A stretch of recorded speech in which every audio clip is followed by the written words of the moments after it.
the building today, y'all. Diddy is being sentenced today. We're focusing on that today. Let me see if there's any updates. We're watching the go along with the sentencing. This is what today's show about. You know, Diddy's supposed to be sentenced, and I want to know in the on the poll.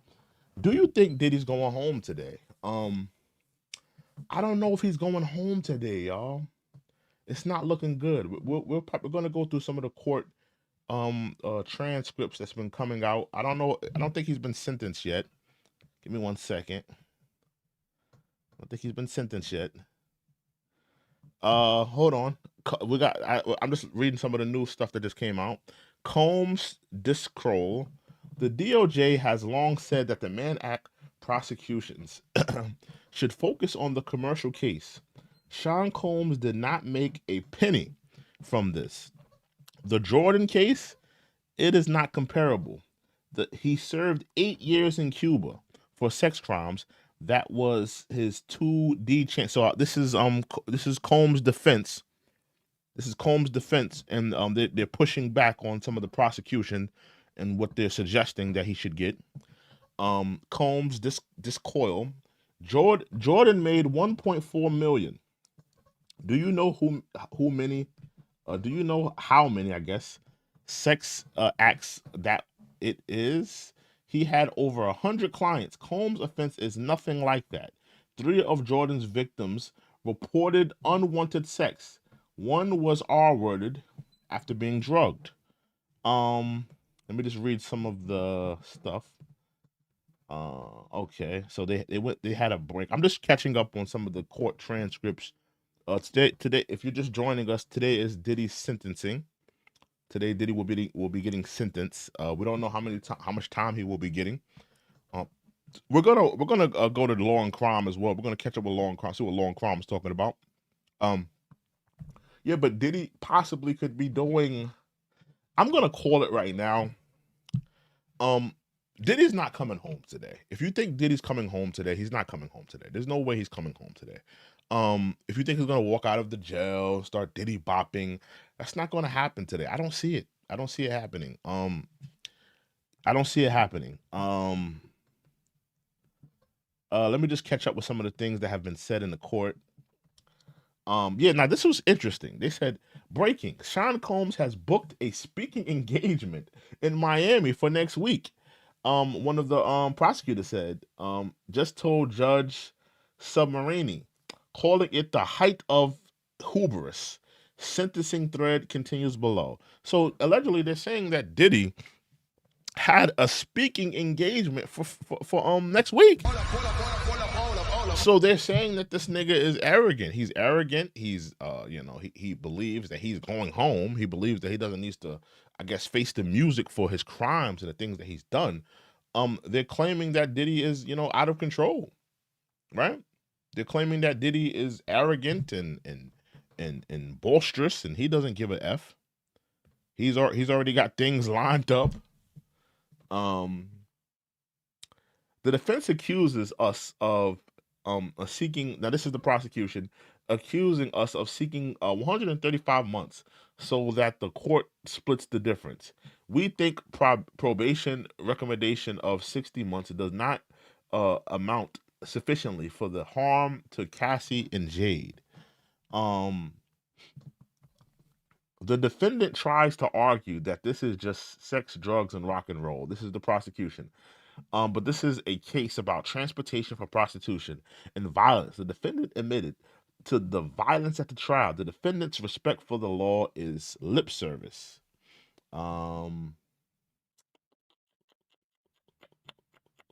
Just trying to catch up on some things that have been said in the court.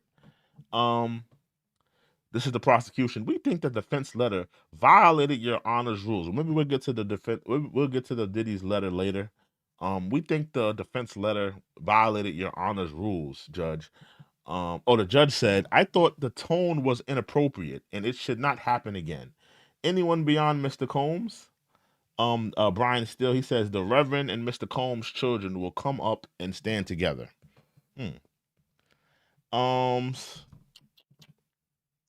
I seen something about urinating in the mouth. That was kind of crazy. Let me see if I can find that tweet. That was said in the courtroom today. One of the prosecutors brought up how people were being urinated in the mouth. I didn't know. Did I read that? Give me 1 second.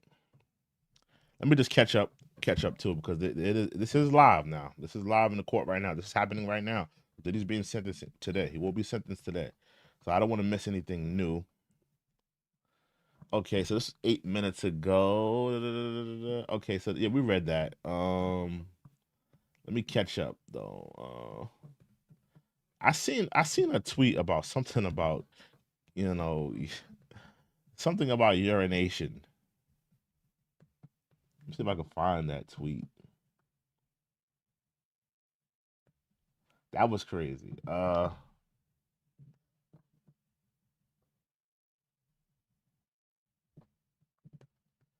me see something.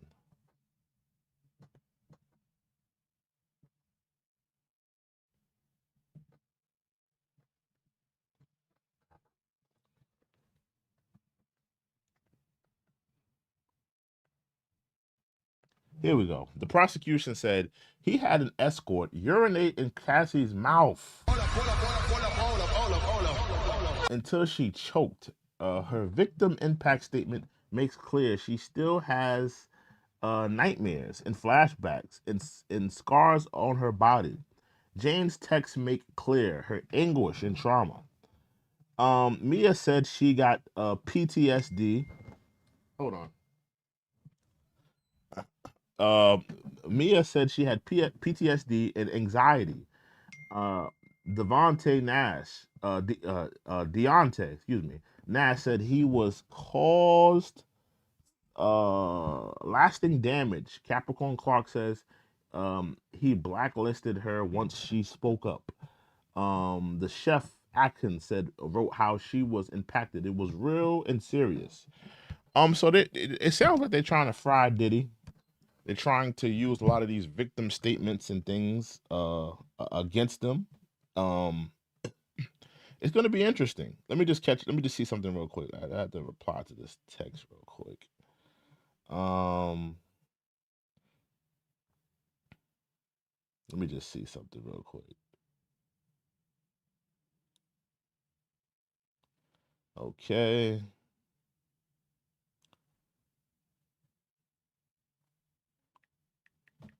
Give me 1 second, y'all. Let me actually put on Long Crime. Put on Long Crime because I think Long Crime. They're also watching along. Let's do a Long Crime.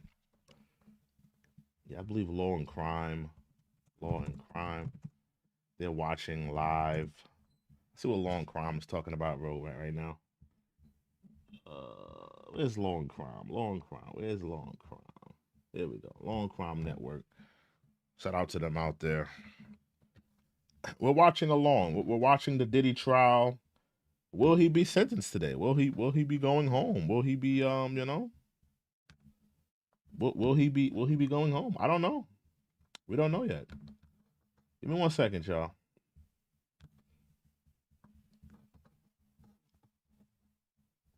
We're still waiting. This is outside the courtroom right now in Manhattan. You know, will Diddy be going home?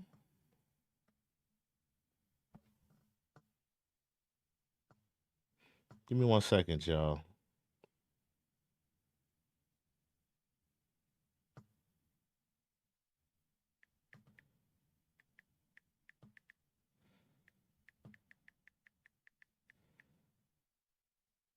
That he could be released, today or in the next month or so, that seems to be a remote possibility. Now we'll see what the rest of the day holds, but remember, prosecutors were asking for 11 years. Is the judge now see that's go that far? That's kind of crazy.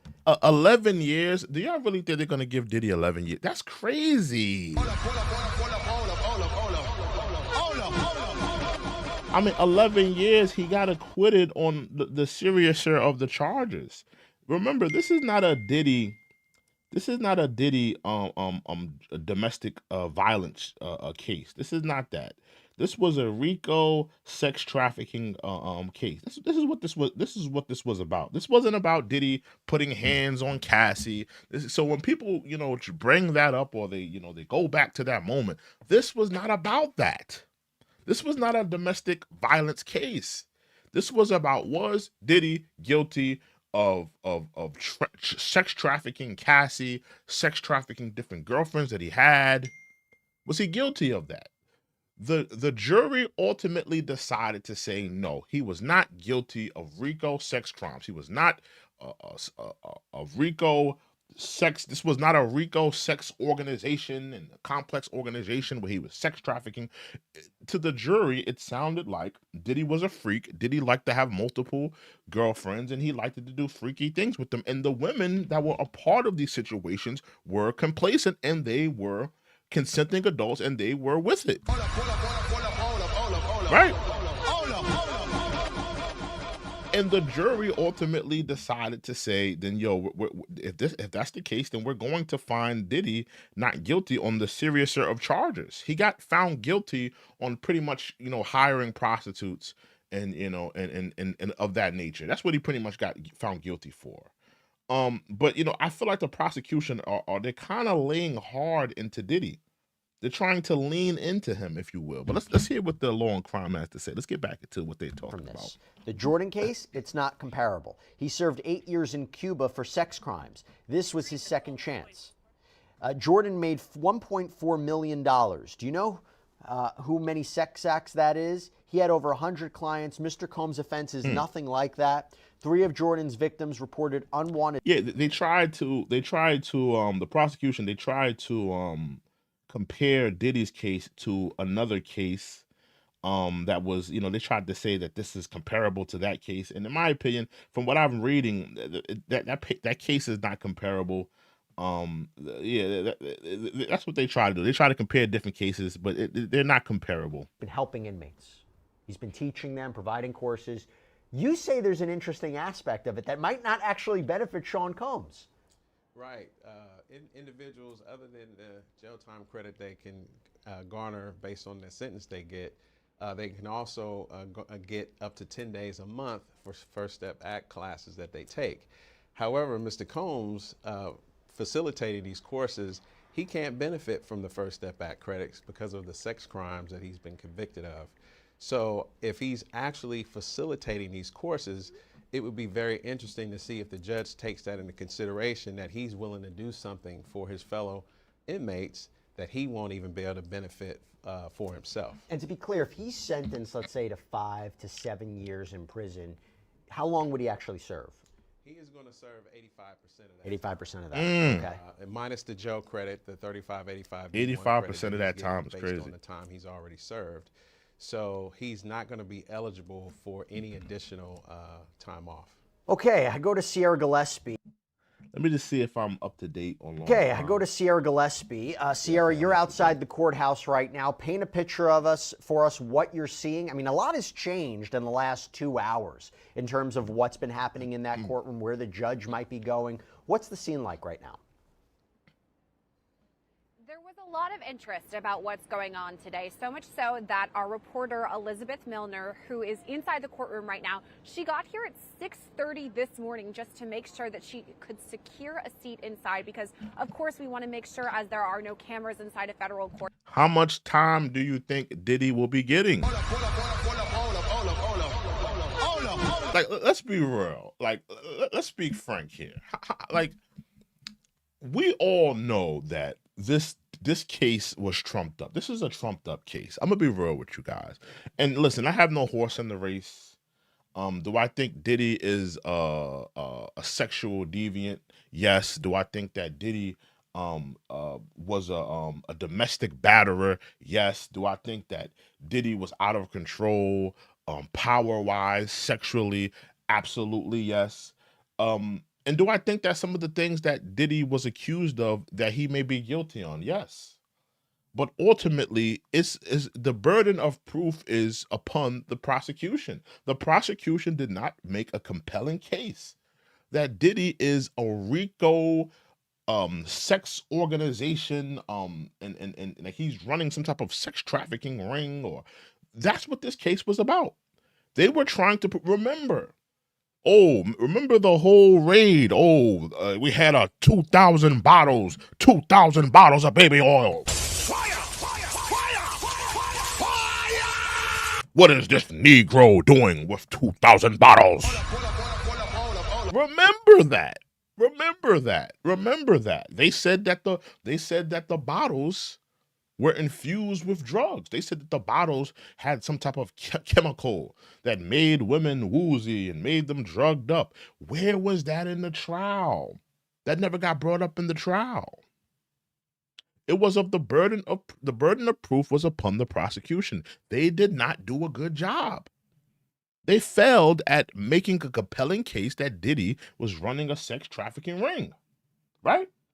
What came out in court was more so Diddy is a freak. Diddy likes to have sex, different sex type of acts with different individuals and with his girlfriends, with side chicks. He likes to implement men in the room. He likes to watch. Essentially, Diddy's just a freak. He's a freak. He likes to watch people have sex. He likes to have sex. Pretty much that's essentially what came out in court. Even it came out in the court how Cassie was the one who was setting up the freak offs and things of that nature. All of this stuff came out in court. So the prosecution didn't do a good job on making this case come home. So ultimately they lost this case. They didn't lose the case, but they lost on trying to get the harsher charges. They were trying to get Diddy on sex trafficking and RICO charges. They failed at that. So now, when we're in sentencing, now that they're trying to double back and they're trying to let those charges that he got acquitted on, they're trying to let those charges trickle down into his sentencing. I'm not a fan of that. The man was acquitted on the harsher of charges. Let's charge him for what we found him guilty on and allow this man to go about his day. In my opinion, if it was up to me, I would probably sit Diddy down for 1 to 3. 1 to 3. I'll give him a 1 to 3. I'll give him time served for maybe 1 year. He's been in jail for what, 14 months? I'll give him time served for 1 year, and maybe he'll sit down for 2 more years. The prosecution, they damn near trying to get 11 years out of this man. Fire! Fire! Fire! Fire! They're trying to get 11 years out of Diddy. I'm only going off what he was what he was charged with, what he was found guilty on. He was only found guilty of essentially just purchasing penis. He got found guilty on purchasing penis, because he was ordering prostitutes. That's what he found guilty. He didn't get found guilty on running a. Remember, they were trying to get this man on running a sex trafficking ring.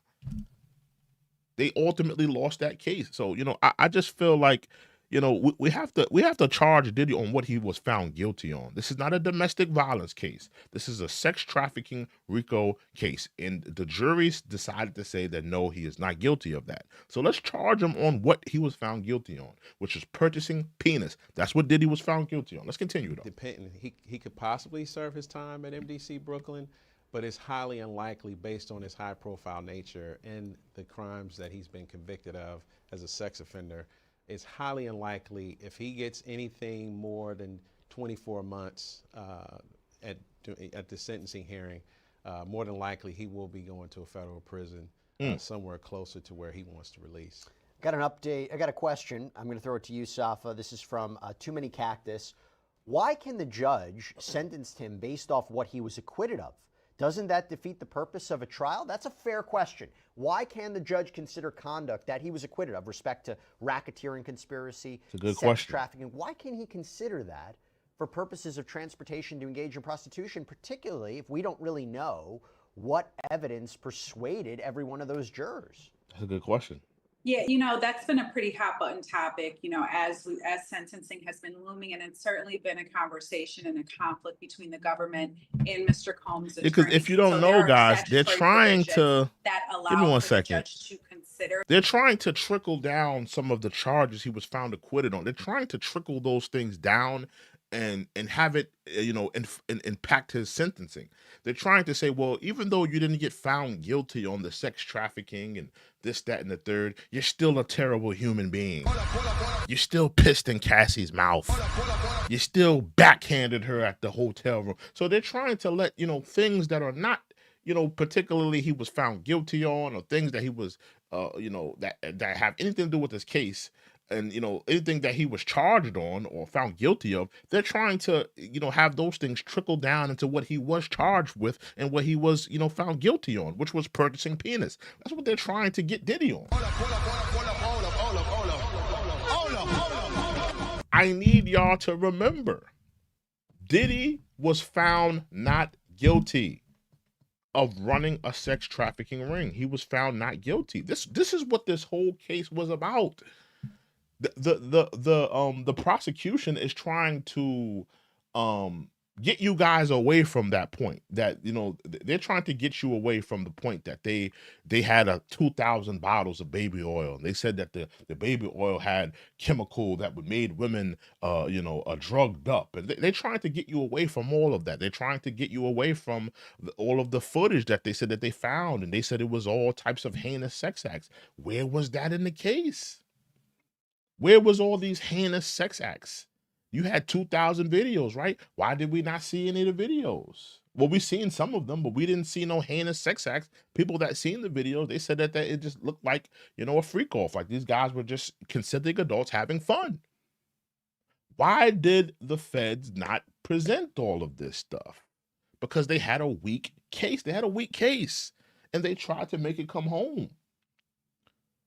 At the end of the day, Diddy needs to come home, right?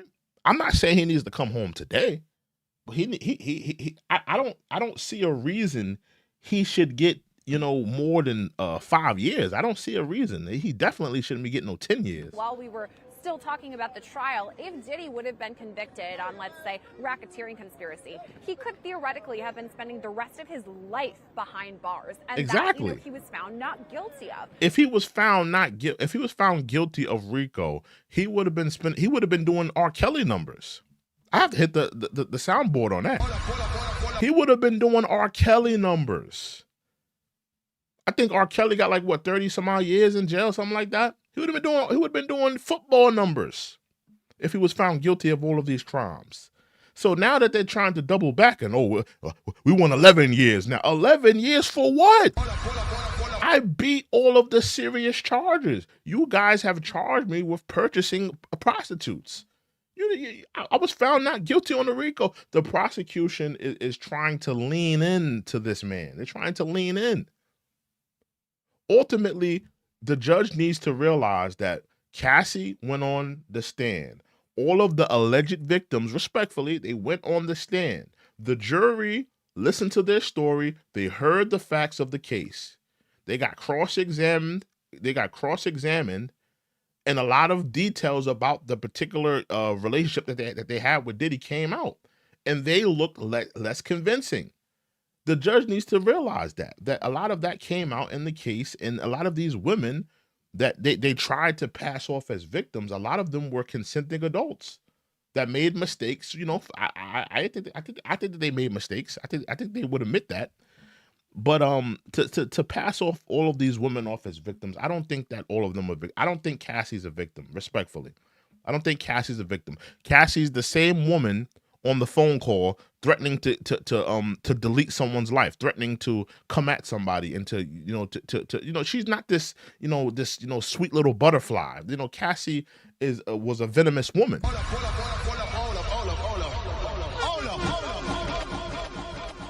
So we gotta stop that.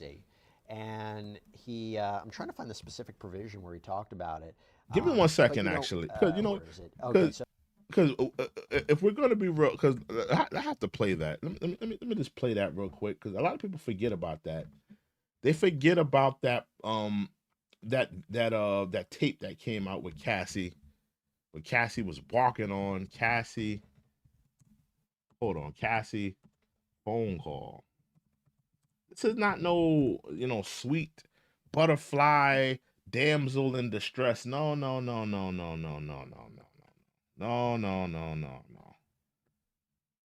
No, no, no, no, no, no, no. We're not doing that. We gotta stop that. We gotta stop that. And I'm not saying that Diddy didn't groom her. Diddy possibly groomed her. Diddy possibly, violated her at some point or whatever. But we got to stop acting like this was just this was a grown woman when she was making these calls. Build a website you This was a grown woman. This was a grown woman when she was engaging in sex acts with Diddy. This wasn't no little dainty butterfly. Hold on, y'all. Let's play that clip real quick. Let me see if we got it. 1 second, y'all. 1 second.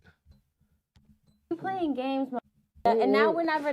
Now all my friends can go, and we can stay here. All right. Everybody can go, and we're gonna stay here. Everybody heard. So they're all leaving, and we're staying here until you show me that. I'm going to kill you. You don't understand. I don't give a. I've never killed anybody in my life, but I will kill you because you're with me. So what are we talking about? Why are we acting like Cassie is some some dainty little butterfly damsel in distress? She's talking about offing someone. She's talking about committing harm on someone. So we have to get away from that whole Diddy, Cassie was victimized, and like Cassie was a grown woman when she engaged in these sex things with Diddy. When she was dealing with Diddy, she was a grown woman. And I'm not saying that she wasn't groomed. I'm not saying that she wasn't violated. I'm not saying that Diddy didn't put hands on her. I'm not saying none of that. But I am saying that she was a grown woman when she was dealing with Diddy. She wasn't no child. She had a venomous nature. She, you heard her on that Other clip. reports that I read that he is spending time trying to reflect and trying to mend some fences. And obviously, of course, nobody wants to go to prison beyond the jail time that he's spending right now. So How bad is the MDC? it has its challenges. I was an associate warden there from 2013 to 2016. I mean, I faced several challenges there. Nobody wants to be in federal prison. Like, this should be real. Nobody wants to be in federal prison. You saw what happened to Tory. Tory, he got stabbed in one of the prisons in LA. Nobody wants to be in prison. Your life could be at risk. Now, don't get me wrong. Diddy is he's a high level celebrity in MDC. So I'm sure he's not around, like the hardened criminals. He's probably around a bunch of snitches. He's probably around a bunch of rats. He's probably around a bunch of people who have, agreements in place where they're not trying to mess up their agreements. They're trying to go home at some particular point. They're working, they're cooperating. He's not around hardened criminals and hardened gang members. He's around people that are low level criminals, that they're trying to go home at some particular point. But it still could be a risk. It's still, you're still around criminals nonetheless. It was a question from me. Curious your thoughts on it. This is from Sunshine Bray. Jesse, do you think AUSA Comey's firing, meaning Maureen Comey, and absence from the sentencing affects the outcome? My answer, no, it shouldn't. I don't think it's going to have any effect. And by the way, she's suing the Trump administration. Side note about that. But no, it's not going to have any effect on it, right? It's not going to have any effect on it at all. Ultimately, you have the United States government against Sean Diddy Combs, the government and its assistant, U.S. attorney. Let me see where we at on the inner city press. Let me see where we at on inner city press. I do have to use the bathroom, y'all. Give me 1 second. Let me just see where we at on inner city press. I do want to see where we at there. See what they're saying on there. Inner city press. Is there any new updates? Have we seen any new updates? Any new updates? Let's see what they're saying. Combs. This is Combs' lawyer. I want to focus on the inspiration of Mr. Combs has given throughout his life and on the commitment he made while in MDC. Mr. Combs was successful, but he used it to help others. He touched many lives that I can cover in the next minutes. There was many Black-owned labels. Mr. Combs had the audacity, if sent a message that you can do it. Clothing too. It was not just urban streetwear. It was upscale. So I guess they're just singing the praises of Diddy and all he's done in terms of helping the inmates and, the inspiration that he is, I guess. I guess that's what they're leaning into. Nothing new of sort has come out yet. Let's go back to law and crime.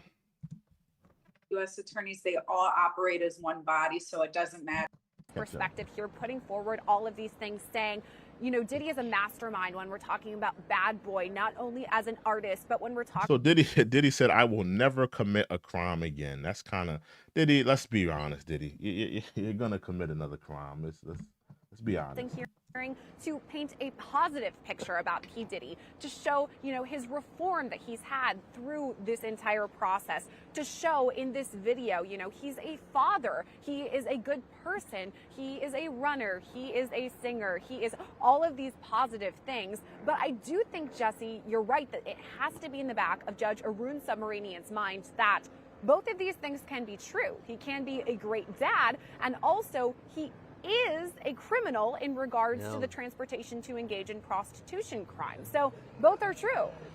And, we get this question from Olga. Why is there no immediate sentence, Sierra? The waiting must be so stressful. Look, it is stressful, but under the law, particularly, right, Sierra, when you don't have an automatic mandatory sentence, it's not like pro forma. It's not like a murder case where we say, oh, they're going to be convicted to, life without the possibility of parole. There's so much discretion here. There's so much for the judge to consider. The pre-sentencing report, probation's recommendation, prosecution's recommendation, defense's recommendation. We got 11 people in the building. Hit that like button. Hit that subscribe button. Hit that like button. Hit that subscribe button. And speak. We're here talking about Diddy's sentencing. It's very stressful, particularly probably for Sean Combs, but it's necessary. Oh, yeah, it's got to be stressful for P. Diddy and his family. Of course, they want to know what the answer is going to be, right? But to your point, Jesse, Judge Arun Subramanian almost has the weight of the world on his shoulders because he does have to sit through so much. Not only did he sit through that, weeks-long trial, hearing all of the evidence and information, seeing some think about what Diddy had to sit through. Diddy had to sit through all of these victims that claimed he violated them. He had to sit through Kid Cudi's snitching ass.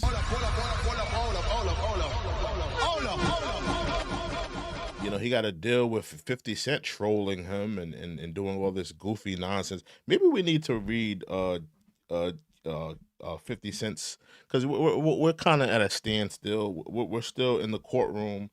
I believe the defense is talking more so about they're singing Diddy's praises and they're talking about the good things he's done in court.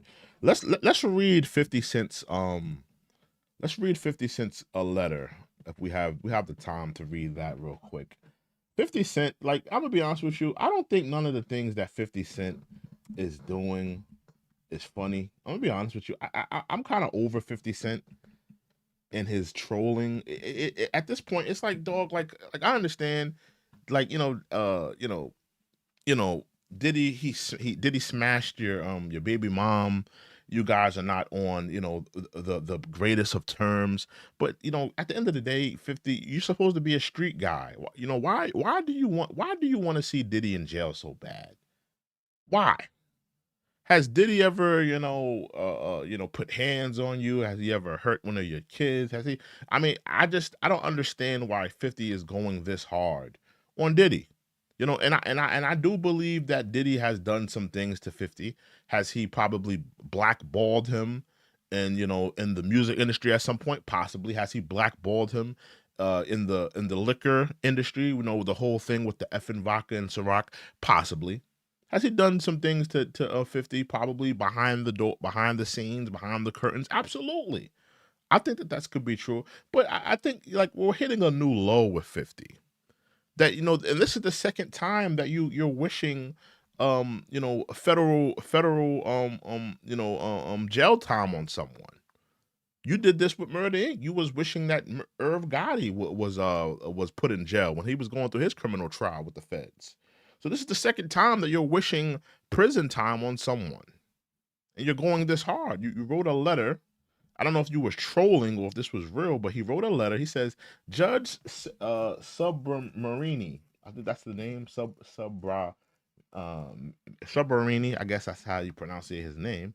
I have had an ongoing dispute with Puffy for over 20 years. He is very dangerous. Multiple times I have feared for my life. This is 50 Cent. You're the same guy who wore the bulletproof vest on stage. What up, blood? Bo! What up, cuz? Bo! You're telling me you were scared of Mr. Baby Oil, Mr. Ciroc Bottle, Mr. Diddy Bop? You was afraid, Mr. What up, blood? Bo! What up, cuz? Bo! You was afraid of Diddy? You don't find that suspicious? You don't find that suspicious? Let's continue. Let's continue. He was very dangerous multiple times. I have feared for my life. I think you should consider the safety of the general public, Your Honor, before unleashing him upon them. There hasn't been enough time for him to reform or make any adjustments, despite his trying to teach a class in there.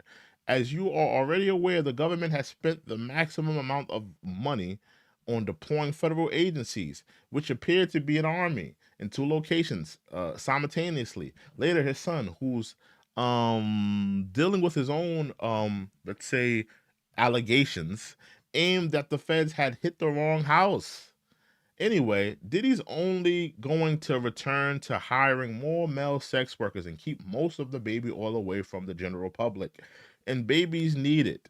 My Netflix doc on this scandal subject is coming soon. So I believe this is just a trolling letter. But even in the event of it being a trolling letter, Diddy, Cassie, excuse me, 50, you're going too hard. You're leaning too hard on, like, I understand you're promoting the doc, you're trying to be funny, you're trolling and all this stuff like that, but this is a serious thing. I mean, like, 50, and I'm not wishing this on 50, but if you were in this particular situation, would you want someone trolling you like this?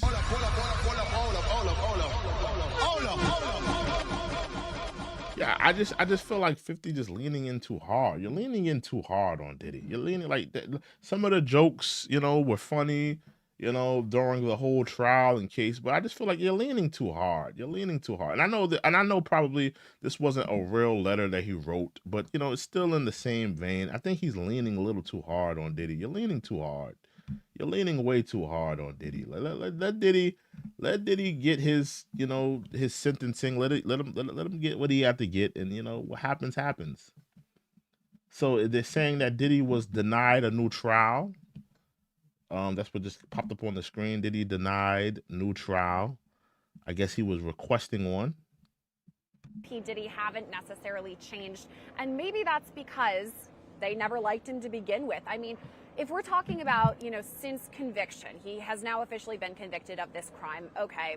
However, prior to all of this, we've been reporting on this. I remember very specifically the first sidebar, Jesse, that you hosted was November of 2023, because of course that's when Cassie Ventura filed her bombshell lawsuit. And then after that, it's hard to keep track of the number of civil lawsuits that came out. So perhaps maybe it's all of these people who are watching right now who their opinion of P. Diddy changed back then when we first had Cassie. And then of course, we're talking about Jane Doe or Liza Gardner, etc. All of the many lawsuits leading up to Lil Rod and the many others that trickled out after that.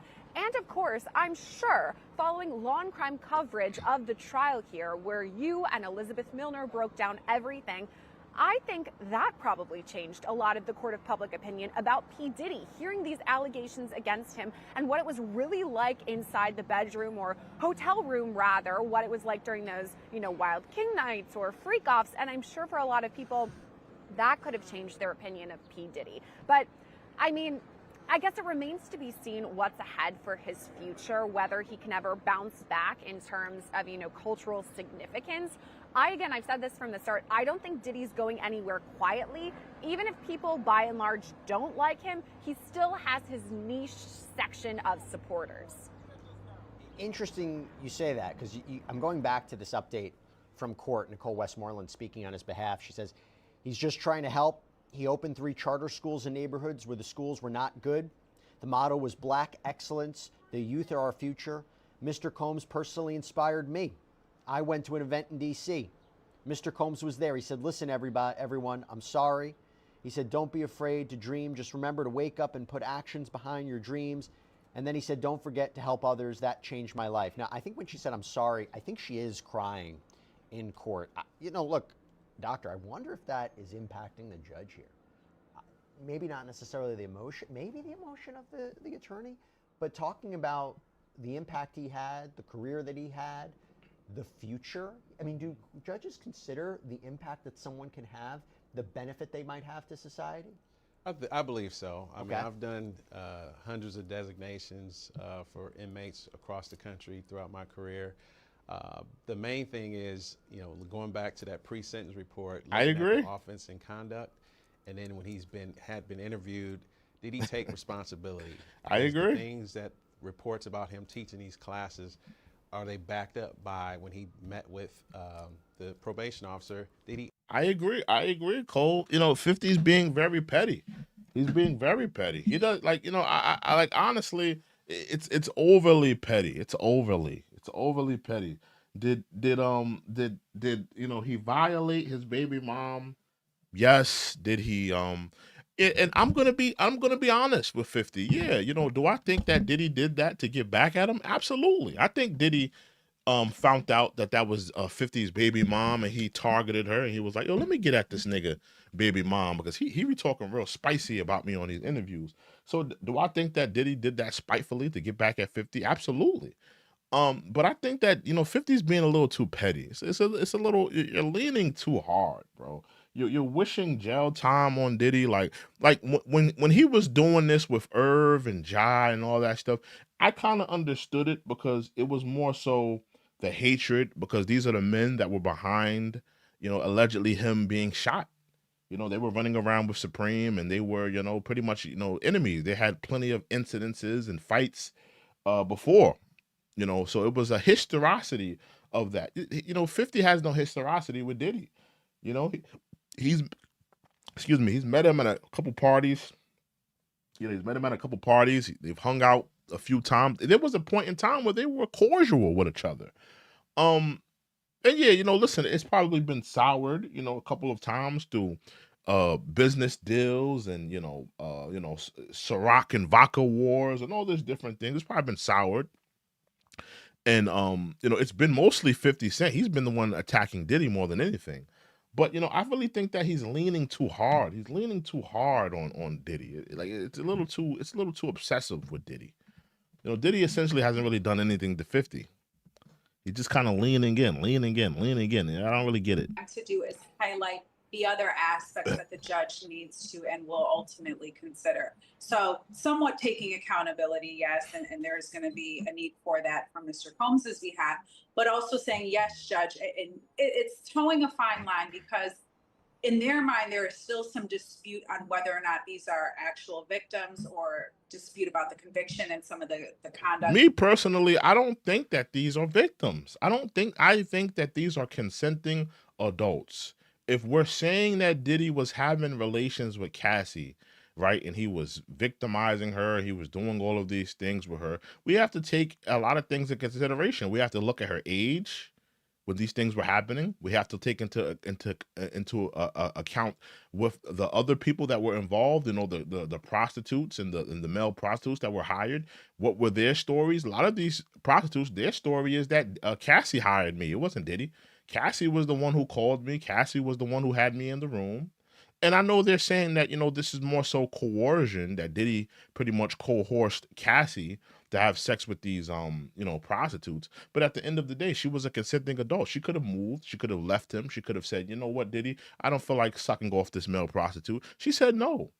If this makes you happy, if this makes you feel good, then I'm going to do it. Now, I could say that, that was wrong. I could say that Diddy manipulated her. All of those things are true. But at the end of the day, Cassie was a consenting adult. Fire! Fire! Fire! Fire! Why are we taking away that from Cassie? Why are we looking at Cassie as she was some 16, 15-year-old little child, and she was manipulated, and she was violated, and she was this, and she was that? This was a grown woman. Diddy was messing with this girl when she was a grown woman. She was grown. She was having consensual acts with Diddy as a grown woman. Doing freak-offs with Diddy as a grown woman. Why are we taking that away? Why are we looking at that? Yes. Did he probably manipulate her? I would say yes. Did he violate her by, hitting her on the head and beating her? Yes. All of these things are true, but why are we taking away the fact that that was a grown woman? She was a grown woman. She was a grown woman. She could have left at any point. She could have left him, but we don't want to take Cassie's accountability into play, right? We don't want to call it what it was. What it really was, let's be honest, and we've heard her say this, and it goes into her character. She said that, oh, if I leave Diddy, who else am I going to be with? The only person I could be with is Jay-Z. So you already know her mindset. She's after wealthy black men. She's not, her type is, at that particular time, her type was wealthy black men. It could only be Jay. It could only be Diddy.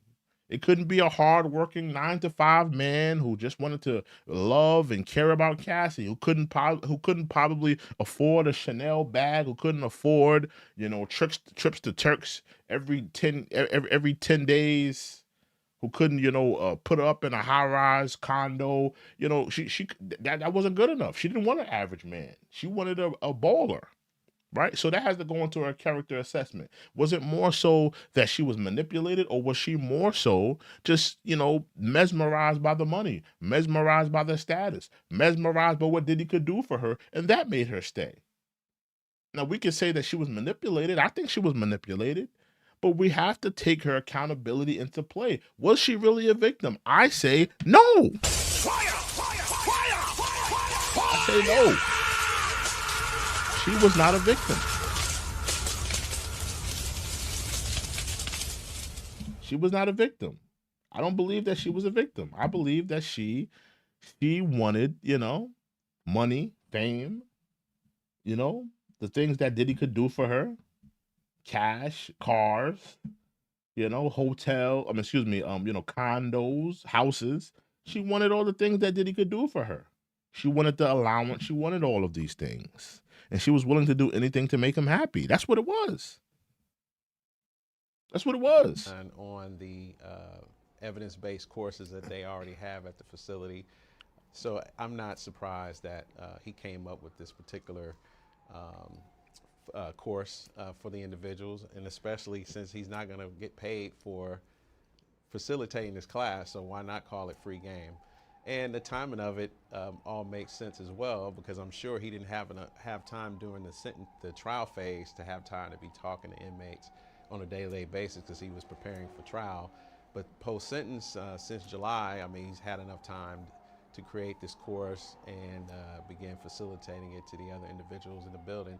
And of course, at the end of the day, this is to help him ultimately, because he's not going to be able to benefit from any type of courses, because he's going to have to serve a day for a day at 85% if he does get above 14 months. Hey, Safa, here's a question for you. This is from Ray Santiago. Can the president pardon him? Well, yes, he can. Yes, he could. At this point, Mr. Combs has been convicted, and so now, if the judge wanted, he could pardon him. He could certainly consider a pardon for Mr. Combs. You think he's going to do it? Nah.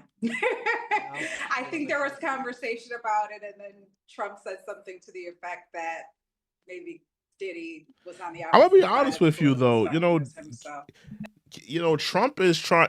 If I'm gonna be honest, if Diddy was a MAGA supporter, of course he wasn't, and of course he wasn't really jacking Trump. But if he was a MAGA supporter, he would be home already.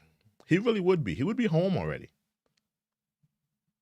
He would be home already. See, that's what happens when you do all that shucking and jiving for the Democrats. Look at the Democrats. Diddy did all that shucking and jiving. Like he came out with Barack Obama. Did all that shucking and jiving for Joe Biden. Did all that shucking and jiving for Hillary Clinton. Did all that shucking and jiving for the Democrats.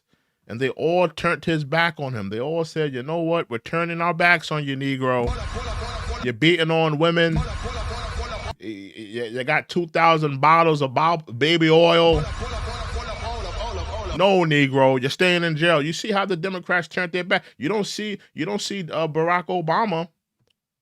all the work that Diddy did for Barack Obama. I could pull it up. You don't see Barack Obama, requesting, hey, giving Trump a call and, hey, Trump, yo, I know like the Democrats, you're not rocking with us, but could you just do us a favor?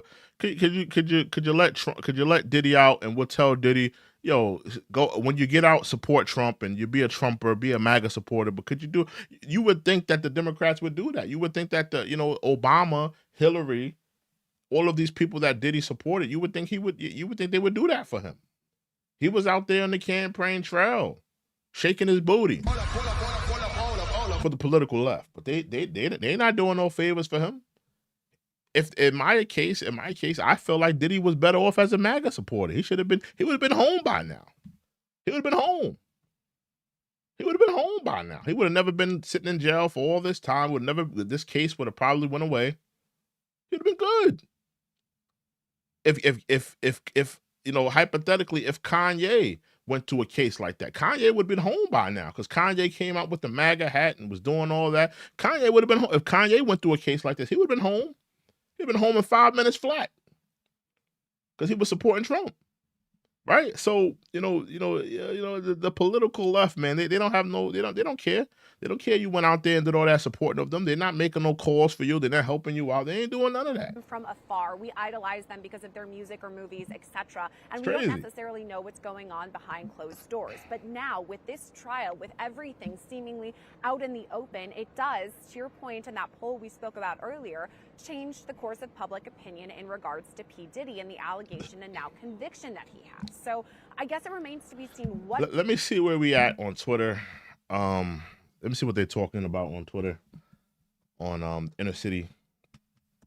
Let's see where we at on Inner City. I believe we're still talking with the defense, and they're singing Diddy's praises. Let me just take a gander at that. Give me 1 second. This book. Let me see. This is 2 minutes ago. Combs, Westman. This is the defense. There is no benefit to warehousing Mr. Combs in prison. Thank you, Judge. Oh no, this is Mr. Still. Combs Still. We wanted his children to come up, then show the video. Judge, please come forward. My name is Quincy Brown. He's my father. So I believe this is Quincy. This is one of what's it called? Diddy's stepchildren. I believe that's what's that R&B singer's? I'll Be Sure. That's his son. I believe that's I'll Be Sure's son, Quincy. Quincy says, he is transformed. He will not be jeopardizing his freedom again. As his children, we wish to heal together. Next, my name is Justin Combs. I asked you, give my father a second chance. My father is my superhero. My father always told me to believe in God. We just go down. So yeah, pretty much they're having the kids speak. The kids are speaking. The kids are talking. They're talking right now to the judge, and the defense is using that. Let's see. We'll see how that works out. The board. What is that feeling that you're seeing? But I'm not surprised that his defense attorney said there's no public benefit from it. So we're incarcerated, but ultimately he's going to have to his actions, and it may include some jail time. They're moving pretty quickly, Safa, through these statements from family. Quincy Brown says, this is his son, he is transformed. He will not jeopardize his freedom again. As his children, we wish to heal together. Next up, my name is Justin Combs. I ask you, give my father a second chance. They need to lock up Justin Combs. Justin Combs, I don't ever want to hear you remix another classic record. Leave the classic records alone. They need to lock you up. The feds need to lock up Justin Combs, right? They need to lock up Justin Combs for remixing classic records. Every classic record you have remixed, it's gone to the shitter. The feds need to kick down the door. They need to kick down the door of the studio and put handcuffs on you. Throw you in jail with Diddy. Stop remixing classic records. You suck. You're garbage.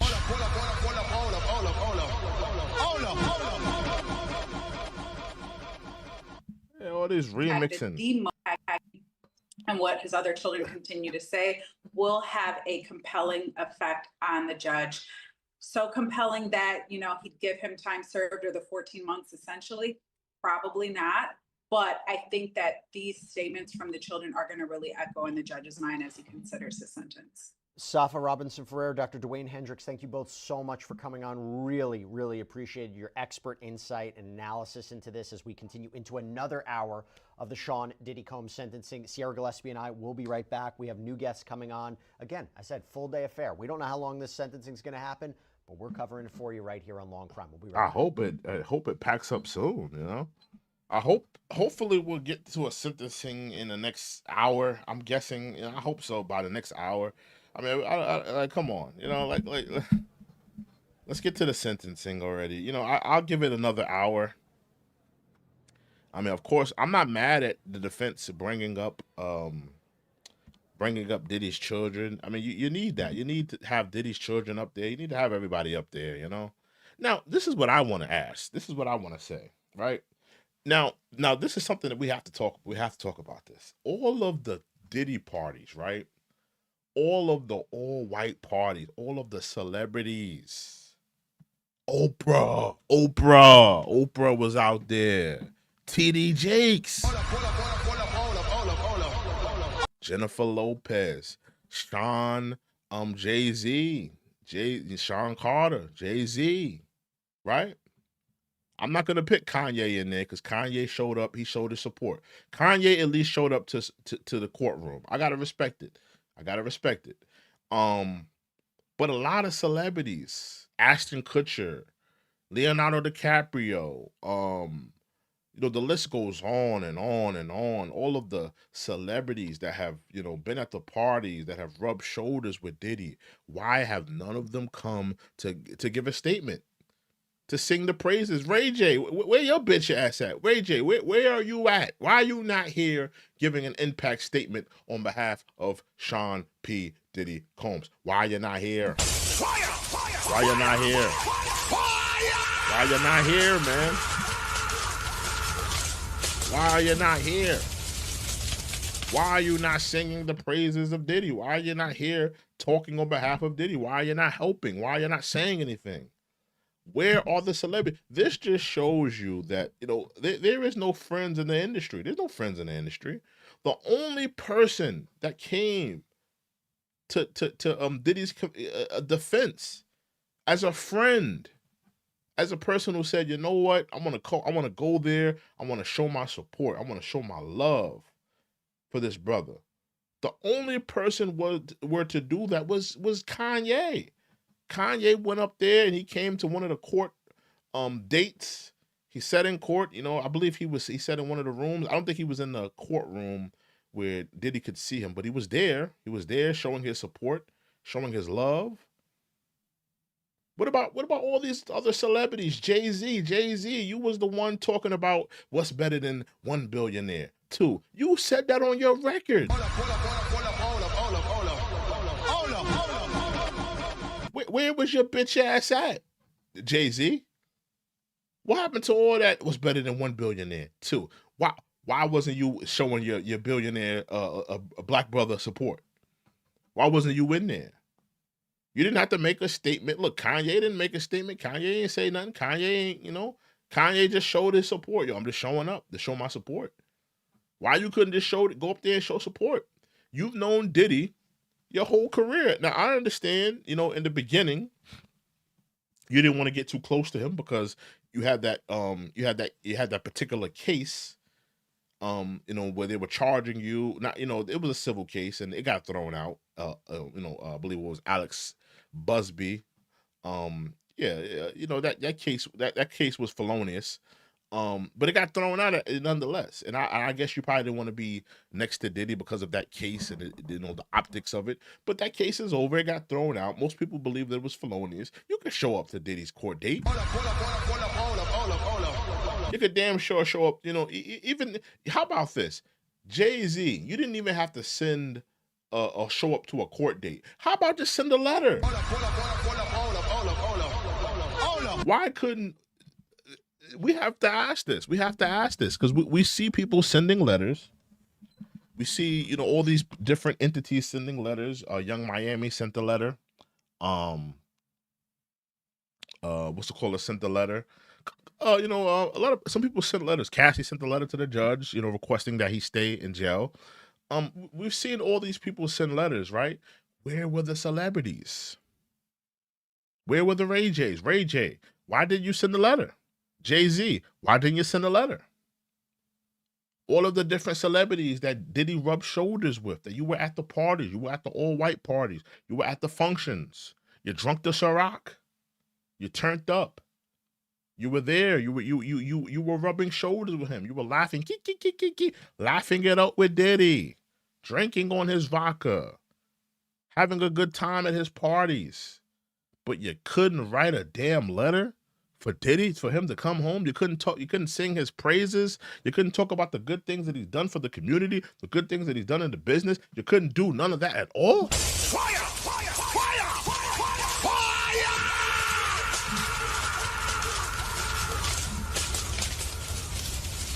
Why? Let's get to some of the comments in here. Yeah, I feel a way about that. I feel a little way about that. I got to be honest. Salute to Stan. Stan says, time for Diddy to face the music. Listen, Diddy is facing the music. Diddy's not coming home, Stan. Diddy's not coming home. I don't believe Diddy's coming home. If you think Diddy's coming home, he's not coming home today. Today's not the day Diddy comes home. I believe he's probably going to do, they're probably going to try to give him 5 or better. I don't think he comes home today. They're trying to, you know, say a lot of things. They're trying to say that Diddy has a speaking engagements that he has to go to, and he's trying to make it seem like he's going home. And this case is nothing. They're trying to make it look like he doesn't even take this case seriously. So they're trying to fry him, and that's all going to play into the judge's decision. I believe they're trying to fry him. I would be shocked if he did more than 10 years. I would be shocked if they gave him 10 years and he's only been charged with, you know, purchasing, prostitutes. I would be kind of shocked at that. He's only been charged with purchasing prostitutes. He hasn't been charged with RICO. He hasn't been charged with sex trafficking. So if they gave him 10 years, I'd be kind of shocked at that. You know, we have to take into account what he's done. So I would be shocked at that. But I don't think he's going home today. If you think he's going home today, he's not coming home. Yeah, LeBron, there you go. Stan, there you go. I agree. Where was LeBron? Where was Martha Stewart? I agree. Where are they? Where are they? Why is LeBron and Martha Stewart not reaching out? LeBron, Martha Stewart, Tyrese, Ray J, Jay-Z, Beyonce, Taylor Swift. You was at the VMAs with Diddy. He got a Lifetime Achievement Award. You got your VMA award. You guys took pictures together. Where were you singing his praises? Eric Adams. I know that you just dropped out of the mayor race for New York City, but where were you at? You couldn't send a letter to Diddy? You gave him the key to the city. I know you took it back, but you could at least send a letter and say, you know, he's a good guy. I believe they're in the same frat. I believe they're fraternity brothers. You couldn't sing his praises? Come on now. Salute the princess. Princess says, right? Exactly. You know, listen, it's real. It's real. Princess says, all these people at his parties need to send letters. I agree. That's a fact. Fire! That's a fact. Fire! Fire! That's a fact. That is a 1,000% fact. All of the people that drunk the Ciroc, that, you know, that was, you know, rubbing shoulders, that was out there sashaying with Diddy, you know, laughing it up, keying. They need to be there with Diddy. They need to be, send that letter in. Why you can't send a letter to your brother? Why you can't send a letter and an impact statement to tell people that Diddy was a good guy? Diddy was a good guy. He did this. You don't have to, make it seem like he wasn't a domestic batterer. or all of these things. You could just say, yo, the Diddy that I know, because I don't believe that a lot of celebrities seen this side of Diddy. They didn't see the Diddy that was beating on Cassie, or that was giving out baby oil, or that was doing all this felonious, ridiculous things, right? But they should have just spoke about the Diddy that they saw. A lot of these celebrities, they've seen Diddy, give money to charities. They've seen Diddy, do the marathon. They've seen Diddy, be an inspiration who gave a lot of black people opportunities in the hoods and gave them recording contracts, allowed them to make money. They've seen Diddy do these things. Why aren't you singing his praises? You don't find that suspicious? Why? You don't find that suspicious? You don't find that suspicious? Yeah, man. I feel like, a lot of people should, show a little bit more respect to Diddy. You're drunk up his Ciroc, but you can't send a letter to the judge? I would be appalled. That would make me feel like, yo, when I get out, I don't want none of these niggas to call me. Nobody from the industry called me. That's how I would feel. None of these niggas from the industry, don't call me up. Don't call me up. Don't ask me. Don't tell me, though, I'm happy you beat your case. Don't call me up. Nigga, don't call me up. Delilah Combs, Your Honor, please, cries. Let us move forward, not as a headline, but as a family. Judge, thank you all. This is important for me to hear. Combs, still. We would like to show the movie.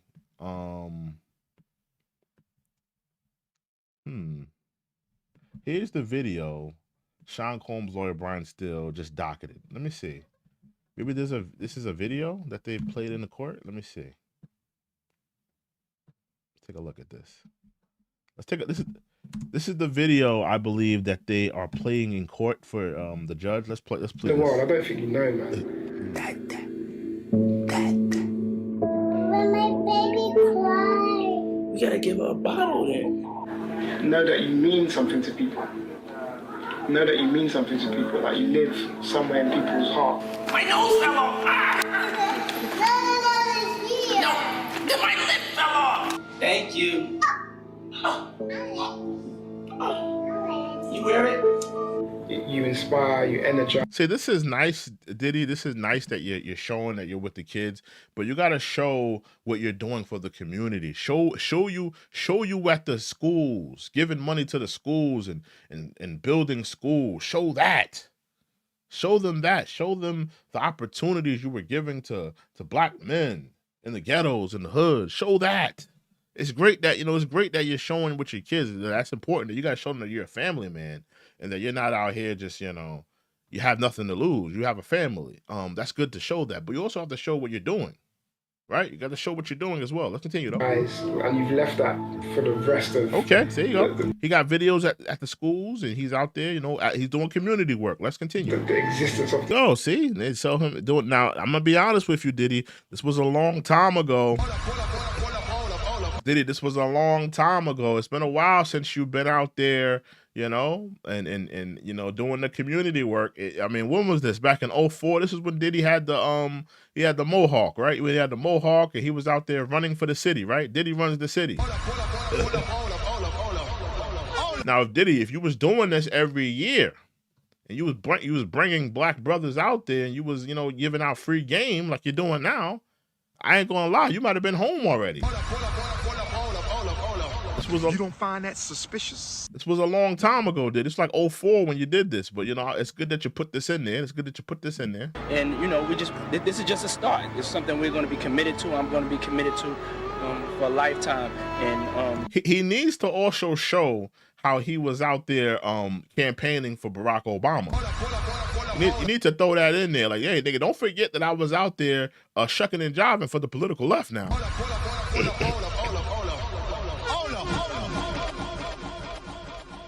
He need to show how he was out there shucking and jiving for the political left. It's no better way than taking it to the streets. It's a beautiful city, running all around. The city's gonna be painful. It's gonna be rough. But if we get through it, then it'll show kids and everybody else that, finish what you started and you can do anything you put your mind to. Any of y'all go to public school? Yeah. Okay, y'all running to raise money for your schools.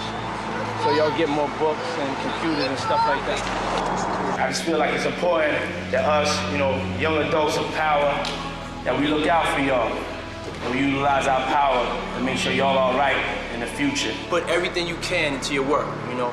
Don't think the cool thing is... Again, Diddy, I love that you did this. I love that you put this in the docket. I love that you're showing the community work and what you did. But Diddy, this was 2004.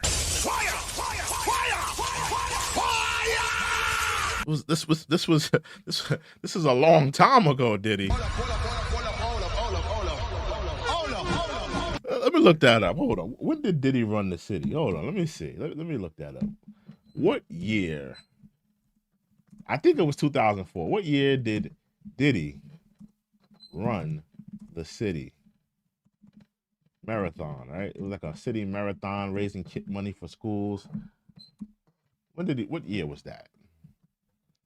Oh, 2003. So, all right. It wasn't 2004, 2003. Diddy, that was a long time ago, Diddy. It was a long time ago.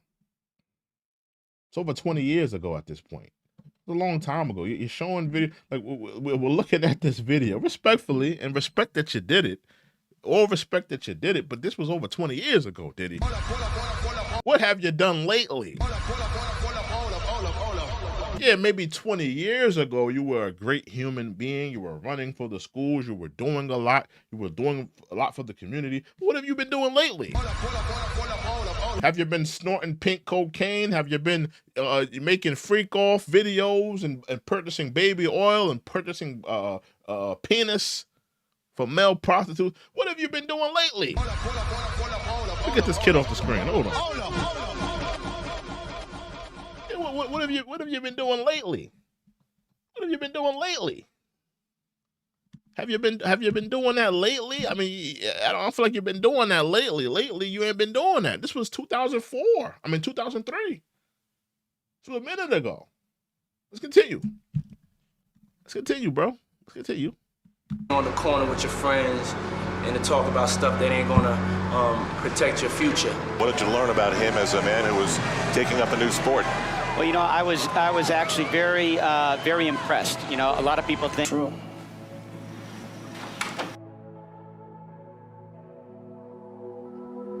I started out just like you guys. I come from New York. I grew up in Harlem. I believe this is the charter school that he has. To wear a uniform every day. Had to get up early in the morning. Had to travel to go to school. I worked hard, just like you guys are working. This country and this world we live in may have planned for y'all. I didn't listen to that, and I don't want y'all to listen to it either. Y'all are great. Y'all are kings. Y'all are queens. Y'all are leaders. I just got so excited because this is truly a dream come true for me. And I'm happy to say this is our third school we have opened. It's official.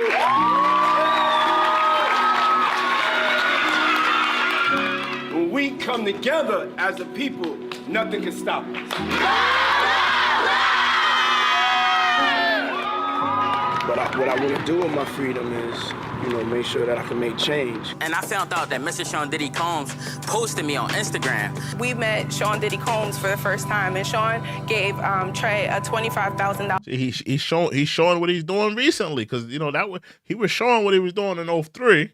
Now he's showing what he's doing recently. I like that. He's showing what they're doing recently. Now he's showing success stories. I see one of his students was on Shark Tank. He's showing the modern day successes. Now, it would have been nice if a lot of those students would have been sending letters. Now, that would have been beautiful. If he would have had, like, you know, maybe like a 200 letters from the students. Ooh, that would have been beautiful. That would have been beautiful. 200 students, former students of his school, singing the praises. Diddy did this for me. Diddy did that. Diddy helped us. Diddy was, provided great education for our community. He's a beacon of light of our community. Do not send him to prison. Now, if he would have had 200 students singing his praises, that would have been beautiful. Fire! Fire! Fire!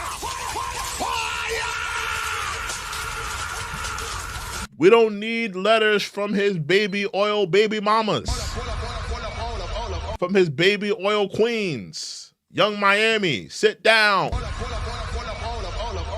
Gina, sit down. We don't need impact statements from his baby oil queens. Cassie, sit down. We need to hear from the children. We need to hear from the people he's impacted, the people he's helped.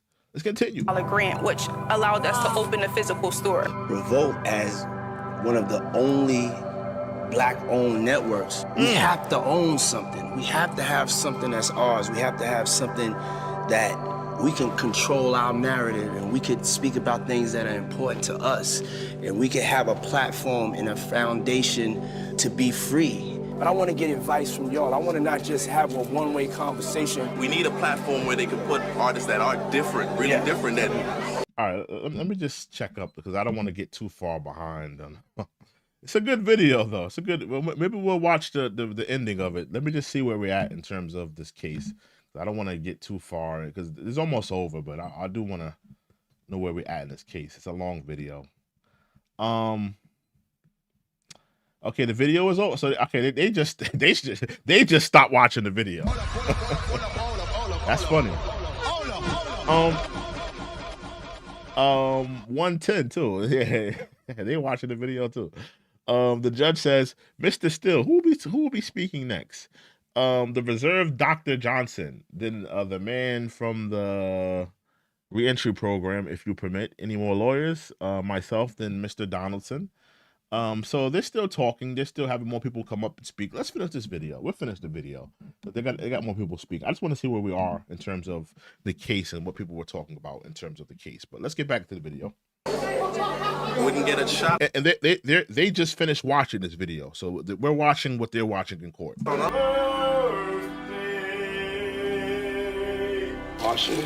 We gonna be shuffling it. What are y'all thinking of this video? Do y'all think this will impact Diddy's time? Do y'all think that he'll be sitting in jail? Do y'all think that this is good? Princess says Oprah too. Yeah, Oprah should be sending an impact statement. Yeah, man, I agree with you, Princess, though. I agree. Let's finish this up. Let's finish this video up. Let's 2 more minutes of it. Yeah, hallelujah, hallelujah, hallelujah. Thank you, God. Today, God is the greatest. He blessed me and my girlfriend Kim in the world with 2 beautiful baby girls.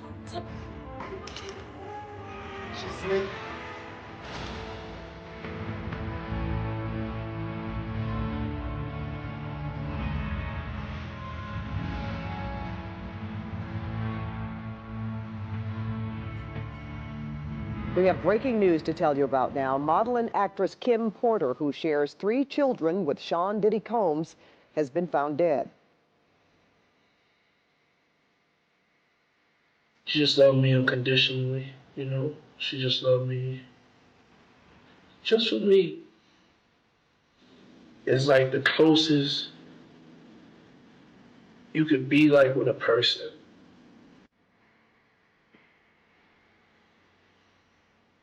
I get to thinking about her, and I go to crying about her. Today, now I'm a full-time dad, and I'm gonna be there for you through everything, all of y'all. Every Sunday, I gotta slow everything down and do the family ritual, get the family together, make sure the girls watching church. There is a definition of grace that is more. Pops, I love you. Thank you for loving us. Thank you for loving me. Thank you for inspiring. I've looked up to you and admired you outside of you just being my father, just you being just a great human being, a kind human being. I love how you inspire me to keep going, to never stop following my dreams, to always believe in myself. See a book, but in that middle part. I wanted to tell you how much I love you, how much I care for you. Thank you for being so supportive of me and my siblings' dreams, for always encouraging us to go for whatever we want. We love you. We can't wait to take fun memories with you. Just like thank you for everything you do for us. Yes. And you're gonna very loved more than you think.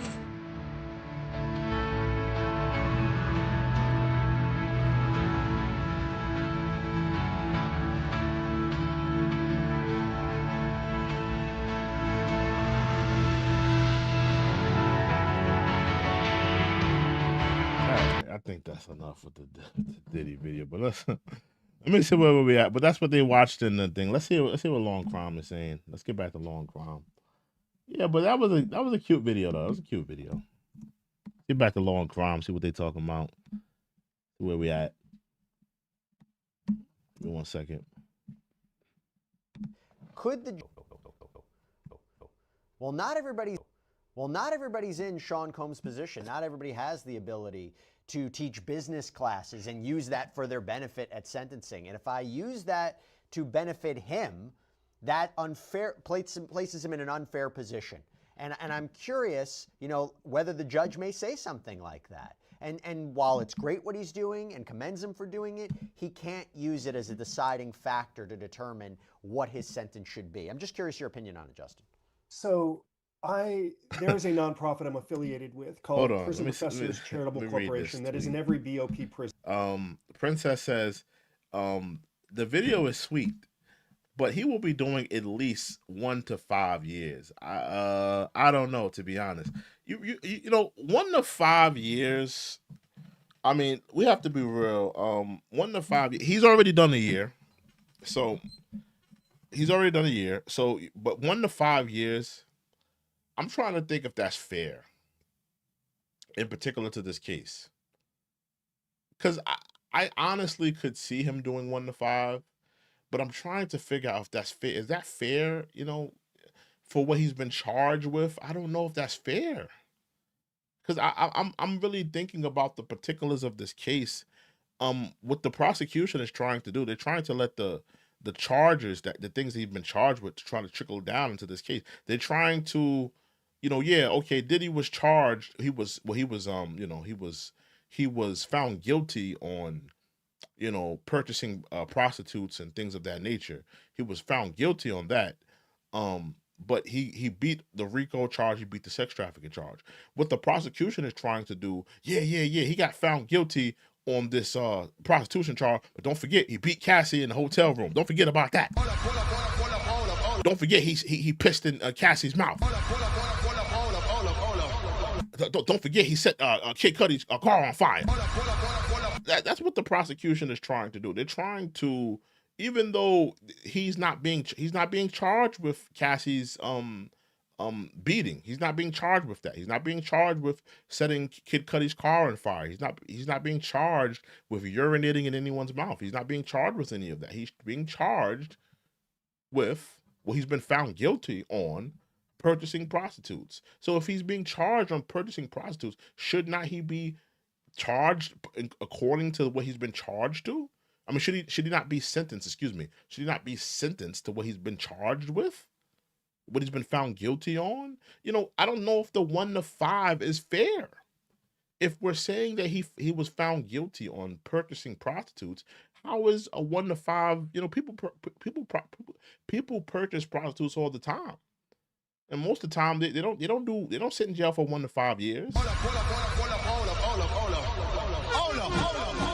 Most people look at it as a victimless crime. You had two consenting adults that engaged in sex acts. Most people they get like a summons to court. Maybe they pay a fine. Maybe at most maybe do a day in jail. But purchasing prostitutes, is that really indicative? Is that really the fair the fair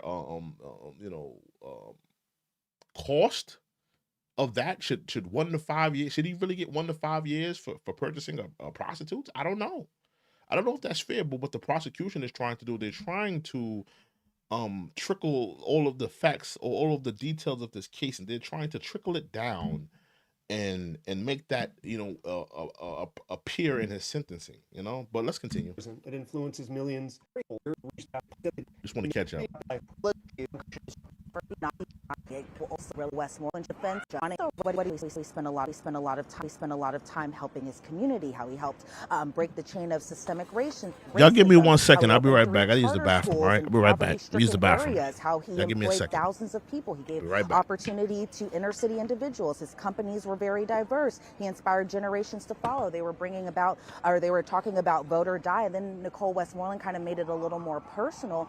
where she was discussing how some of her interests were where she was super passionate about mass incarceration. She went to an event 8 years ago, and who was the speaker there? None other than who would end up being her client years later, and that was Sean Diddy Combs. And she said that he had said something along the lines of, listen, everyone, don't be afraid to dream. Just remember to wake up, put those actions behind your dreams. And she said that pretty much changed her life. She says, Mr. Combs isn't larger than life. He's just a man who made mistakes. And then I think the tears really started to fall when the children came to speak at the podium today. And it wasn't even necessarily a situation where they were rushed over into the front of the courtroom and all had to turn. It was really just kind of a simple, casual measure. They all got up to the podium. They all stood together, and it's 6 of them, minus the 7th child, that being, of course, baby Love, who's only 2 years old. Didn't see her in the courtroom or anything like that, but I did see her mother, Dana Tran, inside there. But all the kids lined up at the podium. It's seated near the jury box. And Quincy Brown speaks first. And I think what's important to note is Quincy Brown, his biological father is actually Al B. Sure, who had a relationship with Kim Porter. They were together. But Sean Combs adopted Quincy when he was very young. And then there was kind of some talk before, prior, just about the relationship between Quincy Brown and his biological father. But in terms of what he was speaking about today in sentencing, he said that he's our father. In front of us, we see a changed man week after week. We can see him evolve. Our father will never do anything to jeopardize his freedom. Now, Justin Combs spoke afterwards. Christian Combs spoke after that. But Jesse Combs is really where it started to kind of pick up in terms of the emotions again, where she immediately started crying. And I can only imagine how that feels to speak in front of not only the judge, but in front of your father, in front of a whole bunch of people in the media who want to hear what the kids have to say. Because even though we saw them inside the courtroom, Jesse, even though we've seen them in passing in the cafeteria and other things like that, this is the first time we're really kind of hearing them speak about how their lives have been impacted by Sean Combs's, the allegations that have been against him and the conduct, all of that stuff. But they said right up the front, they were like, we're not here to make excuses for him. We aren't here to excuse his mistakes. We need him in our lives. Jesse Combs talking about how she lost her mom, that her mom being Kim Porter when she was very young, and that Sean Combs promised to be there to keep them safe. Then Chance Combs spoke afterwards, and she said that we're just daughters who need our father. When we talk, he speaks with a clear mind now. He's more patient. He's thoughtful. He wants to be a better man. He wants to be a better father. He's parented our 2-year-old sister from jail, and I see glimpses of our father during that. She said our sister deserves, and that the sister being 2-year-old Love, deserves a father who is present to teach her how to ride a bike, to tuck her in at night before she goes to bed, something that all kids want from their parents, right? Then Delilah Combs afterwards spoke after Chance. She said that we're scared of the thought of not having our mom and our dad in our life. And she says that these are the years that we'll never get back. She says, I know that missing years hurt because we lost our mom and they've already lost so much. So really that was kind of a time where we were really kind of seeing everyone get a little emotional in terms of people on the defendant's side. Sean Combs himself, I think it was a moment where we were kind of seeing him inside the courtroom at the defense table really kind of turn and look at his children. Kind of hard for him to keep a straight face with that. Like, he was so emotional, which I understand. He's a father, and he's a father to many children, and the kids have gone through a lot in their life. And so it was very emotional, Jesse. I can definitely say that. It was a lot of tears inside the gallery, especially on Sean Combs' side, but definitely from Sean Combs himself, too. He was very emotional while his kids were speaking. There's a lot at stake today. It's not surprising you're seeing this. By the way, before I ask you something else, I just have to let you know the amount of love that you're getting online is quite palpable. Basti failed. Greetings, my queen. We love you in Germany. Christina Lester, super chat comment, who's been great today. Tell Elizabeth her skin is glowing as per usual. Nikki Hayes, how are you, Elizabeth? We heart and appreciate you. Anto Grego, beautiful Jesse and Queen Elizabeth. Love you guys. You make a great team. Maylin Bourbon, oh, how I missed the chat, the lunchtime show, and the Long Crime team and panel. Long Crime, thank you for all your hard work. So, and super chat question from Mike. What's the update? Well, I think Elizabeth just laid out the entire update. I will ask you this. There was a question from the lone medic. How long does Elizabeth think Diddy will be sentenced for? Wasn't there a comment today, Elizabeth, from the judge that he does not see any reason to deviate from the guidelines of what, 5 to 7 years?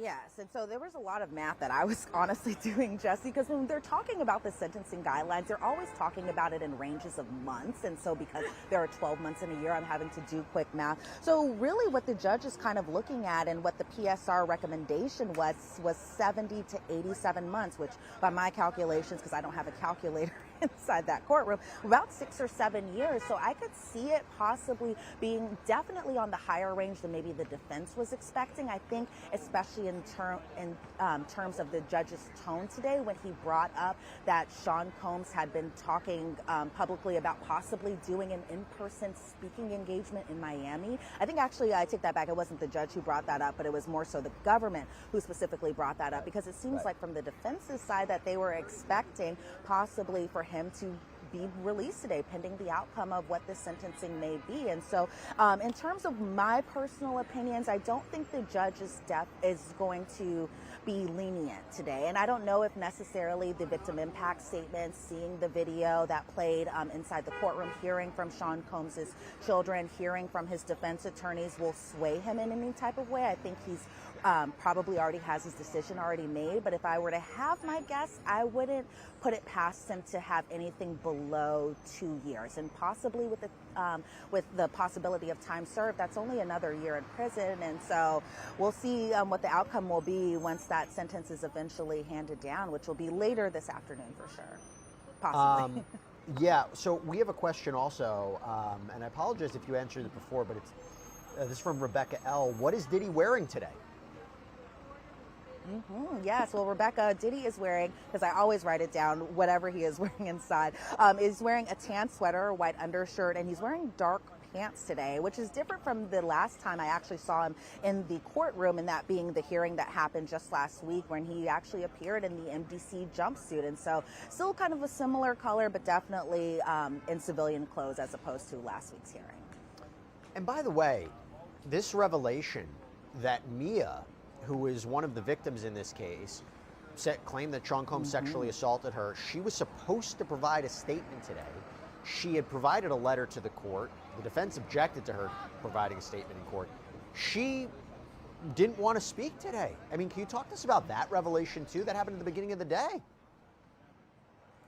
That was a big revelation. I was expecting to hear some in-person victim impact statements, especially from government witnesses. And so it was a big shocker when Christy Slavic said today that Mia no longer wants or wishes to give a victim impact statement. And she, Christy Slavic had said that Mia had submitted a written statement, and that was the same letter from the government sentencing memo. And then it was interesting, Jesse, honestly, to hear the judge kind of get a little kind of testy a little bit with the defense's side, because he pretty much said the tone of the defense's letter in response to Mia giving a victim impact statement was just inappropriate. And the tone of that letter was pretty harsh. It was kind of the same tone and impact that the cross-examination was, where they set out in legal filing, they called her a liar. They said that she was having kind of a fake demeanor while she was on the witness stand. There's all of these things. So honestly, Jesse, it wasn't too much of a surprise that she did end up changing her mind, but I can understand why she might have been apprehensive about coming into court today, especially given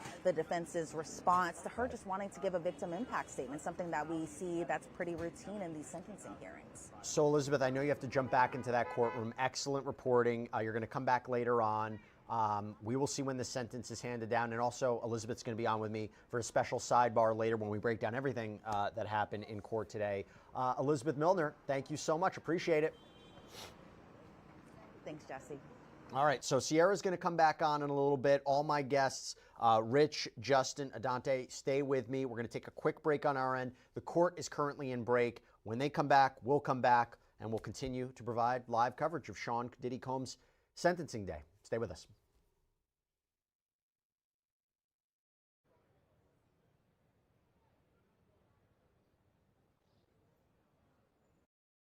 Yes.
I'm back.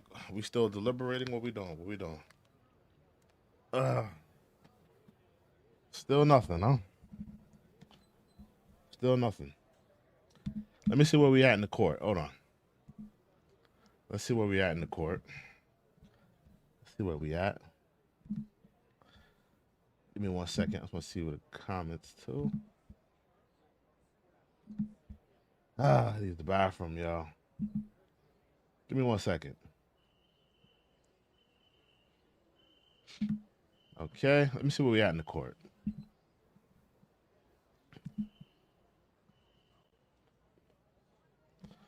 All right.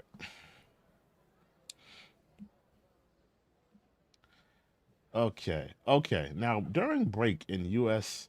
versus Combs sentencing, came to SDNY court, defendant already in jail, Garb, who Kane is ordered further detained. Nexie case being set up as a new indictment is willed out. Silence is free. Press is one. Wait, what? What happened?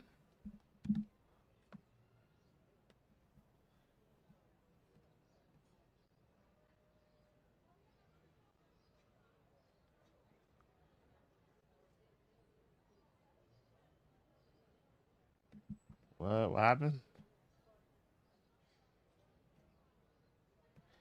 Oh, this was 3 hours ago. Oh, what happened?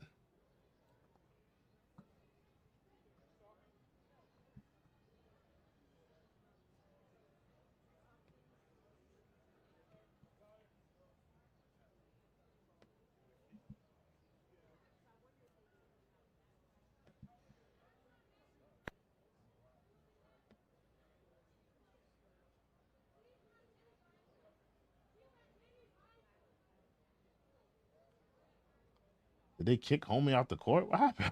I'm trying to figure out what happened.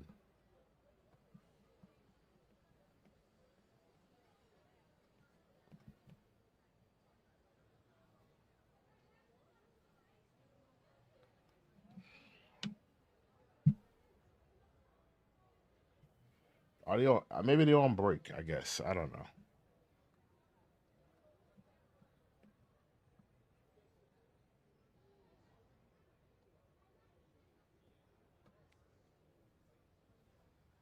I guess they're on break. I guess they possibly they're on break.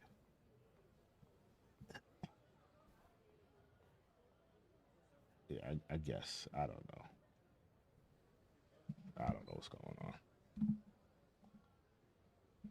Let me see what they're saying, and I didn't see what Long Crown was talking. My fault. Hold on.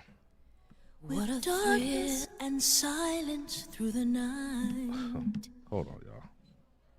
What a thrill. I'm searching and I'll melt into you. 1 second, y'all. Let me just see what Long Crown was saying. Providing a statement in court. She didn't want to speak today. I mean, can you talk to us about that revelation too? That happened at the beginning of the day.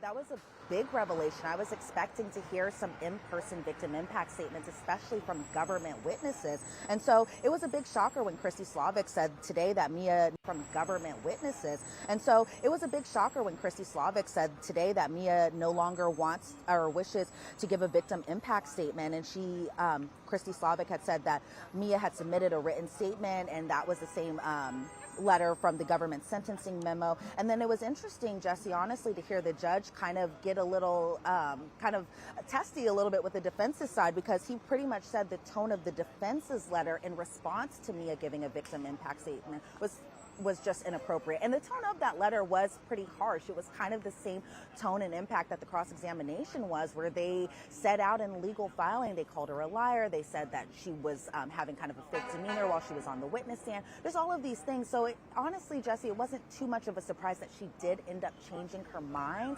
but I can understand why she might have been apprehensive about coming into court today, especially given the defense's response to her just wanting to give a victim impact statement, something that we see that's pretty routine routine in these sentencing hearings. So, Elizabeth, I know you have to jump back into that courtroom. Excellent reporting. You're going to come back later on.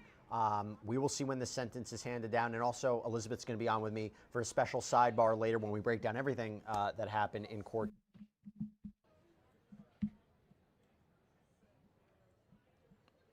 Oh, they're on break until 2 p.m. Oh, my goodness. What is going on, bro? Come on. So they're on break until 2. What time is it right now? We got 15 minutes. Oh, my gosh. All right. I didn't know they're on break for 15 minutes. All right, let's try to see. Let's see what else we can look into while we're looking into that. Yeah, nothing's. Yeah. Salute to Cole. Yeah, he said there's nothing been declared yet. Yeah, they're on break right now. So let me see. So we're still waiting for the sentencing of Diddy. Got about 15 minutes before they come back from break. Let me see. Maybe we'll get into Diddy's letter. I don't know if I read Diddy's letter. I was looking at 50's troll letter. I didn't look at Diddy's letter. The 3-page essay he had. Diddy letter. Take a look at what Diddy letter had to say. Yeah, I'm thinking Diddy's gonna do either a 1 to 3. He's not coming home today. So anybody who think he's coming home, he's not coming home today. So Diddy had a 3-page letter to the judge. He says, I hope this letter finds you well and in good health and in spirits.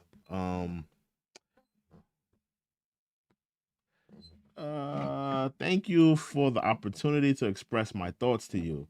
First and foremost, I want to apologize and say how sincerely sorry I am for all the hurt and pain that I have caused others by my conduct, and I fully take responsibility and accountability for my past wrongs. This has been the hardest 2 years of my life. Let me get close to this thing, because I ain't got the best eyesight. I have no one to blame for my current reality and situation but myself and my life. I have made many mistakes, but I am no longer running from them. Hold on. Let me actually hold on. Let me 1 second, y'all. Let me get some sad music going on here. Hold on. Sad, non-sad music. Not copyrighted. Yeah, let me get we got to do this right. We got to do this right. We got to do this right. We got to do this right. We got to do it right, bro. Give me 1 second.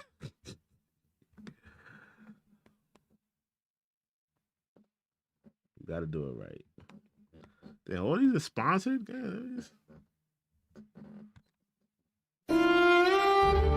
All right, let's read this Diddy statement. Let's read this Diddy statement right. Let's read it right, y'all. Oh, it's not long enough. Hold on. Give me 1 second.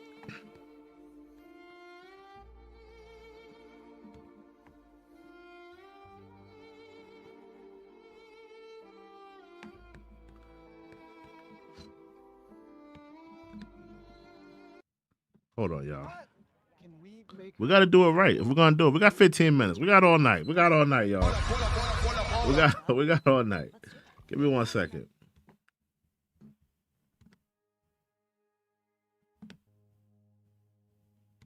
Is this sad enough? Diddy, like, I don't even want to read it no more. Like, Diddy, I mean, I don't know. I think at the end of the day, Diddy, you're probably gonna do 1 to 5. I don't know. I don't really think that the judge is taking into account what Diddy really had to say in this letter. I mean, I don't really think he has any pity for Diddy. He's been very rambunctious during this case. His boisterous has been on display. I don't know. I don't want to read Diddy's statement. I'm straining my eyes looking at it right now. Let me see what else. Maybe somebody else can read it online. Diddy's letter. We got about what? How many more minutes?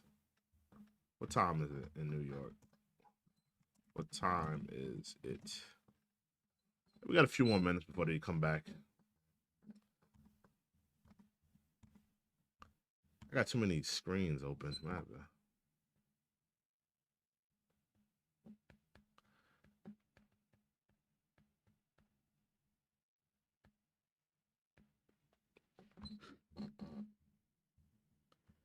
Yeah, I feel like reading Diddy's letter.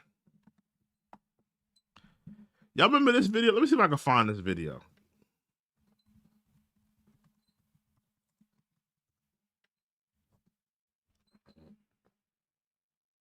Y'all remember this video?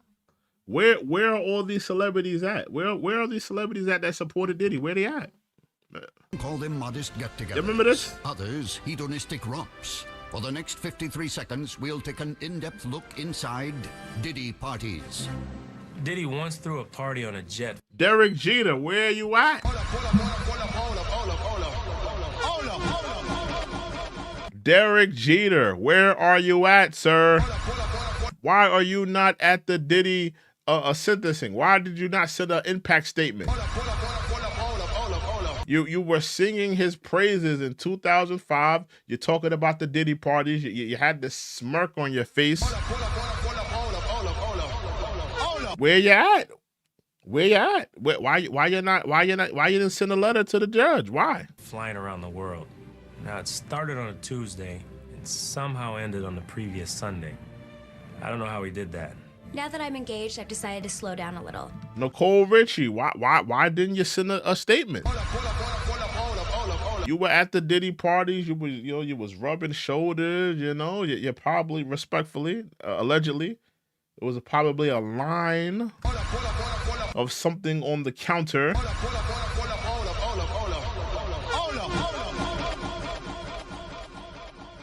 Why didn't you send a statement to help Diddy?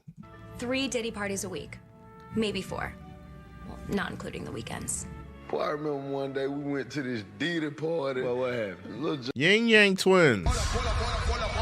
Why didn't you send a statement to Diddy? Why didn't you send a statement? And you got all these people. See, it's funny how the industry is. When you're partying, when you're having a good time, everybody wants to be down, bro. Everybody wants to sing your praises. We was at a Diddy party. We had this. We did that. We did this. We did that. But when you're in jail, you're facing years in jail. Nobody want to send a statement. Nobody want to help you out. When it was party time, everybody can make a video, and sing your praises. They loving you. But when the party's over and you're facing football numbers, nobody want to sing your praises. It's very interesting. Forgot his pimp cup. Yep. D-Rod went to Diddy and asked if he had a pimp cup Lil Jon can borrow. Man, he had a whole bunch of pimp cups. He had a pimp set. It's hard to say which is more. Fat Joe, why did you not make a statement? Why did you not send a letter? You're capping here, you're capping there, you're lying here, you're lying there. Why did you not send an impact statement letter? Off the hook. A Diddy party or a Diddy after party or a Diddy after party, which is basically a pre-party for the next Diddy party. The Diddy party legend continues tonight at 8 p.m. 7 Central. See, this was promoted. So it's very interesting how the industry kind of backs away from Diddy. They backed away from him. There was a particular point in time where the Diddy party was celebrated. Now it's vilified. It's vilified now. Everybody's looking at, the Diddy party. Look at the freak-offs. Homoerotic behavior, baby oil, sexual deviancy. Oh, I was never there. I never seen nothing. I was never there. But back then, 2005, this was championed. Diddy was looked at as a man of, his era. He was champion. He was a hero of the parties. He threw the best parties. The man of the hour.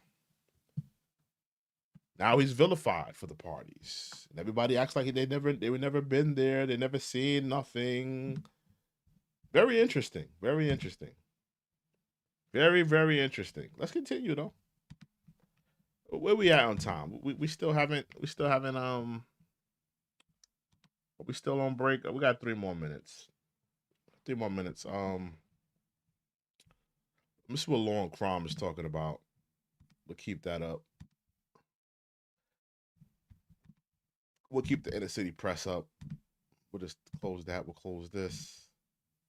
We'll close that. Let me see where we at on the inner city press. Are we back? Are we back?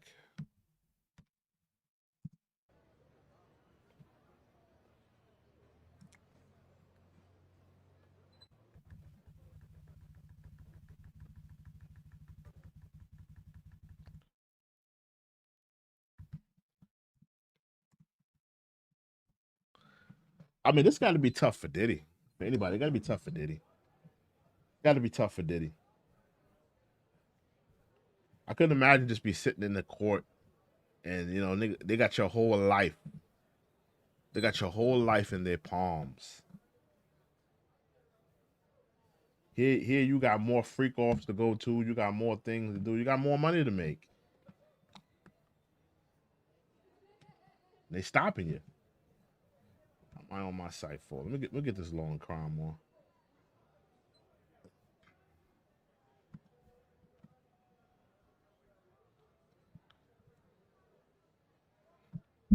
Let's play another Diddy clip.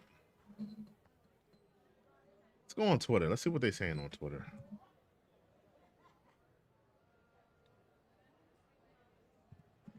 Diddy.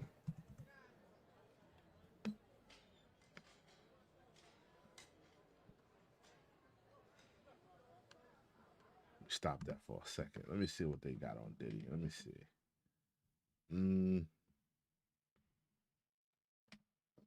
I don't want to play that nutcase Jaguar, right? His family is there. That's them at the courtroom. That's Justin. All right.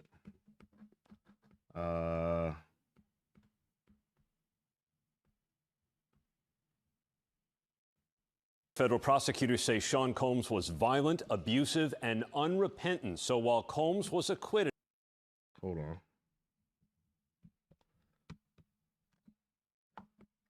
I'm definitely not going to play the Cassie video. I'm not playing that. That was just too brutal. Beating on that girl like that.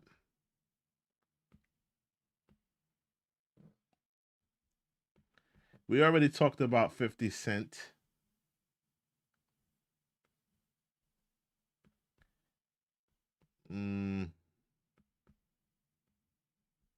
What else we got?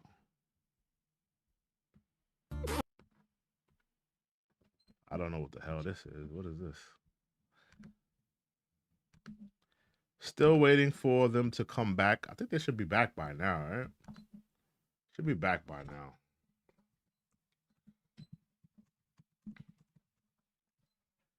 I hope we get the sentencing within the 2:00 hour. Like, I don't got all day, Diddy. I ain't got all day, man. Let's get to the sentencing.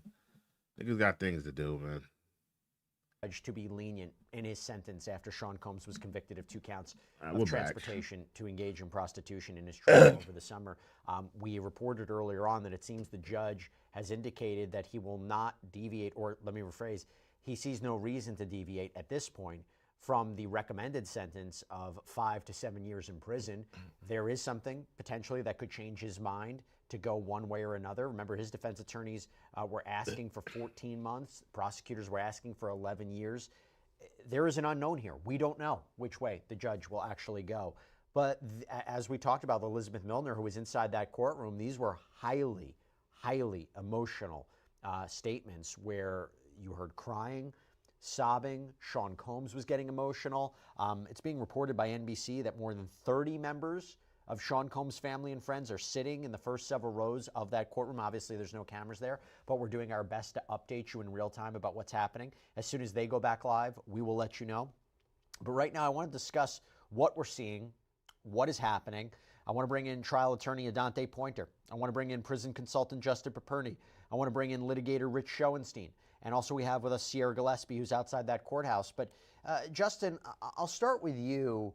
There was something that you said about what Elizabeth was referring to. Elizabeth was talking about what she was witnessing in that courtroom, what the feeling was like, maybe where the judge might be going. What did you take away from it? About 10 months ago in an interview with Elizabeth, she asked me, so like, what is success for Sean Combs if convicted? And success would be trying to get the shortest sentence possible, of course. The guideline, 70 to 87, that's still a year and a half of his life. That's a big range. So even though the judge is inclined to give a sentence within those guidelines, it would be really successful for Mr. Combs if he got that 70 or 71. And maybe the video, the letters, I'm hopeful the work that he has done while in custody could convince this judge to give him the shortest sentence possible. I do think there's value he could provide to the community, provide there's some metrics that are holding him accountable. He would be on supervised release, but that would be a huge win, I told Elizabeth, and I remind everyone right now, that is a big gap. 17 months is no joke. And perhaps his lawyers, but moreover, the work that he's done on the inside could convince the judge to give him 70 months. That would be a massive win for him. Rich, you were listening to my description of the statements from the children as we were talking about in real time. You heard Elizabeth's description. What were your thoughts on whether or not that's going to have an impact on the judge's sentencing here? I don't think it's going to have an impact on the judge's sentencing. And I want to bring back one of my themes here. There are two things going on today. One is a genuine effort by the defense to influence the judge's sentence. And the second is making a public statement on behalf of Sean Combs to his fans and to the rest of the public about him. I thought the video was targeted at the latter effort. And the children, too, I think is more part of the public effort to vindicate him and tell his full story. A federal judge is not going to pay any heed to the fact that Sean Combs has children. There are numerous people in the criminal justice system in prison who have children, men, women, prisoners with children, and that is not a basis to reduce a sentence. And in some ways, the fact that he has children should have increased his vigilance, should have been further responsibility for him to act appropriately and not commit crimes. So I don't think it's a successful argument for the courts. I said that earlier. I think it is potentially a successful argument for the public-facing portion of his presentation. Why then, Rich, did the judge say that was important for me to hear? Not just thank you, appreciate your words, that was important for me to hear. Well, I do think the judge wants to give a voice to everybody affected. One of the purposes of a sentencing hearing is to allow victims to be heard, is to allow family members and other supporters to be heard and to express themselves publicly. And I'm sure the judge was acknowledging them. Those family members haven't committed any crimes, and they have been hurt by this. Don't hear me as saying there is not something real and dramatic about a child being deprived a connection with their parent for a substantial period of time. That's horrible. And I think the judge was acknowledging that. I just really don't see it impacting the sentence. I'm not playing that, man. Go ahead. Oh yeah, Dante, I was just going to. I can't play that clip, man. That's I can't play that clip. Ask you about something about this, about your reaction to this, but also I should note what we can expect, right? What we can expect for the rest of the day. We understand that two more of his lawyers will be speaking. Sean Combs will be making a statement. A reverend's going to be making a statement. I'm not sure if the prosecution's going to be calling anybody, or they may just read letters into the record regarding maybe some of the victims. But your reaction to what Rich said, and also what we can expect for the remainder of the day. What are you looking out for? Yeah, sure. I mean, kids certainly give a perspective, and I think it's an important one because who they're dealing with and what they've described is, hey, we've seen our own father change, be more patient, more guidance and more present, even though not physically present, but perhaps more emotionally present and giving more sound advice than the entertainer and the person who was zipping across the world for these sexcapades or freak offs. So I think it's important that their perspective was heard. At the end of the day, I agree with Rich. I'm not sure how much it's really going to sway the court because there's many defendants who come before a judge who have kids and all kind of family obligations, and they still get sentenced to long and hard time. So I don't see that as being determinative of the sentence, although it's something that will be taken into consideration. But will it impact it? Probably not. And to go to what you said earlier, or what was said in terms of there's a year and a half or 17 months, if you will, of time difference between the bottom range and the top range for these charges. And as being someone who's visited clients in prison, being somebody who's represented clients in these cases, be it in state court or federal criminal defense cases, every day in custody is equivalent to 1,000 days here in the free world. So we talk about numbers, we talk about months, we talk about years somewhat cavalierly. But when you're facing that time and you have to do that time, all of those days, months, years, hours, and minutes and seconds count. And it's something not to be taken lightly. Now, Justin, I'm going to have you jump in on the conversation, but I also want to read you something. I want to read you a paragraph from Sean Combs' letter to the court. He may echo similar statements when he provides a statement to court today. For over a year, I've been locked in one room with 25 other incarcerated people sharing the same one room. In this room that I share, there are no windows. There is no natural clean air. There's no sunlight. We all live in one room. We eat, sleep, use the toilet, take showers, and prepare meals all in the same room. The conditions that my actions have placed me in are inhumane. I don't tell you this for pity or sympathy. I'm simply sharing my truth and the truth of my fellow incarcerated people. We have no clean drinking water, and we boil our drinking water. We all share one washing machine, which is broken. I am surrounded by drugs, and I live every day with the constant threat of being stabbed or losing my life. Again, I am not expecting pity or sympathy, but my time at MDC has changed me forever. I think that last line is the key there, why he's saying that, right? There's no doubt that it's changed him. And I can tell you that experience in MDC where hundreds. I mean, I would think it has changed him. I mean, you're going from living in $1 million mansions in Miami and in Los Angeles and high rise condos in New York to living in a rat infested piss everywhere. You're bunking with pedos and snitches, and I mean, I'm sure your life has changed, Diddy. Of people in our community has served time is unlike any experience in a minimum security camp or a low security prison, right? It is different. And that year should count for something. I think to Adante's point, it is hard to be in prison. It is harder to be in that facility. Most people would say, I'd rather endure 2.5 years in a minimum security camp, 3 years than 1 year at MDC. I think that accounts for something. To the comments about children, I'm hopeful that the judge does look at the collateral consequences that follow for his life. Because whether he gets 70 months, 87 months, or 14 months, or the 11 years, this is a lifelong stain that he needs to work to overcome, indeed for his children too. So I'm hopeful, because I don't think justice is served if he gets 70, 87 months, or 11 years. I think we send people to prison for far too long. I'm of the opinion there is certainly a consequence here. He's enduring it. He could be an asset to the community. So I don't think it should be measured in the length of the sentence, but what can he contribute moving forward? There are collateral consequences for the children. And I think the video and these letters can be impactful. And that's what good mitigation should do. Address all of these collateral consequences. Because even if he walks out of there today, there's more trouble ahead for him. And that's why success for him would be getting that 70 months in lieu of the 87. I think the 11 years is too long of a request. That could perhaps turn out to hurt him. We saw a couple of days ago, Charlie Javis was sentenced. The government asked for 12 months in the 12 years in the Frank JP Morgan scam. Her lawyers asked for 18 months. The judge gave 85 months. Sometimes too long of an ask, too much of an overreach could actually work to the defendant's benefit. We'll see, I guess. Got to express the consequences.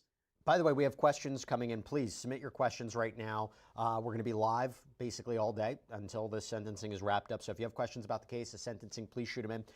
This is from Sydney Sexton. And Dante, I'll throw this to you.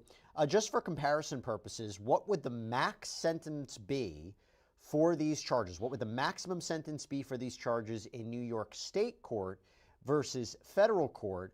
And can that be taken into consideration for sentencing? I mean, I'll preempt it and say, I don't think that there's a transportation to engage in prostitution charge in New York per se, but you tell me. Yeah, I don't know whether there's a corresponding state court charge because the Mann Act is about transporting people across state lines, okay, into different states, versus if it was a New York-based state court or state law-based charge, it would be about transporting people for prostitution within the state of New York, I would think. So I'm not sure what that is. I can tell you that, you know, under these charges, I believe it's 20 years, 10 years apiece for each charge if he were sentenced to consecutive sentences. So, you know, he's facing a ton of time, and there's a lot of people out there who think about 10 years, a decade, potentially 2 decades of someone's life for, if you look at just the 4 corners of the charge, paying money, and then you look at the facts around that particular charge, paying money for other people to cross state lines to have sex and essentially be a voyeur. You know, I'm of the persuasion, if you will, that, you know, that's a heavy price to pay for that particular conduct. However, there are just as many people out there who consider everything he did reprehensible, despicable, and that he's earned every minute and hour of his potential charge. But from my perspective, having been in a courtroom and see people charged, sentenced for a lot less time for what I think are much more serious or much more violent crimes, and even less violent crimes, you know, I think all bets are off. But I'm happy to see that we're not, in my opinion, looking at 11 years for this particular charge. So by the way, I'm giving everybody updates about what's happening in court. The afternoon session is back. The judge is back. Sean Combs is back. Apparently he he did a prayer gesture, blew a kiss toward his mother, Janice Combs. It looks like we're going to hear more from the defense. By the way, Rich, you go to letters that the prosecution has submitted. Deontay Nash, who was the stylist who testified for the prosecution, in his letter, true change cannot exist without acknowledging the harm one has caused, claiming to have changed while continuing to defend the very behavior that led to incarceration is not accountability. It is avoidance. Mr. All right, so we got a lot of time. I ain't gonna lie. We got to listen to the judge. Excuse me. We got to listen to his family. We got to listen to the Reverend Diddy making the band.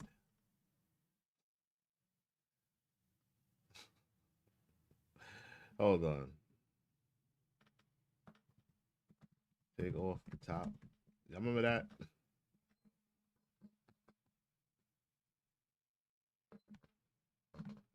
If you look at anybody that's really, really big, they've sacrificed some things. Madonna sacrificed. Hold on.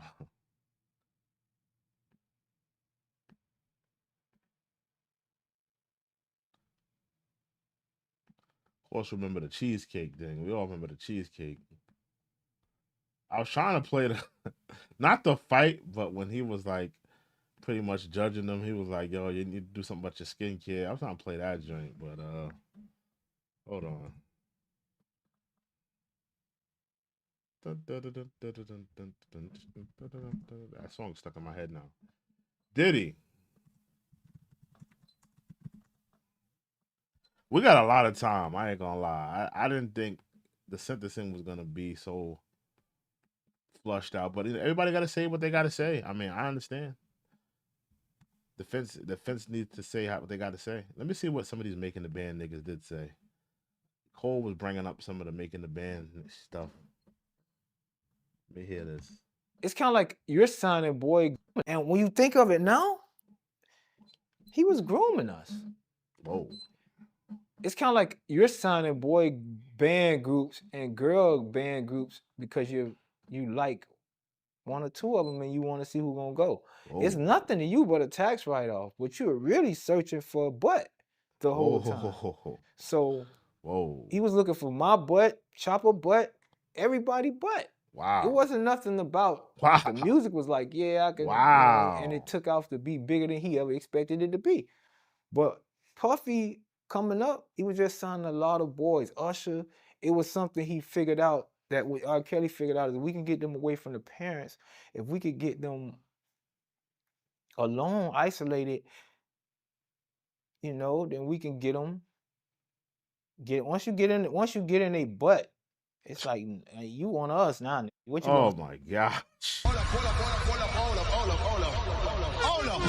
Do y'all think? Do y'all think that's what it was? Do y'all think that's what it was? That listen, he got somewhat of a point. Nah, I can't play the fight, man. YouTube don't like when you play like fights and stuff like that. That's why I didn't play the Cassie video, because the Cassie video is kind of brutal. It has a lot of fighting. YouTube, they don't really rock with fights like that. Like they don't rock with fights like that. If you play a fight on YouTube, you can't keep the video up because they're gonna say it has violence and stuff like that. I can't play the fight. I can't play the fight. I can't play the fight. I can't play the fight. YouTube don't rock with fights. If I play the fight, I can't keep the video up, so I can't play it. I'll say, I got video of me in your butt. Like, how can you ever make another record? You dig what I'm saying? Oh my goodness. Let me hear what Ness has to say. Kept me up there from 2002. You always respected me as a lyricist. You always respected me as a lyricist and as a writer. And that's what kept me up there from 2002 to 2009. But did you at least see any parties or been to his parties? The infamous Diddy parties that everybody talks about? I've been to the parties, but like I said, I don't know. They select you. You're selected. Be more descriptive. I'm gonna be more selective. You have to fit a certain description. You have to fit a certain mannerism for you to be led down that hallway with the door. Hold on. Don't do that. I'm giving it to you real. You have to fit a certain description, a certain mannerism, a body type, a type of mannerism, a type of mentality for you to get led down that hallway with the door. I know exactly what he means. I don't know why people be acting so slow and acting like they so dumb. Like, yo, you know what he means. He's meaning that you have to be groomed by the industry. Diddy's not looking for dudes that are like, real thugged out dudes that's like grown men that are, they know better. They got. He's not looking for that. He's saying that Diddy is looking, if hypothetically, Diddy would be looking for someone who's either groomed already or is wanting to be groomed by the industry. Essentially, that's what Ness is saying. He's like, yo, Diddy's not looking for like, some dude fresh off the block that, knows better, that's grown, and that's like, has his own mind, has his own way of thinking, and going for it. He's saying that, yo, like, Diddy's looking for dudes that are groomed or looking to be groomed. That's essentially what he's saying. But people want to act so slow, like they don't know what he's saying. Like it's kind of obvious what he's saying. Somebody said a pretty looking boy. Wait a minute. Time out. What I want to ask you at that time, like why? Why am I being excluded from this? That didn't like raise your antennas of. Yeah, but that's kind of gay in itself. Why are you asking? Why are you being excluded? Like, do you want to be included? If you see Diddy go into a room with, let's say hypothetically, Diddy goes into a room with Usher, right? In a dark room with nothing but candles lit. And he goes and he holds Usher by the hand and they go in a room together. Why are you asking, why am I not included?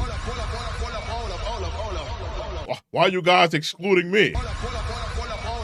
Most straight men would say, you don't find that suspicious? They would say that. Like, why are you trying to be included in like, I'm not trying to go into a room with candles lit with Diddy and Usher. I'm not asking why am I being excluded. If I see Diddy and Usher go into a room with candles lit, I'm gonna be like, yo, salute, yo. Walk the other way. You know what I mean? I see y'all. And I'm gonna keep on moving. I'm gonna go, I'm gonna go downstairs. I'll probably leave, but I'm not gonna ask why I'm not being included. You asking the wrong question. You should be asking what's going on in the industry and not asking why you're not being included. He's pretty much Ness is saying that the particular people that go through the door, the particular people that are included, the particular people that get invited to the freak offs and all this other stuff. He's saying that they are A, groomed already, or B, wanting to be groomed. It's one or the other. That's what he's essentially saying. But let's continue. Of that? Me being young, and at that time, I just wanted to be famous, and I wanted to be a superstar off of rap music. Yeah, but something You didn't want to behind be in that those closed parties? door. Nah, hold on. Something's behind that closed door, right? Bro, but it wasn't out like it is now. It's not. Yeah, but you want to know. You can go on the internet But and look. he's probably not looking at it It's like not that. out like it is now. It was still taboo. Nobody was speaking on it. Yeah. You couldn't speak on it. You didn't have a network of people that could huddle up and talk about it. Yeah, that network of people outweighed yours by far. Yeah. You would get pitched into a little corner talking about talking about curiosity, who's though. this and who's that. Yeah. You would run into a brick wall because it would be those on the other side. Yeah. No, I know what you're saying. Let me keep it a beam with you. The way they attack you is through photo shoots and video shoots. They send in the stylists. If you're getting your hair braided, one of those two guys might be not the way you think they should be. And if you showing them the most love and yippity yappity with them, that's the battlefield. That's where they see,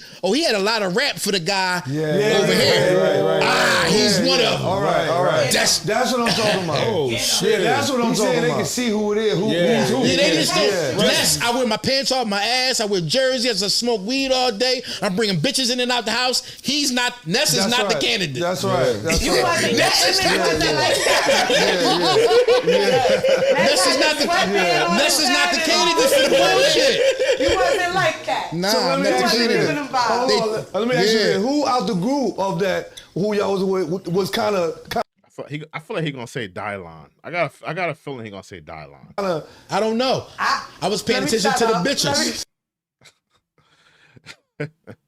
I feel like he was gonna say Dylon for some reason. I don't know why, but I feel like he was about to say Dylon. Let's continue though.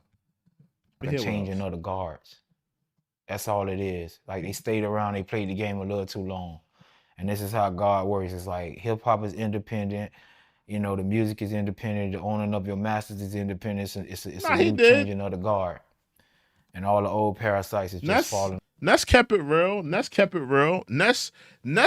pretty much said what it was. And I agree with what Ness is saying. Ness is saying that he's pretty much saying that they select the people that are with that type of stuff. Like it's those types of people, they are already being processed. They're already like, yo, like you're already, we know you're with it. Like you're either groomed or you're not groomed. Like Ness wasn't the type of dude that they were looking for. They wasn't looking for Ness. They was looking for somebody a little bit more zesty, probably somebody a little bit more sexually fluid, somebody that was, down with whatever they was down with, essentially. Ness wasn't, I agree with what Ness is saying. He kept it real. Even with the stylist stuff, where he was saying that, oh, they may have a stylist in there and they have, some maybe like a gay guy braiding your hair or something like that, and they throw the stylist on you and they see you, or you too friendly with him, and they try to throw, like, I see what he's saying with all of that. He's saying like that was probably what was going on back then. And what people don't hear, people might miss what he was saying, that back then it was taboo. If you spoke about it, more than likely you were going to be blackballed. You wasn't going to last long, and we've seen evidence of that.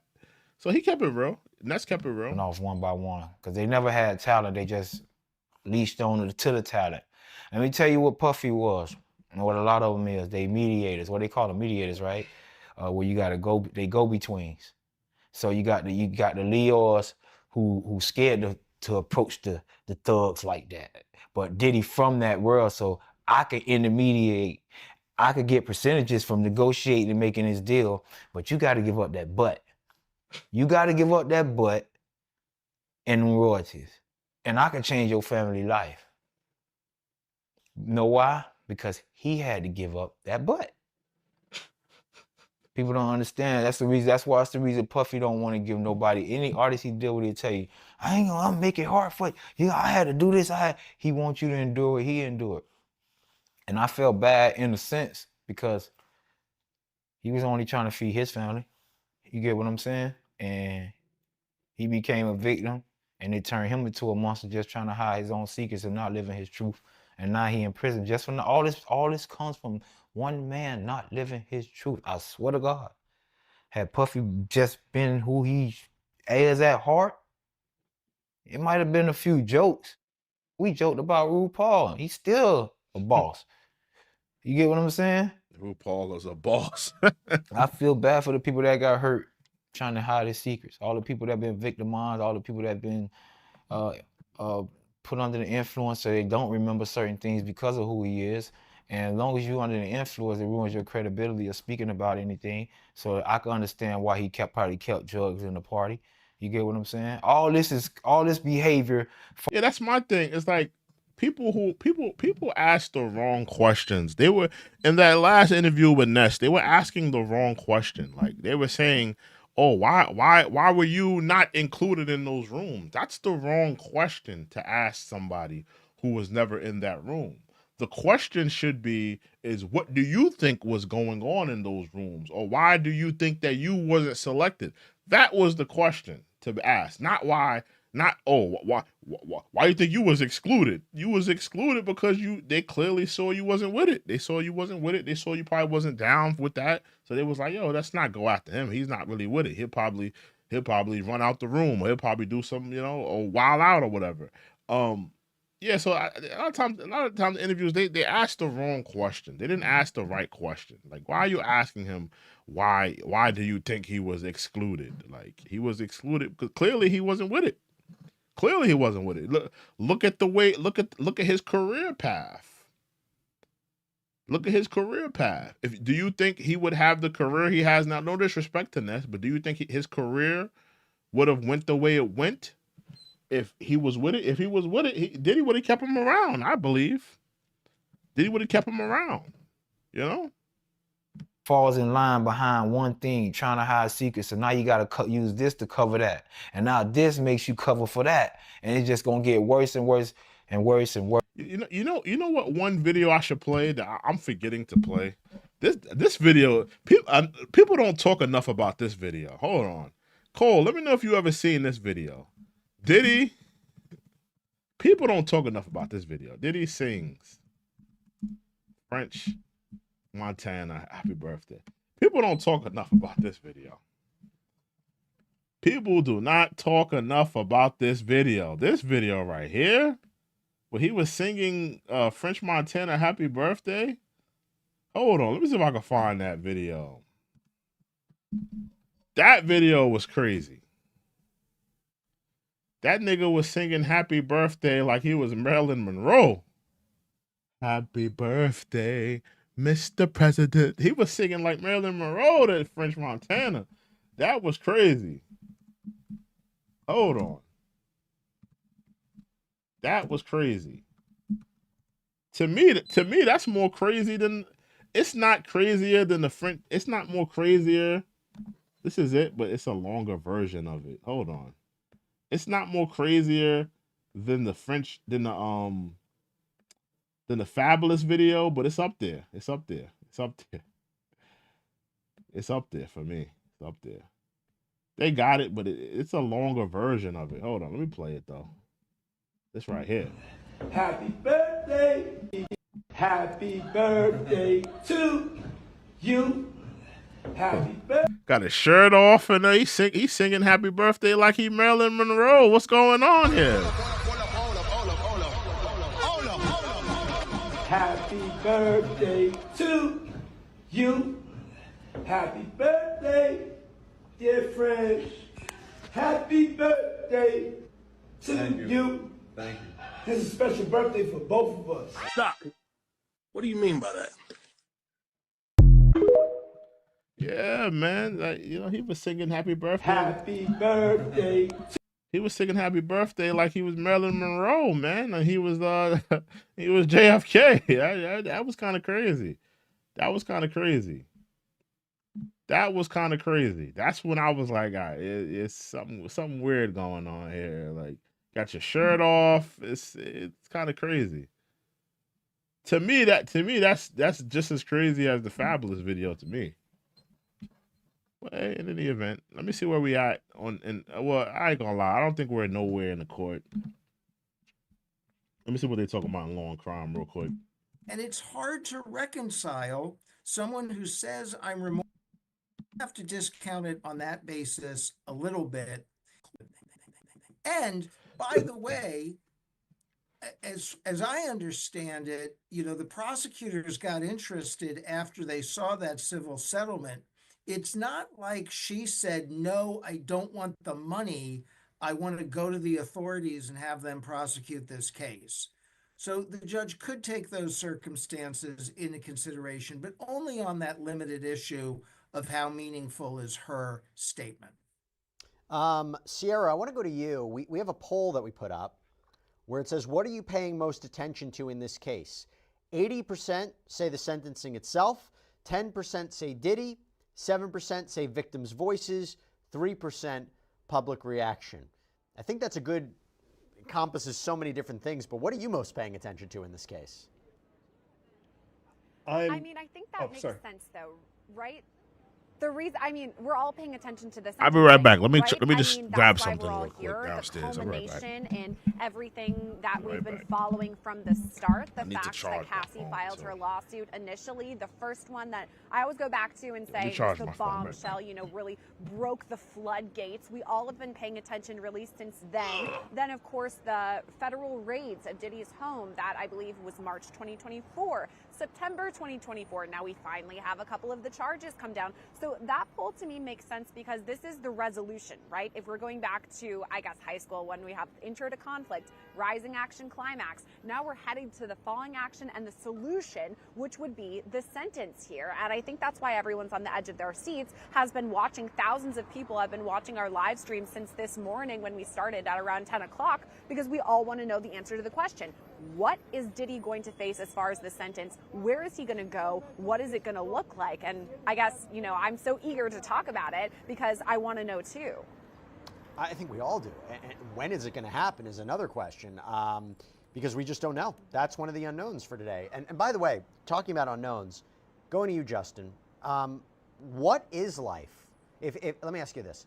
If Sean Combs is sentenced to significant prison time in a federal facility, as we talked about earlier, it may not even be in New York. It may be in a place that is near where he could be released to, another state. What does life look like for him in federal prison? Well, first off, regardless of the sentence today, it's a good day in some ways for the family because you get clarity. It's very difficult waiting and wondering for that number. So regardless, he gets some clarity. Now, he also has this perspective of spending so much time in detention, right? My partner endured it for 1 full year. Then he went to the penitentiary in Atlanta. And despite, you know, the gun towers and the razor coil, he felt free because he was out of detention type setting. So it will be much easier, even if the sentence is longer, once he gets to a low security prison where there might be fences and barbed wire, but you're free to roam. You can go to the track, you can go to recreation, free to walk to the chow hall every single morning. It will be a dorm type setting. You can visit with your family, no partition separating you. It's kind of like visiting in an airport, right? You're around people that you don't know, you have some semblance of privacy. So it will be a much easier environment inside of a low security prison compared to what he's enduring right now. If he goes there, he will form a routine. He will work, he will visit, he will call home. He will most likely have access to email. If not initially, it will come. And he will have ample opportunity outside of programming, like hours a day, to continue to develop this program he has told the court he is developing. Because if he is inside of this prison, I think you know what he wants, Jesse. He wants to get out of there as quickly as possible. The question is, how do you do that? You demonstrate to a case manager that you're a candidate to go directly to home confinement. He needs to stand out. He may need some more liberty down the road from this judge. He's only going to get that if he has a record that shows why. So it can be a very productive experience for him, much easier than MDC, that much I know. Rich, just to be clear, because the judge denied him bail, because the judge denied his motion to throw out the convictions recently, Is that a preview of where the judge may lie when it comes to Sean Combs, that he may throw the book at him, so to speak? Well, I don't know that one necessarily means the other. Now, obviously, denying his motion to throw out the conviction is a big deal. That means the conviction stands and he has to get some punishment.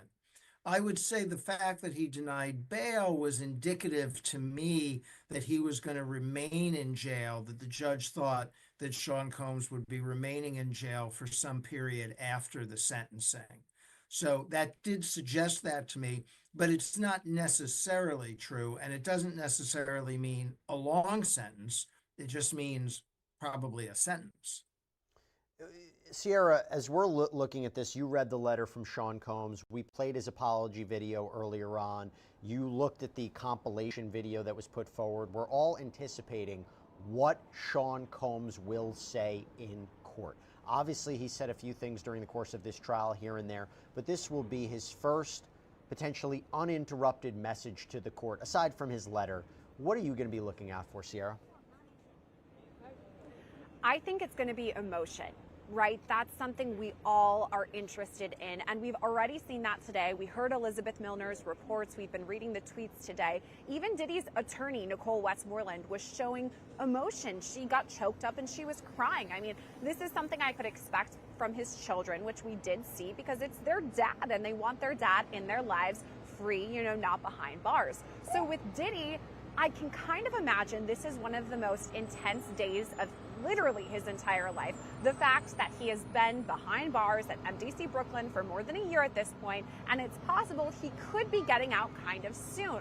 And I mean, this is Diddy's chance to really have the floor. We saw the apology video kind of a while ago. He's pretty, stern and straight-faced. But as you have pointed out time and time again, Jesse, after that apology video, he then went on to commit more of these alleged, offenses. So it's interesting to have seen that, and then prosecutors say, okay, but after that, he went to commit more crimes.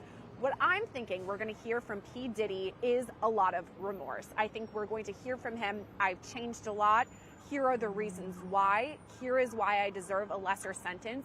Here is how I'm going to change. And I really do think it's going to be pretty emotional for him because I've said this before, P. Diddy is a pretty charismatic guy. He's very charming. I mean, there's a reason that so many people were in his orbit, whether that's good or bad. I mean, make your own judgments. I do think that he has kind of an electric personality, and I think he's not afraid of an audience either. So he's going to use this time, take the floor, tell it all, and honestly maybe get a bit emotional too. Yeah, and I also, as I'm looking at this update from court, Brian Steele says, some in the media, not all, who have written that Sean is an outcast, a leper. That is not true. He has done things I would only dream of doing. There is a man released to his home, Charles Scruggs. He can speak. He's by the phone now, so we'll see where that goes. But, I go to you, Justin, on this. Do you believe, based on what you're seeing and hearing, oh, by the way, one more thing, one more update. Brian Steele says, October 6th is not a speaking engagement. So referring to the Miami thing. October 6th is not a speaking engagement. It is that people realize he is different. He can speak about drugs, about putting your hands on a woman. He can change people's lives. It's not a speaking engagement. It is a healing. So again, that Miami event is not a speaking engagement, like he's ready to go on the town and speak and thought he was going to be released. Do you think that it's credible that if he's released, he will be a force for good? That he will help people on the outside? You tell me.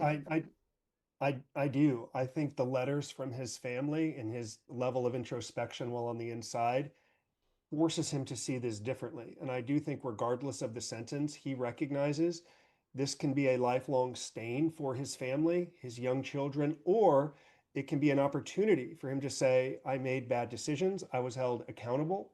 And as a result of this experience through the system, I want to continue to build and show how I'm part of the solution. It's why I started from a difficult environment in MDC, where I read his lawyer argue that he was nearly shanked and killed in prison. Despite getting nearly shanked and killed, he's building and contributing. So I suspect he will continue to do this work, whatever the sentence is, not just as a strategy to maybe get out of prison earlier, where are we more at liberty on the other side, but because his children are watching and they shouldn't pay the price forever because of some bad choices from their father. So I think he truly gets what's happening, and I think he's used his time in prison to begin building.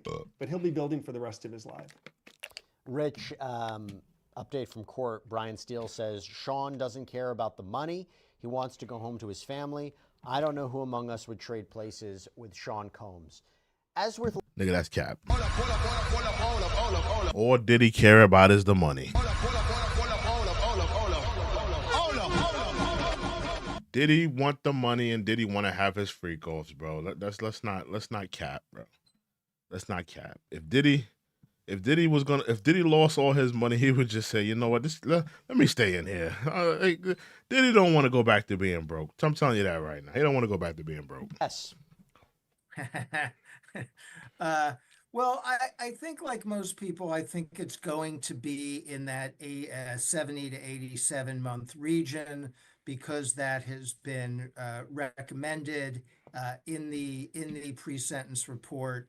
The judge has already acknowledged 70 months sounds that crazy. seemed to be the appropriate range. 70 months because sounds that's crazy. in the middle of what the defense is seeking and what the prosecution is asking, because that seems like a serious sentence, but not too serious. And you do have to take into account that this case by the government was an effort to put Sean Combs in prison for the rest of his life on some very serious charges.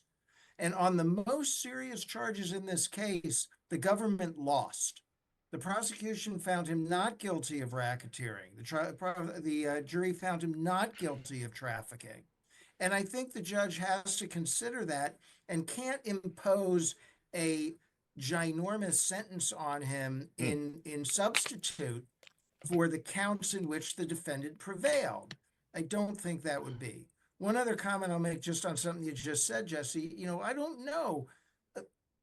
I think there might be a lot of people who would do 5 years in prison if they came out with Sean Combs' money and power and fame. I actually think that line would be pretty long. So it is a significant sentence if that's what it is, but he still is in running to have the life he has or something akin to it. Yeah, that's an interesting point. I mean, again, that was Justin. That's what Brian Steele said. He's passionately advocating for his client, even saying just now, some of the media have called Sean a disgrace, an outcast, like a leper. These people are wrong. I know Sean personally. He's a great man who's being sentenced, but he still has done things that I would dream of doing.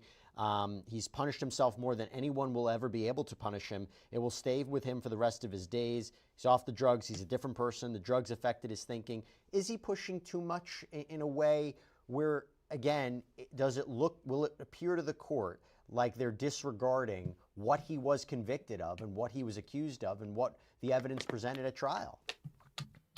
Certainly you could argue there could be a little more focus on the victims and the impact on their life. It's an interesting dynamic because he's essentially saying, I accept responsibility while still maintaining the right to an appeal. And the judge commented on that. Arguably, probably maybe get a shorter sentence than even the guidelines if he said, I'm not appealing, seeking a new trial or an acquittal. I'm just all in. I made bad decisions, Your Honor. I am fully responsible. That certainly could have moved the needle. This lawyer is doing well what lawyers are paid to do. They're paid to focus on the virtues of their client, mitigating factors. The only thing that's helping Mr. Steele make this argument is that I believe Sean Combs has actually begun with evidence. He's begun to do some of this work while in a very difficult setting. If Sean Combs had not done any of this teaching, mentoring of other prisoners, avoiding problems, but more so showing that he can help people there, these arguments would really fall on deaf ears. It would be very, very bad. I went to a sentencing hearing recently and the judge opened up and said, there's very little evidence to support these claims that you're making about, your client. You're saying it. I don't see it. There's something here that's making Mr. Steele's job measurably easier, but it's his job to focus also on the consequences that Combs is enduring. And this is a different type of crime. White Collar Advice was very involved in that Varsity Blues case years ago where all these parents paid to get their kids into school. That was a bad thing, but that was a white collar crime with sentences from 2 months, 3 months, 5 months, a different stigma than this crime, which is the reason more than ever he's got to demonstrate what he's learned, why this will never happen again, and how through my platform, I'm going to influence millions of people moving forward. this is as much about his children, their legacy, how it will impact them, as it is his. Because even if he gets 87 months with good time served, it's not a life sentence, but it could be for his children if he doesn't continue to embrace the right message. So Sierra, got a question from Becky Bellata. How many people are allowed to speak on his behalf before Diddy speaks?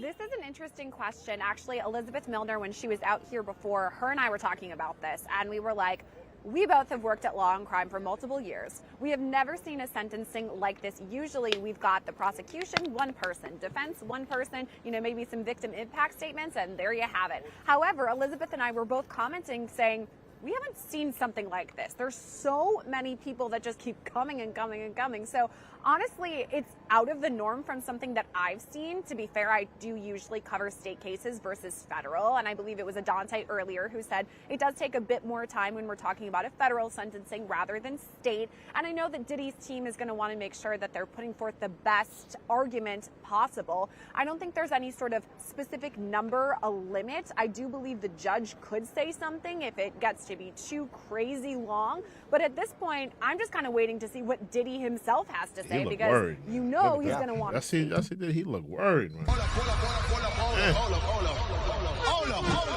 Woo! That man looked worried, man. And look, Brian Steele is still raising some of the defenses that the defense put forward in their filings leading up to this. This was a voluntary sexual encounter consented to by adults. I agree with Ms. Shapiro. This is issue preclusion, double jeopardy, a due process violation. Rich, it seems that they're echoing some of the statements and arguments they made why the conviction should have been thrown out. Ultimately, that was denied. Maybe he seems to be echoing some of the concerns they have about what evidence is being considered by the judge in sentencing. Is it a little, too late? Should they be arguing this? Is this for the record for purposes of appeal? Is this mine? Sorry. This is your Rich. Sorry. Throw a lot at you. Okay. So what I don't think they want to do is argue to the judge that. Let me see what's going on in the court, because I haven't checked in the city press in a while. Let me see what's going on in the court.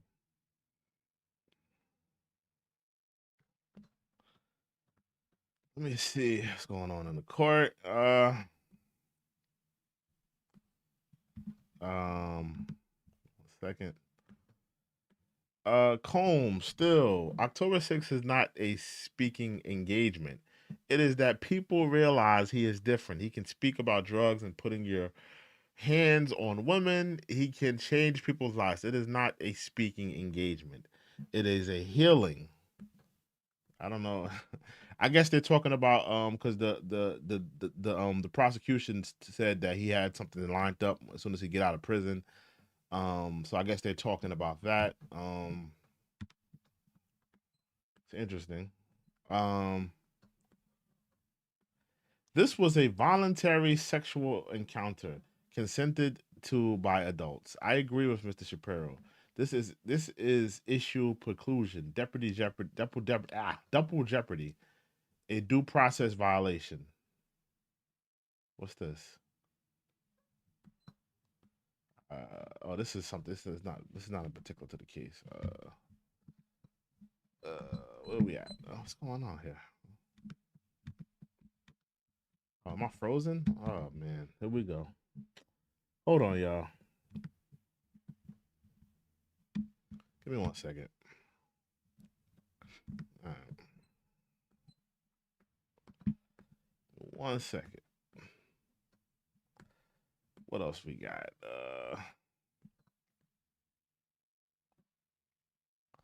Let me hear what this man has to say right here.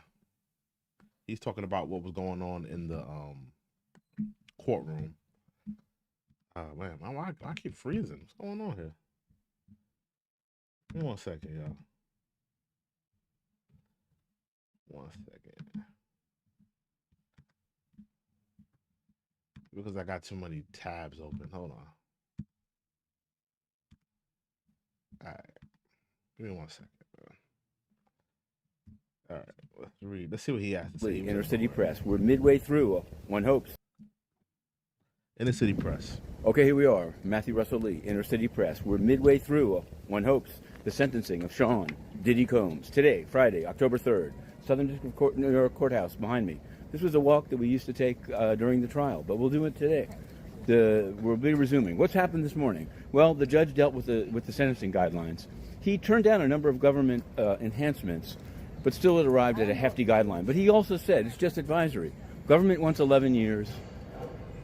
Diddy wants time served. What happened after that? Well, Pussy Slavic laid it on. She said this is not a typical Mann Act case, and I think most explosively, she said Diddy has already set up speaking engagements in Miami for next week and called it hubris.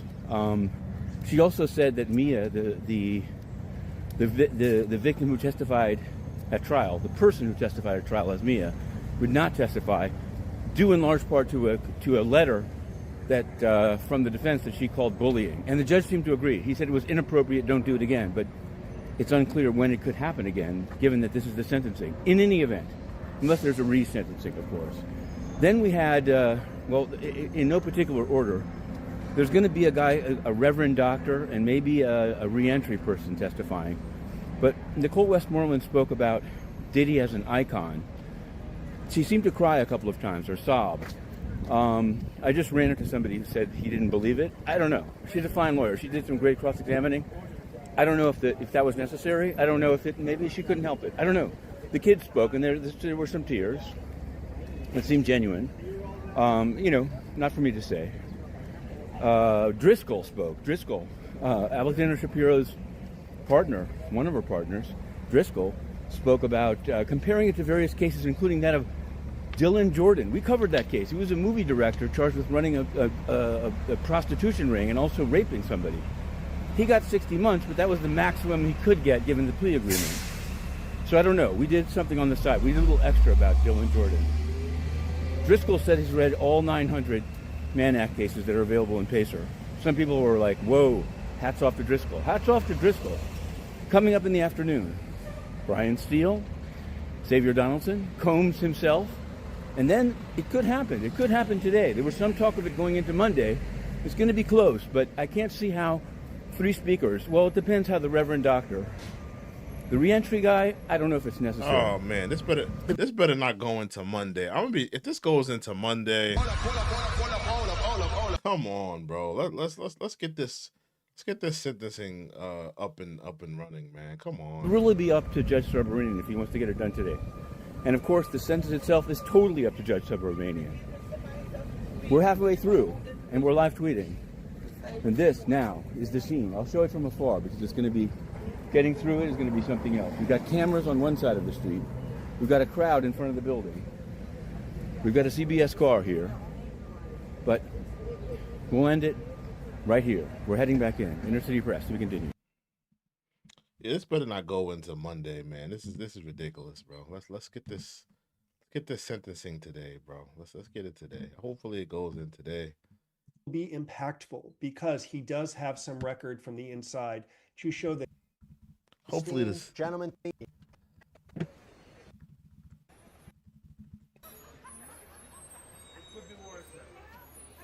Okay, so Long Crime, they're taking a break right now. And salute to Long Crime. They're doing a good job right now. They're holding me down. Let me see what's going on with Inner City. See if they have any updates on here. I saw Brian Still was talking earlier. Just read this. This was not okay. This is still the same. Okay, so all right. So there's no new updates. No new updates. Yeah, man. Let me see what's going on Instagram real quick.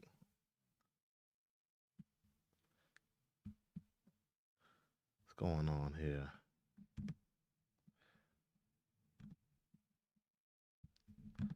Any new updates on anything else that I'm missing? Yeah, so maybe we'll talk about this for 1 second. the whole speaking engagement. Sean Combs has booked speaking engagements in Miami for next week.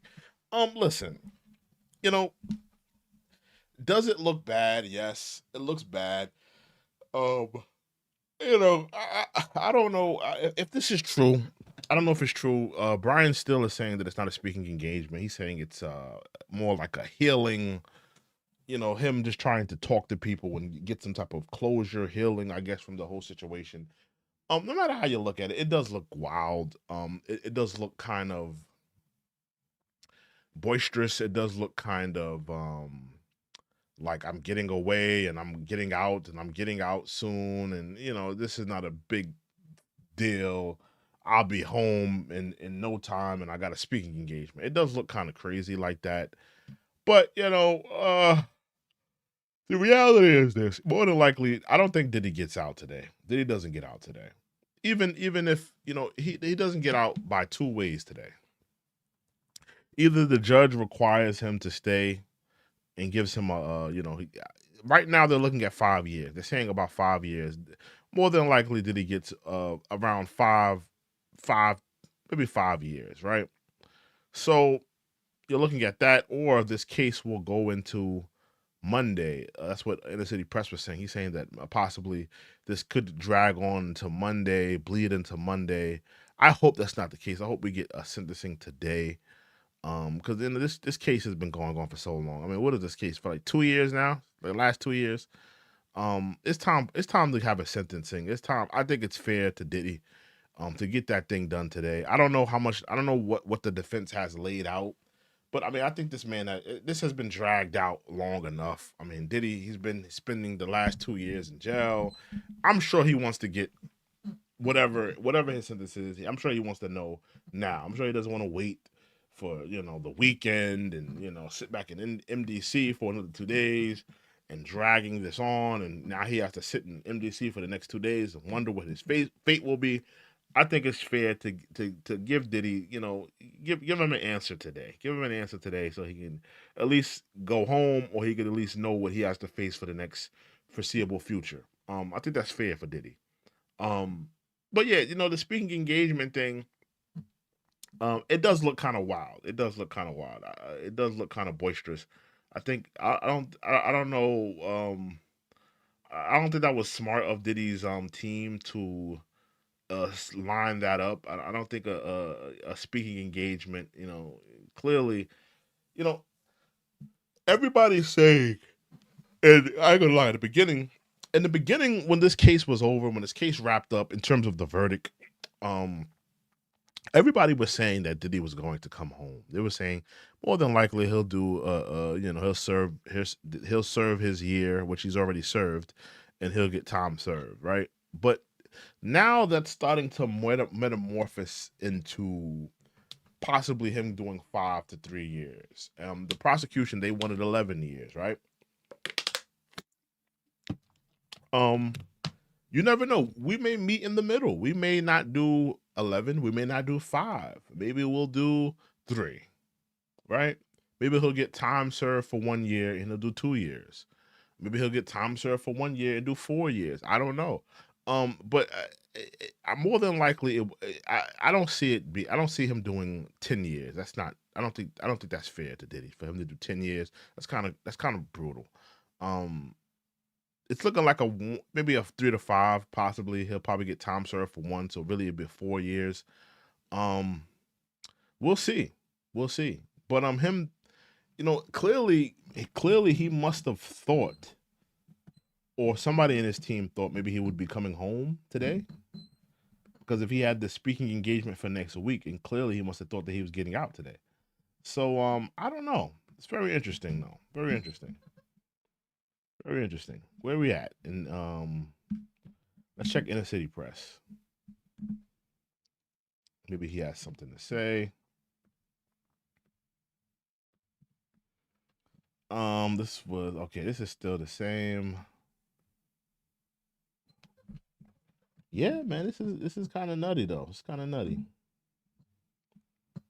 And thank you guys for rocking. It's been a while since I've done like a long stream like this. I haven't done a long stream in a while. Thank you guys for rocking out with me. Whoever's rocking out right now. Let me see.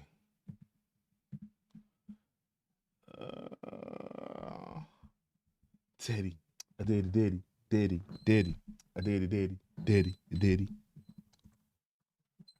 The D, the I, the D, the D, the Y.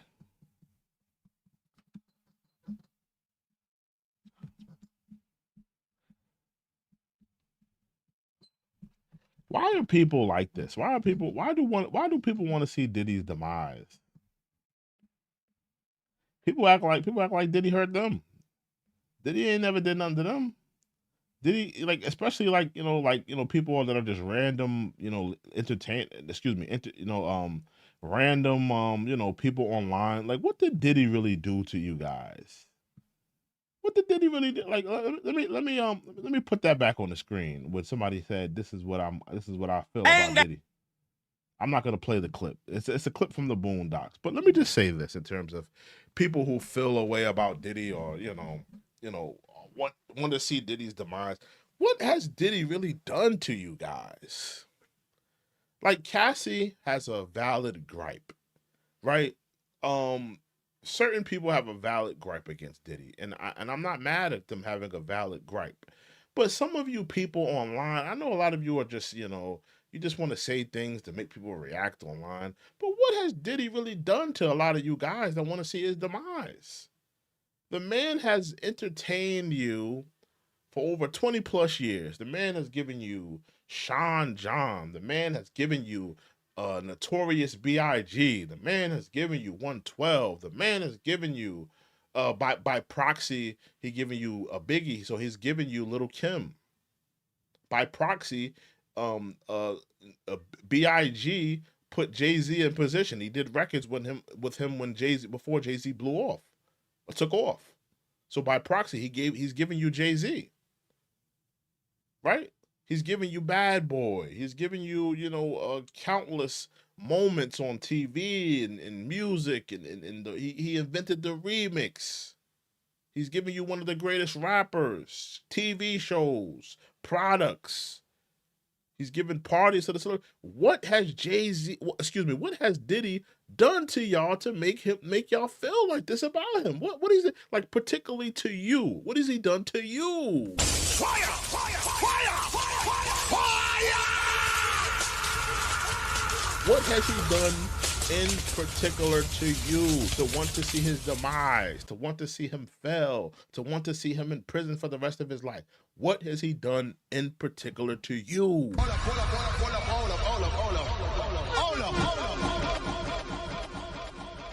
Cassie has a gripe. I'm gonna give it to Cassie. Kid Cudi, he has a gripe. I'm gonna give it to Kid Cudi. If he put hands on any of those women, they have a gripe. Anybody who he's done bad business with, maybe an artist where he took their publishing or he gave them a bad contract, they have a valid gripe.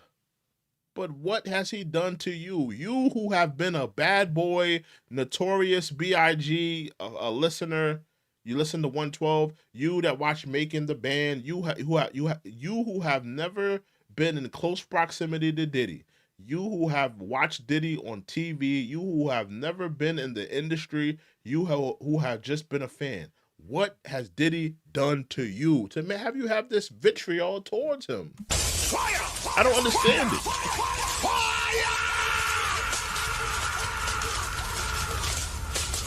You know? What has Diddy done to you to make you have this type of vitriol for him? I don't get it. I don't get it. I don't get it. I don't get it.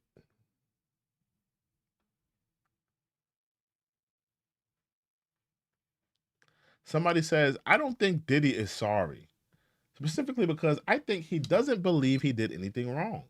If he isn't made to do significant time, he's going to come home cocky as ever and looking for retribution. Now, this is interesting. It's very interesting. In my opinion, do I think that Diddy felt like he did anything wrong in this particular case? I don't think Diddy feels like he did anything wrong.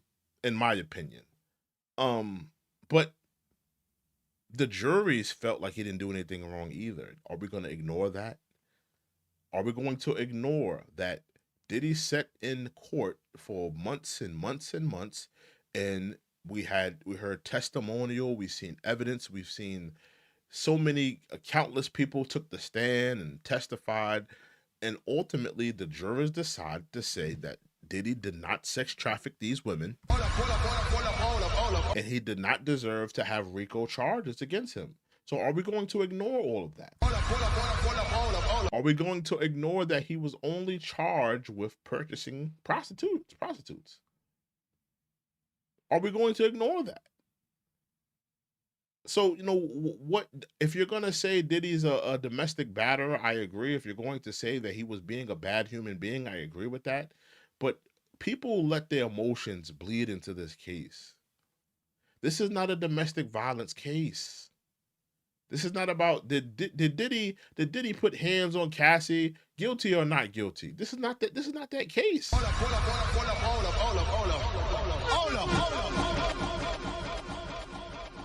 And I'm sorry, but people don't like to ask the victims, why didn't Cassie go to the police? Why didn't Cassie go to the police? Why when Diddy put hands on her, did she not go to the police? Right? Sit in the precinct, tell the police that Diddy has been abusing me, request the hotel to give up all recording devices and give up all security cameras.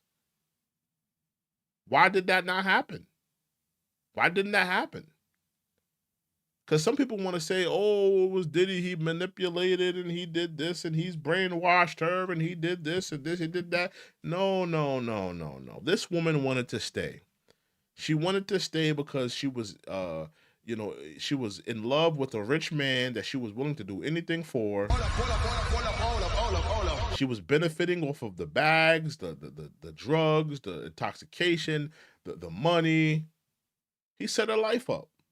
And she did not want to go back to a meager lifestyle until it got to a point where it was enough. You know? And people don't want to hold Cassie accountable for anything. You're telling me throughout the beginning of this case until the ending of this case that Cassie doesn't need to be held liable for none of this? Nothing was her fault? You don't think she's accountable for any of this stuff? For everything that happened? You're telling me that Cassie did nothing wrong from the time Diddy met her, from the end of their relationship. You're telling me that Cassie did nothing wrong.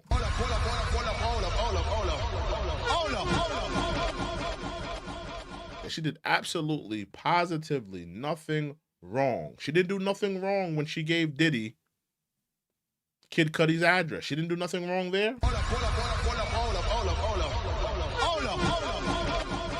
She didn't do nothing wrong where Diddy asked her if she wanted to continue to do this, and if she didn't want to do it, that was fine. And she requested that they continue, that she liked it. That wasn't wrong. She didn't do nothing wrong when she decided to purchase the prostitute. She was the one purchasing the prostitutes. It wasn't Diddy.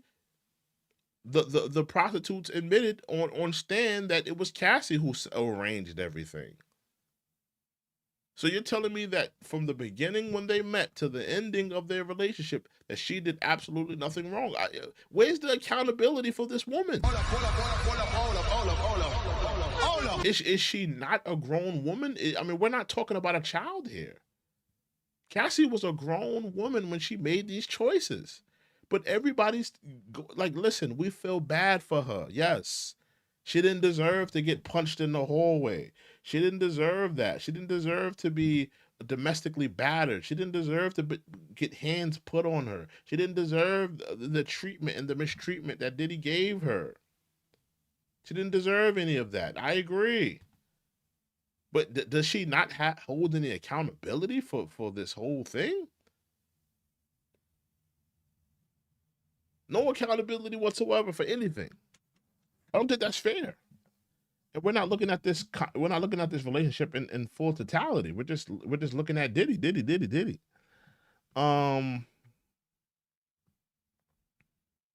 Crazy though. Let me see where we at in terms of the. I didn't think this was gonna drag so far, man. I thought we would get the sentencing out by now. Yeah, where we at? Do we got any new updates? Okay, so now the Reverend is up there. The Reverend is up there. Let me see what the Reverend talking about. Okay, oh, this is vlog 2. Oh, this is actually, we've seen that already. Give me 1 second, y'all. Let me see what the Reverend was talking about. The Reverend. Reverend, you have been very honorable in this court. Still says, we'll have Mr. Donaldson. Xavier Donaldson, it's been a long day, but I think it's been worth it. I want the record to be clear that Mr. Combs is not a pimp. He's not a pimp.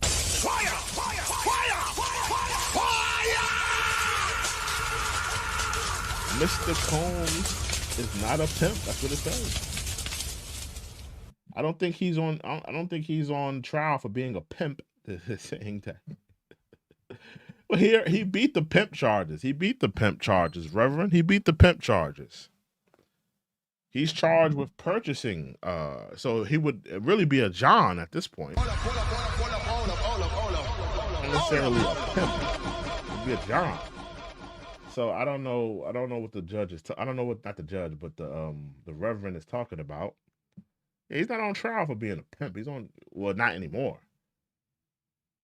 You know, he beat the pimp charges. He beat the pimp charges.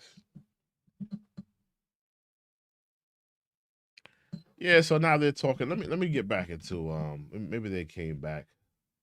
Long crime. Let me see. No, they're still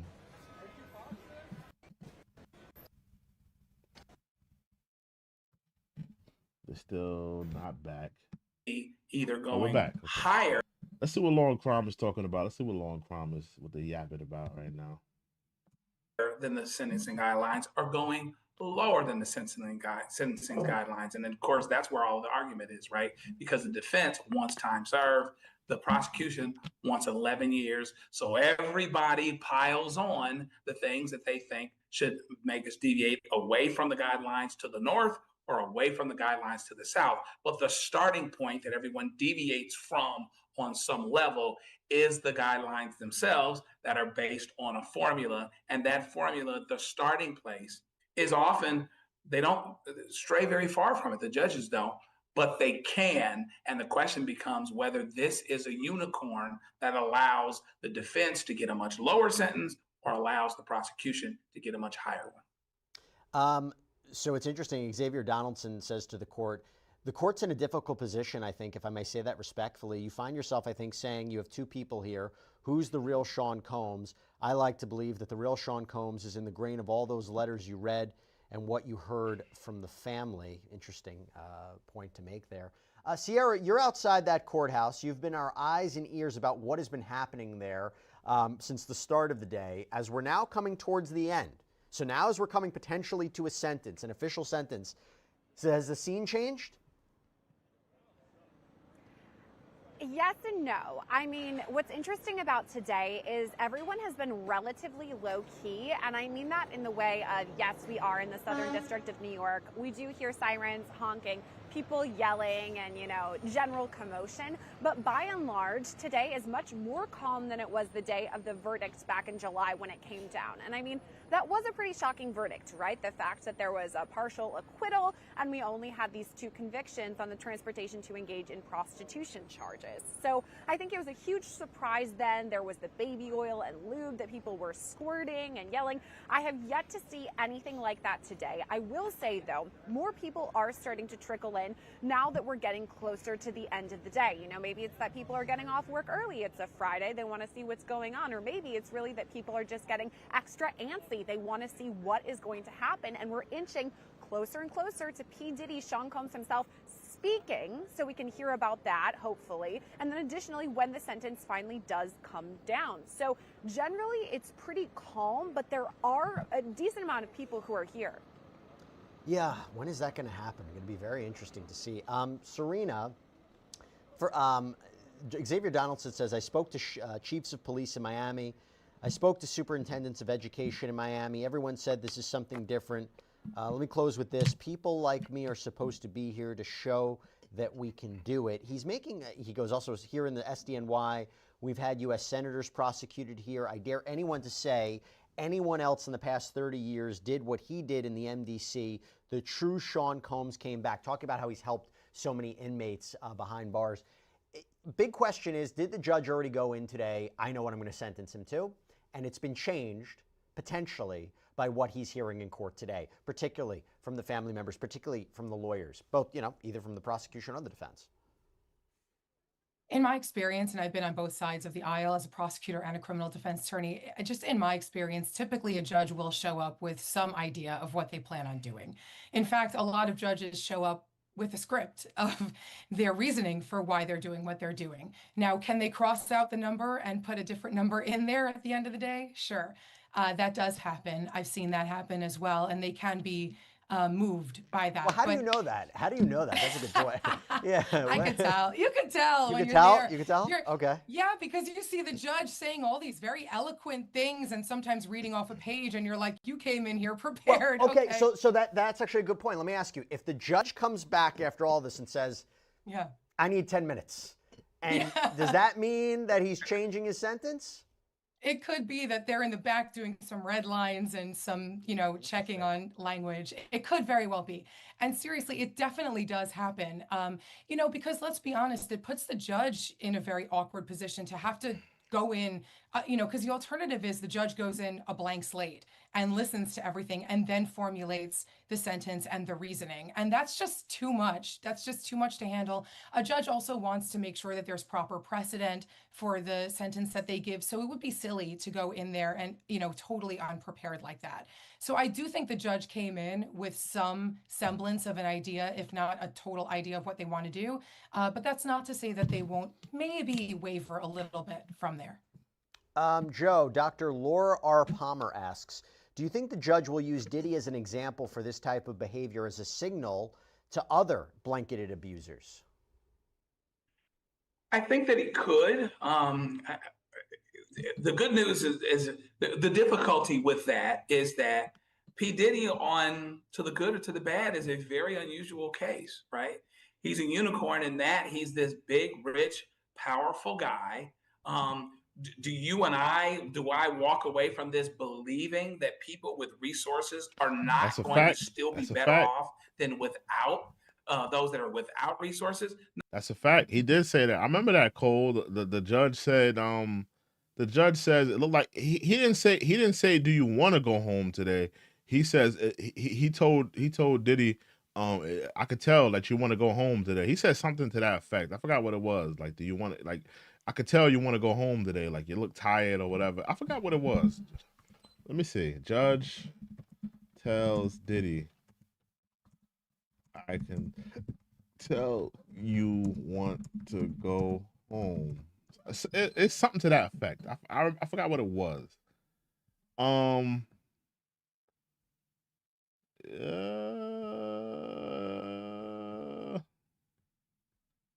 remember that though.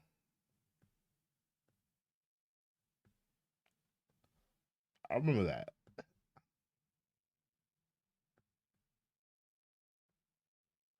Yeah, he said something. He said something to that effect, like, I could tell you want to go home today. Like, yeah, he says it's something like that. He said something like, I tell you want to go home today. Like, and then he wound up, you know, letting that nigga sitting there for another couple more months.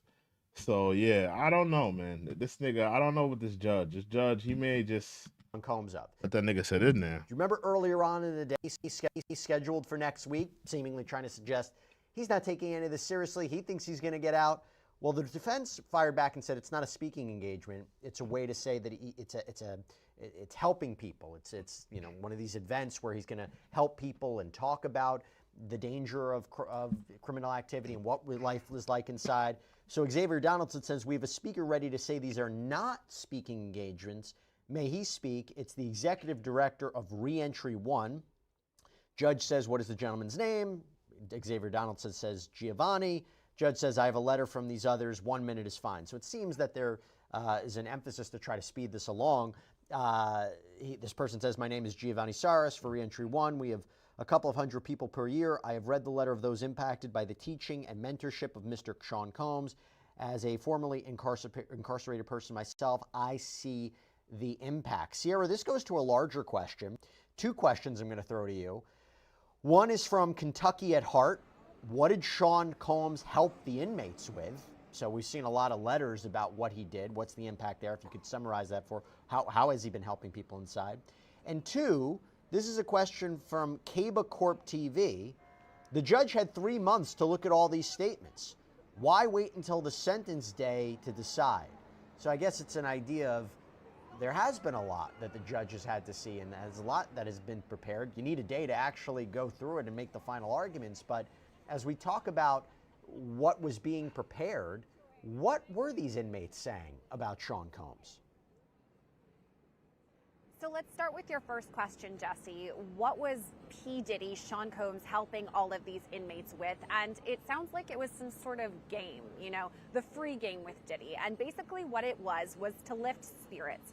Talk about, you know, what we're going to do when we get out of here, positivity. And again, we have to remember that prior to all of this, Sean Diddy Combs, we know his name because he was very successful, both as a music artist, but also an entrepreneur when we're talking about Bad Boy Records or Sean John or Deleon Tequila, whatever it may be. He had a business enterprise, really, so to speak. And I think what he's doing and helping these inmates is, hey, okay, here's what's going to happen when you get out of here. Here are ways that you can, you know, better yourself, both in the career way, but also the mindset of, you know, being a better person, reform, kind of the bottom line in all of that. And I think that's the underlying thing here. We're hearing you just were reading one of the updates from Giovanni in court saying, yes, I have in fact seen a difference with P. Diddy, with Sean Combs, you know, interacting with some of these other inmates and, you know, what he's done with them at MDC. Now, on to your second question about Judge Arun Subramanian, the fact that he's had, 3 months to go through and read all of these letters and collect all that information.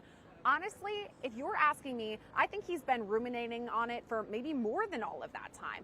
He knew when he sat on the bench for the trial that he was going to be involved in the sentencing if there would be a conviction. So, of course, he's paying close attention throughout the entire trial just to be fair at the trial. But he has to have in the back of his mind, okay, if there is a conviction, which it turns out there was, he's going to have to be involved in the sentencing. So if you're asking me, and kind of to the point that Serena Townsend was just talking about there, I believe that Judge Arun Subramanian went in today kind of knowing what he was getting into. I'm sure he prepared something. I'm sure he thought about all of it because, yes, it seems like a long day today. I've been standing outside here, outside the courthouse for, you know, X amount of hours. It seems like a long day. However, when someone's life is in the balance here, the future of P. Diddy, whether he'll be able to watch his young children grow up, that's a really big day, and it's probably going by pretty fast for him. So I think that Judge Arun Subramanian just wants to make sure that he's being very fair about it, thinking through everything, looking through all of the guidelines. So he definitely was preparing a bit before that, but who's to say, could he be swayed by what is being said right now in court as we speak? Yeah, and it takes a while to prepare all that information. Give me 1 The second, y'all. sentencing report takes some time. They have to do a kind of a full background analysis of Sean Combs. It also depends when these letters are submitted to the court and are able to be reviewed by the judge. You have so many from family and inmates and people who testified at the trial. Sean Combs, the victims. So he is scheduling a lot of time for this. It is interesting. Giovanni Saris says in court, this is a new update, when a person creates his own program while incarcerated, it shows something. I know, I've done it. Not even a parking ticket since. I work with probation. I speak at many different functions with the private prison operator that we work with. So trying to suggest that Sean Combs, if he was going to be speaking next week or was planning to, it was for a good purpose. It wasn't like, hey, I'm going to be out. I'm going to do speaking engagements. I think they're trying to really reverse that narrative. That seems to be what they've been doing throughout the course of the day. Serena, this is interesting. It's a question from Brittany Curry. Is there a possibility of Diddy being able to have his record expunged after so much time passes? That's a toughie. I wouldn't expect that a record like this would be expunged anytime soon. There are mechanisms to expunge records in certain situations, but I would be surprised with this type of conviction, especially considering how many counts he was facing and all of the extraneous stuff that we learned about him during this trial. I think it would be hard to expunge. I'm not saying it's an impossibility, but I wouldn't hold my breath. You know, Joe, it's interesting when we talk about what the judge is considering here, because in a way, Sean Combs is different than anyone else. If the analysis is, hey, I have the possibility of releasing somebody who, if I take him at his word, he has the power, the resources, the opportunity, the expertise to really help a lot of people. Again, assuming everything Sean Combs is saying is true. And if he can go out and try to help people, former inmates re-enter society, like this organization, or try to tell people, let me tell you about what happened if you break the law. Let me tell you about my time at the MDC. If he can help people in a positive way, and not like any other kind of criminal defendant. There's criminal defendants who say all the time, I'll be a different person. I've learned from my actions. I want to be a productive member of society. It's a little different when you talk about Sean Combs. But should that be used to his advantage? Does that put him in a different position that can work to his benefit, whereas somebody else who is convicted of transportation to engage in prostitution may not have the same ability to do good as Sean Combs? Well, Sean Combs has the ability to do good with resources put behind it, right? And so it is something to be considered, but it shouldn't be determinative, right? Because, if I'm being cynical, here's a guy buying his way out of trouble, lessening the blow, as it were. Meanwhile, you've got people that are scared for their I'll be safety right back, because y'all. of same resources he can use to help people. Keep watching He can long also form. I'll be use right to back. intimidate people. He can also use to make people feel a certain way. And naturally, Cassie and others would feel a certain type of way about whenever he's going to be free, whether that's a year from now or whether that's 10 years from now. So, we don't want to consider what his resources may be able to do so much that it wipes away consideration of the people that he actually hurt, that were, as the judge said, that were actually victims. So, it's a bit dangerous. And then, when we get into that question, I think it makes it easier to come out on Diddy's side this way if he doesn't appear arrogant, if he doesn't appear like certain misunderstandings are happening. They've got to be on top of this narrative. There should never have been a discussion about him doing a speech next week. He wouldn't have been worse off for setting it up after he got out. You know what I mean? It still lends toward this thing that if he's being arrogant, if he's being flippant, if he's being a certain way that people, would make him less sympathetic. He has to get rid of that, and he hasn't done that yet. Giovanni Saris from this reentry program. Judge, we're eager to work with Mr. Combs in the same way. We have established engagements in communities in need. Lastly, our mission is centered in the idea that those closest to the problem will solve it. The judge says, okay, thank you very much. So we're waiting to see who speaks next and whether or not we're coming to the conclusion, which, by the way, Sierra, we just got this question from Dojo Jojo. Could this overflow into Monday? I hope not, but is it possible?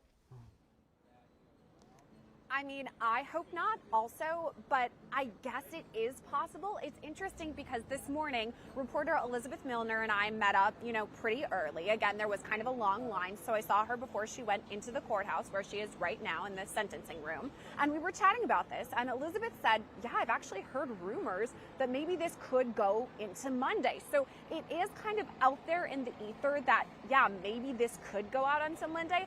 However, it's interesting that this sentencing has lasted as long as it has already. It's 3:30 exactly Eastern time as I'm talking to you right now. This started at around 10 o'clock this morning. So for it to go this long already is very interesting. I think at the very least it stands out the lengthy process that has happened so far. But as we've seen with anything in the case against P. Diddy, anything is possible, and that means it could possibly trickle over into Monday. I don't know that it's likely, but it could happen. Well, Mark Agnifilo, I think the argument you could say is Sean Combs' main defense attorney just made a statement to the court. It's getting late. I'll be brief. I started in the Manhattan DA's office in 1990. We mostly had to put people in jail.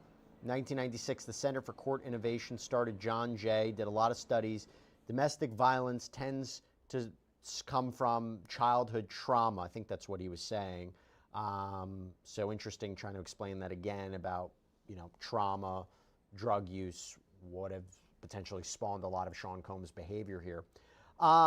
Serena, we're getting to potentially the end of this. How does it work now? Sean Combs will provide a statement. What's going to happen next in terms of what the judge will do? Is he going to take a break? How long will he speak for? What can we expect? Well, different judges are different with respect to how quickly they render their decision after hearing all of this.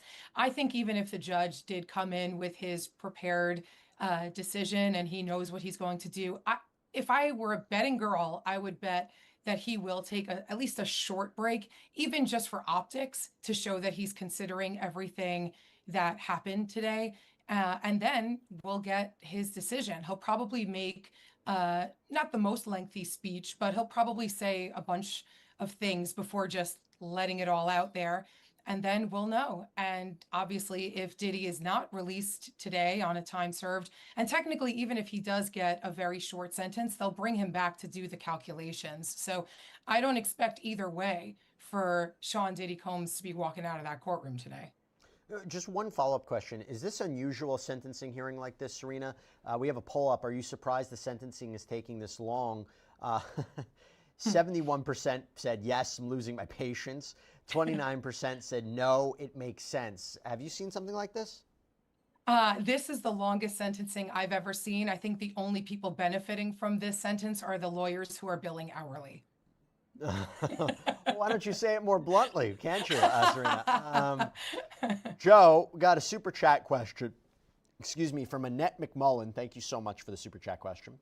If names and celebrities were removed and only the informational and judgment from the trial, how would this change potential sentencing? I'm not sure I fully understand the question. Yeah, I don't really know. There were aspects of this trial where certain names were not used. I don't know. I don't know how you interpret that. Yeah, I don't know where it's going with that. I mean, I guess this connects to this larger issue as to how much we expected there to potentially be testimony from people that were stars, people that we knew, and what that could do to the dynamic. I'm certain there's no star in Hollywood, New York City, or wherever that wanted to have their name attached to this thing, even if they're hoping that P. Diddy got off from it. So there would be, one would have to be very careful about, that's not exactly something, if I'm a publicist, that I want my guy doing, because he's certainly morally wrong because of the crap that he did here, even if he technically gets off. So I don't know that would be any pony that any star would want to ride on. You want a different question? I'll give you a different question. We got a question from Matthew Colombo, Joe. What will some of the security risks be with Diddy being around other inmates due to the severity of the crime? So assuming he is sentenced to prison, what will be some of the security risks? Well, the Diddys of the world could be marks. They could be people that, you get points for doing things to, right? And so therefore you really have to take some precautions on some level to analyze potential threats, make sure he's in certain areas. Now, depending on what level prison he's in, if he's in a lower security place, that might be one thing. If he's in a higher security place, there would be another thing. So there would be, and in that way, there may be some precedent in that they compare what they've done pertaining to other people that were considered celebrities and things like that. What places do you normally send them to? What level of security do you how married are you to the level of security based on the crime committed and convicted of, and versus how do you deviate from that, if at all? And so a lot of those things are going to figure in. This way, you have a little bit more of a precedent because famous people do go to jail sometimes. But my sense is they would take precautions at whatever place he's supposed to be housed at based on what he was convicted of. We have an update from court. So we're getting a sense of how much longer this is going to be. Mark Agnifilo just said, we found in the microfilm there how his father died and a drug deal gone bad. Maybe that's the trauma. He had major depressive disorder. Okay, I'm going to sit down in 5 minutes. Then Ms. Slavic and Mr. Combs will have the last word. Okay, so we are getting to the end of this. Sierra, we've been talking all day about what Sean Combs will say, what he needs to say. Will it be consistent with the letter that he wrote to the judge? As somebody who's followed this case from the very beginning, what are you going to be on the lookout for when Sean Combs speaks? I think it will probably be relatively consistent with what we read in the letter, right? I mean, Diddy had much time while he's been in MDC Brooklyn to come forth and put together kind of his thoughts about what he feels, how he's changed, how he's been reformed, and what he will do, how he will not reoffend, etc. But I do feel like there's something extra in the courtroom. There's something different besides just, writing with a pen and paper about how you're feeling versus actually having to speak publicly in front of people and talk about something. Once again, it's essentially his life on the line here when we're talking about his The long ass trial, man. young daughter, Love. She's a toddler. He Can we get to the sentencing already? wants to see his daughter, grow up, and not to mention even the adult children. They're in a very important time in their lives. Any father, I assume, would want to be out with his children, not behind bars. So to him, this is of the utmost importance, not to mention that he's already spent more than a year behind bars at MDC Brooklyn. And this is a common theme we've talked about throughout our entire live stream today. It's not a great place to be, right? We've heard a lot of pretty negative things about it. Of course he wants to leave, especially after he's accustomed to the lavish mansions in Miami and in LA. And back to my point about the heightened, I think this is really Diddy's moment. He's sat through so many hours of the trial where he just kind of had to be very stoic. Of course, he reacted to some things. However, he didn't get up there and speak. He didn't testify. We know that Diddy, prior to all of this, liked to speak his mind, liked to set the record. I'm gonna be honest with you. I think they're trying to drag this into Monday. It's gonna be ultimately up to the judge to decide if he gets sentenced today, but I think they're trying to drag this shit to Monday. Straight, so to speak. And now this is his one chance after waiting months and months, even years since the first allegations came out. Not to mention his mother's there, his children are there. They've cried, his attorneys have cried. This is a very high intensity moment. I do think that we'll see some sort of intense emotion from P. Diddy himself about all of this, begging to have his sentence be on the lower end. Begging is a good question because Mark Agnifilo just said, I'm asking you to release him today. He's been punished publicly. Everyone knows every twist and turn in this case. This is also a form of general deterrence, the publicity that he got, Miss Ventura's lawsuit. It destroyed his businesses. Is that a compelling argument, Joe? Is that a compelling argument that he has suffered enough? He has been punished enough that there's not more that you should do to him? Not particularly, because America is a great country in that America is a country of a comeback. And there's nothing to say that P. Diddy can't come all the way back. Meanwhile, back at the ranch, I don't know that Cassie ever gets over what happened. Maybe she gets through it. Maybe the victims get through it, but they are forever changed. And so I don't want that minimized for anyone, right? And I think it would be very unfair to them for us to minimize that, particularly when you get, P. Diddy. All of the things that he wants to do. Well, he wants to see his toddler grow up. He wants to see fill in the blank or whatever else. Well, didn't you want to before all of this started happening? Didn't you want to back when you were up for conviction? Maybe you should have got convicted in the Shine case 15, 20 years ago. We've already been here. You already know what this is like. And here we are again. You've already done a religious album. You've already done all of the things that make you look like a changed man. Meanwhile, no change. So if the judge wants to consider what he's saying and take it seriously and look at the potential that he could be as a force for good with resources put behind it, that's fine. But what he's been through in and of itself, that wouldn't move me, not even one iota. Particularly, as we mentioned earlier, the letter from Cassie Ventura when she talked about how much she's struggling and the nightmares she goes through. And the court was keen to say she is a victim of this crime. Yes, Sean Combs was acquitted of sex trafficking with respect to Cassie, but she is a victim of transportation to engage in prostitution. Okay, Serena, you might have noticed I didn't come to you for a while because I have a bunch of questions for you that I'm going to read in succession to you. So let's go to the first one.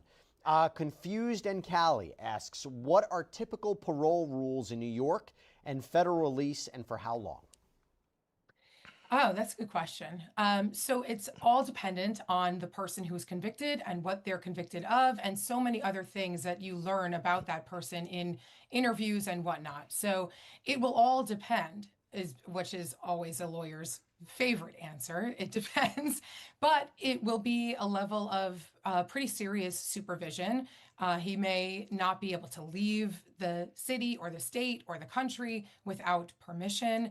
There are going to be restrictions as to that, to travel, as to where he can live, as to what he can do. Maybe there's a curfew.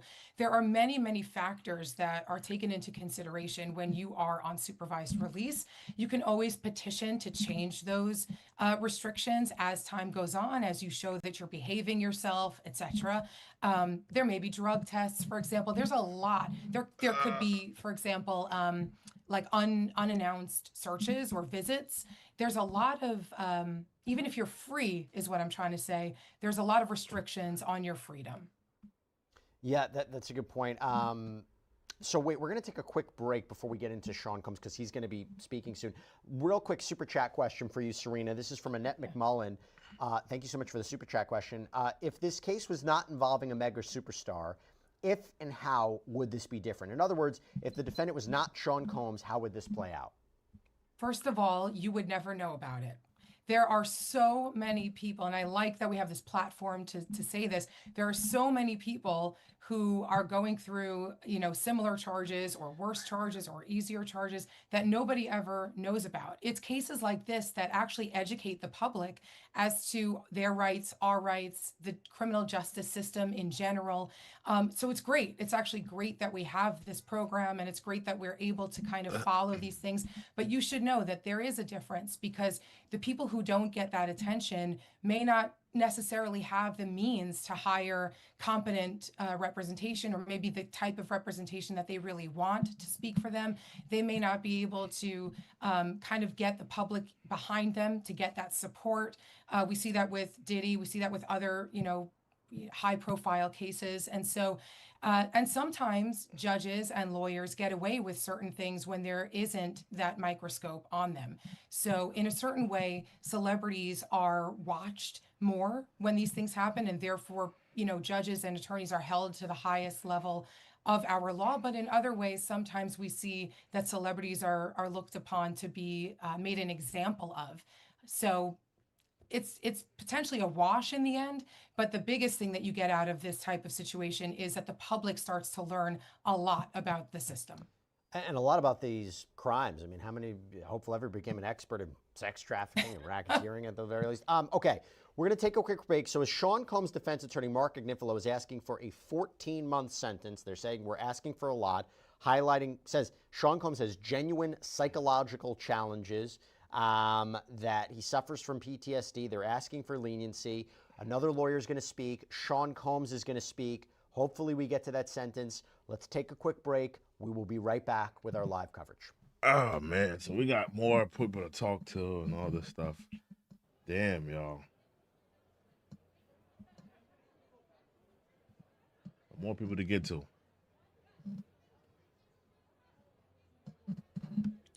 Hold on, y'all. Yeah, so, they spoke. They asked for leniency.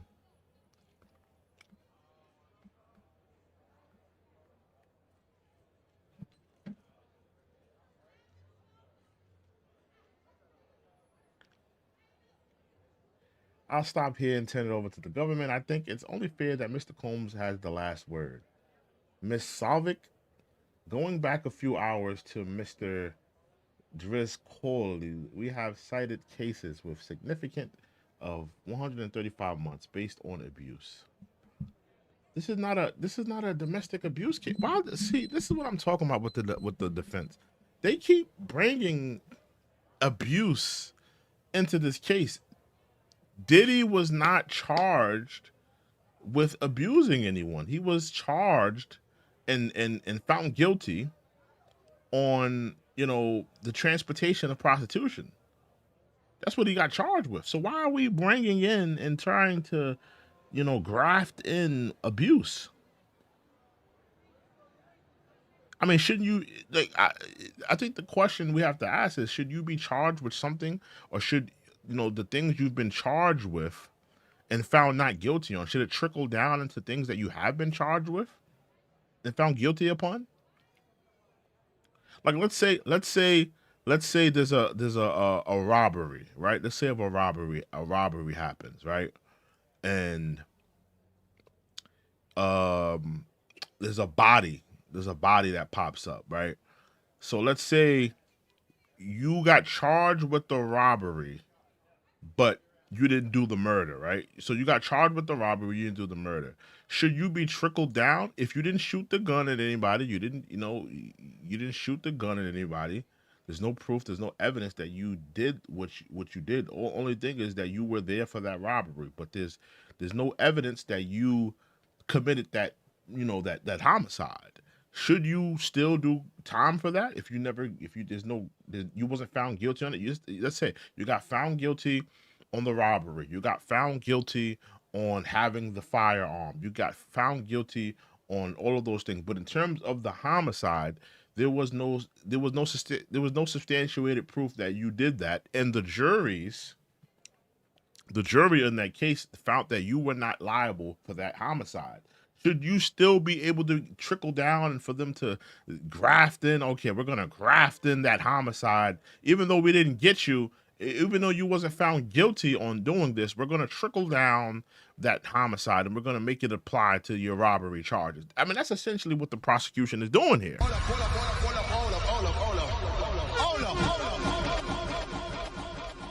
They're trying to trickle down things that he was found not guilty on and trying to trickle it down to his sentencing into what he's been found guilty on.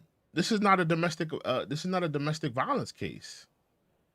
This was a RICO sex crime. Remember what the federal government did. People have short-term memory loss.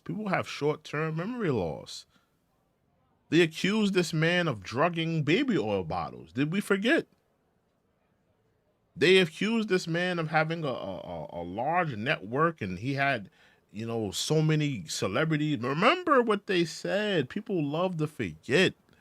They said there was countless record execs, celebrities, people high in the government that they had them on tape, and they were freak offs with this one, that one, the white one, the black one, drugged up baby oils, drugged infused freak off. That's what they accused of. We did not see evidence of none of it.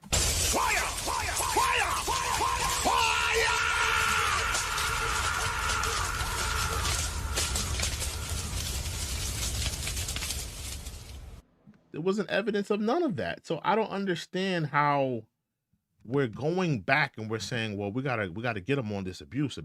This is not an abuse case. If y'all wanted to send Diddy to jail for abusing Cassie, then Cassie should have took her narrow ass to the police precinct and gave a testimonial about how he abused her back then. Now the statute of limitation is beyond. Now we're trying to go back when the time was to do it. And I'm not saying, listen, man, it's messed up what happened to her, but I mean, come on now. Let me just read what the prosecution is saying. She said, pimps control their victims. That's what happened here. 1.4 million would be 90 some freak offs. What the hell? There was more than that here. Mr. Driscoll challenged us to find abusive texts like he quoted, but this case has physical abuse on video. The defendant is a master puppeteer. His video has better production values than the Intercontinental Hotel. But that shows who he is right now. He would apologize to his victims. 5 lawyers spoke for him. Mr. Still said Cassie wanted it. Shut down selling. Oh, this is something else. Okay, all right. So they're trying to poke holes through him requesting to be released today.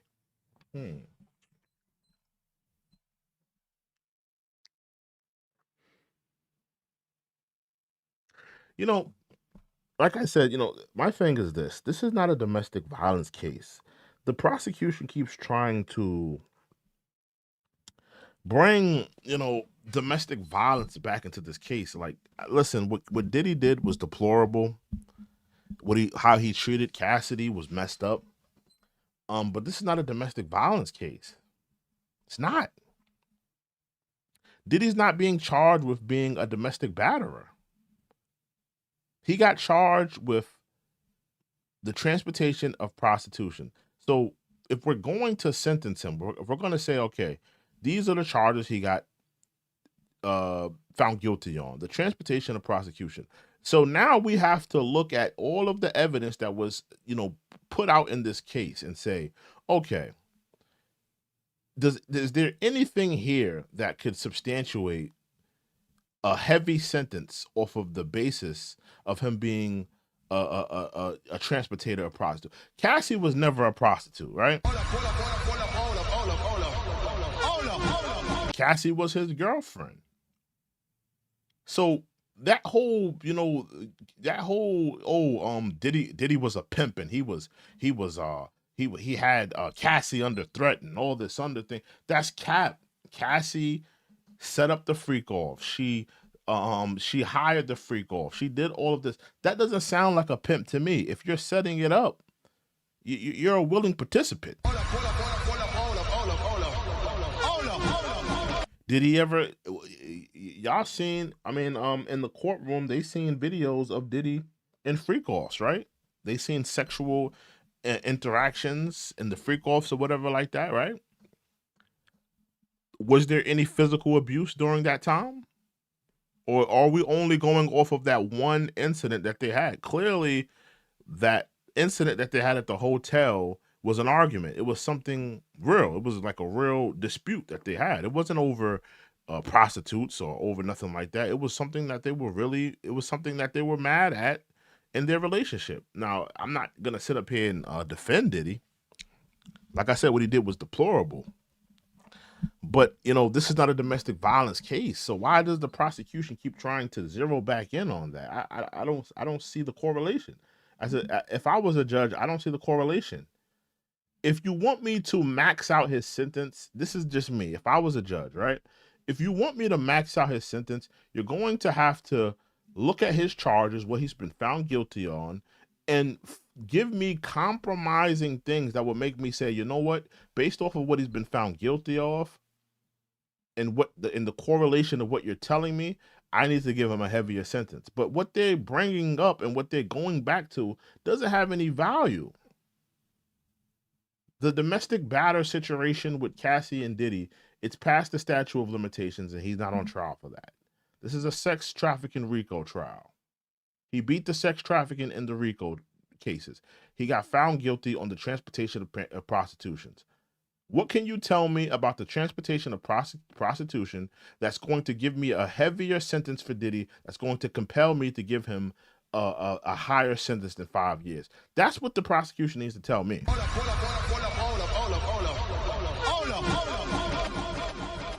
I'm not seeing that. I'm not seeing that. I'm not seeing that whatsoever. I'm not seeing that.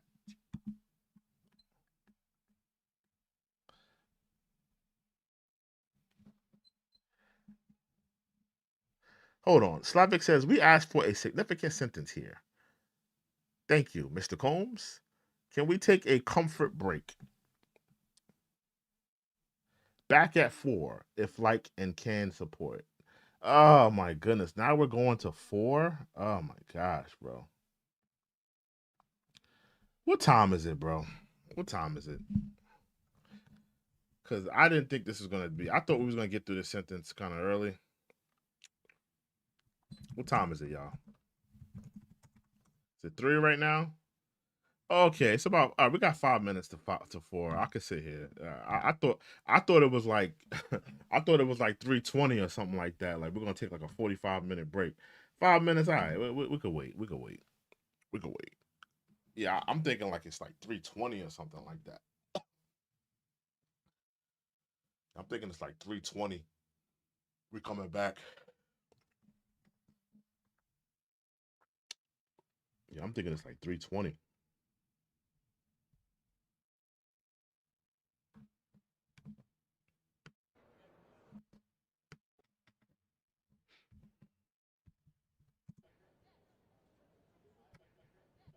What y'all thinking so far, though? Are y'all thinking 5 years? Are y'all thinking 10 years? You're thinking 10 or better? What y'all thinking? Let me know what y'all thinking. Are y'all thinking 5 years, 10 years? I'll be right back. Give me 1 second, y'all. Grab my phone.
Hold on, y'all.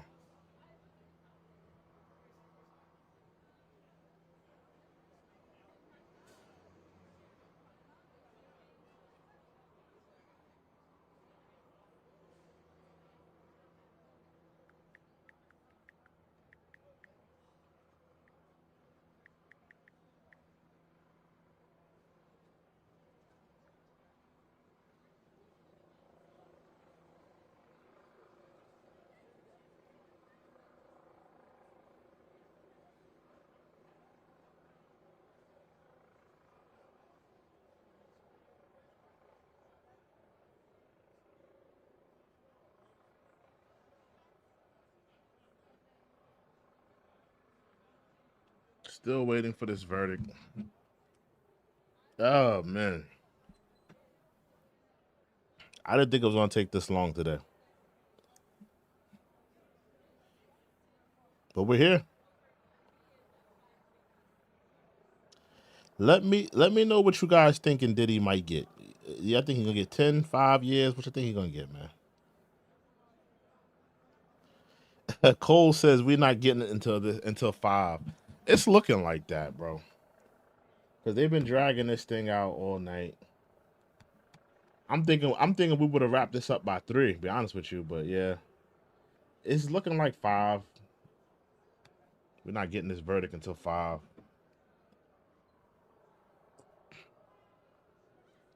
It's looking like that. I'm already 4 hours. I'm already 4 hours in. 4 hours in. I didn't think this would be a 4 hour stream. I'm thinking it would be like maybe like a 2 hour stream. They've been in court since 10. It's been a long day. They've been in court since 10. The trial started at 10. So 10, not 10, 11, 12, 1, 2, 3, 4. Yes, they've been in there damn near 7 hours already. 6, 7 hours.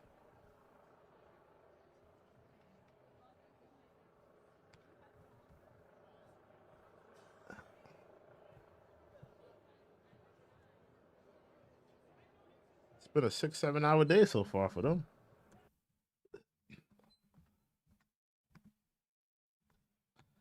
I think they are about to come back.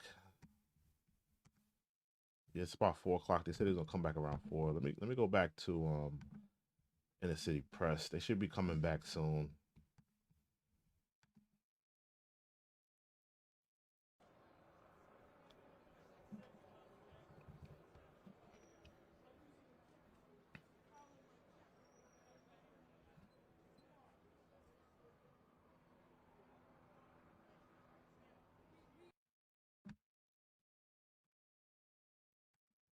the D, the I, the D, the D, the Y.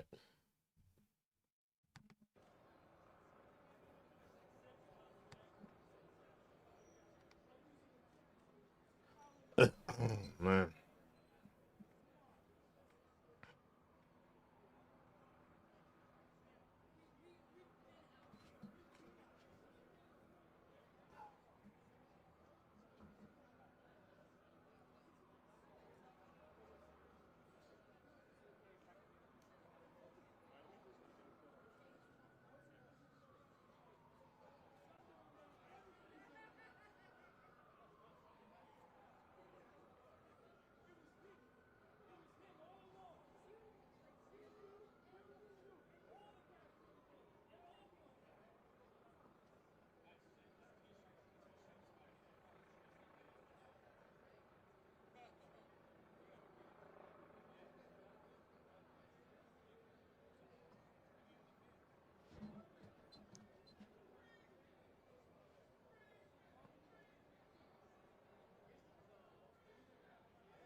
Oh, the singing battle?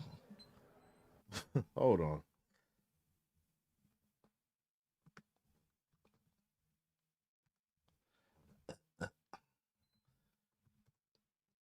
Let me see something. Hold on.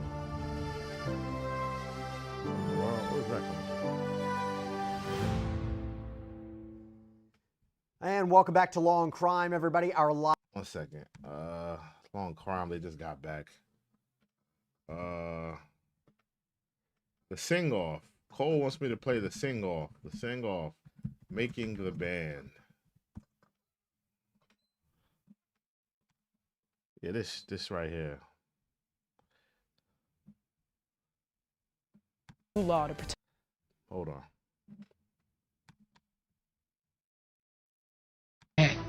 Even if I just woke up. Stand up behind your platoon, man. Stand up behind your platoon. This is what Diddy used to have niggas doing, man. So when you hear about Fredro, he said he felt like, you know, Diddy wanted niggas' butts.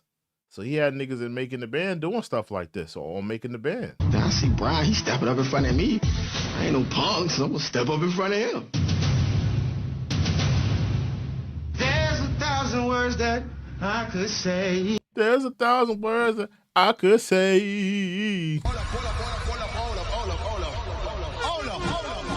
Now, you know, Diddy, the hairs on his chest started sticking up when the nigga started singing.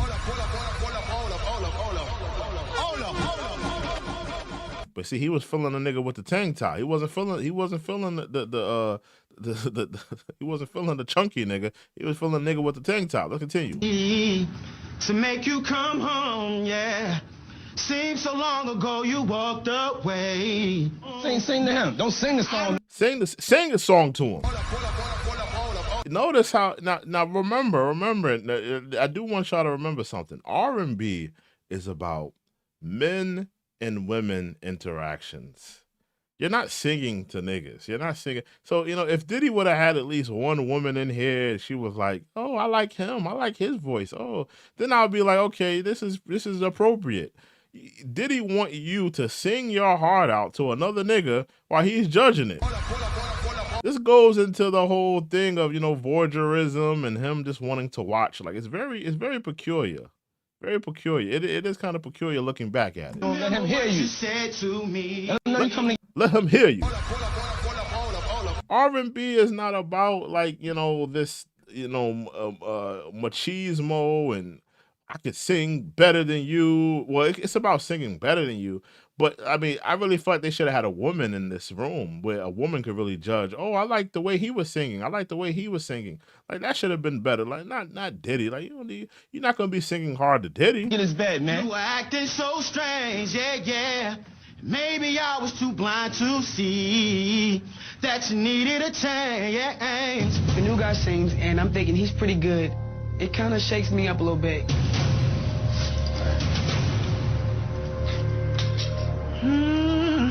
Girl, each time I try, I just break down and cry. Pain in my head, oh, I'd rather be dead. Spinning around and around, although we've come. Oh, to the end of the road, still I can't let go. It's unnatural. You belong to me. I belong to you. Now notice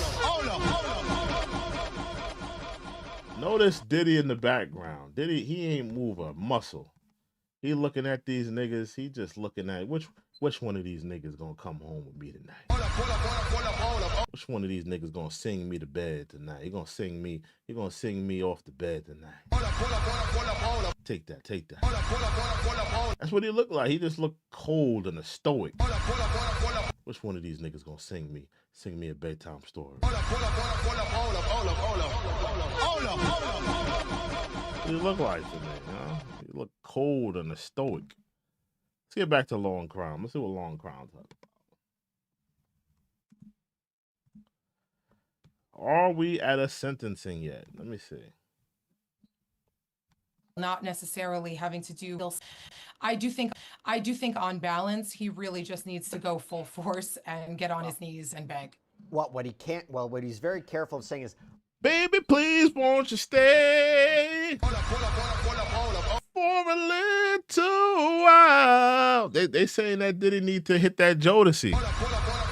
Baby, won't you just stay for a little while. Or maybe hit him with that Keith Sweat. Baby, I know, but you don't know what you do.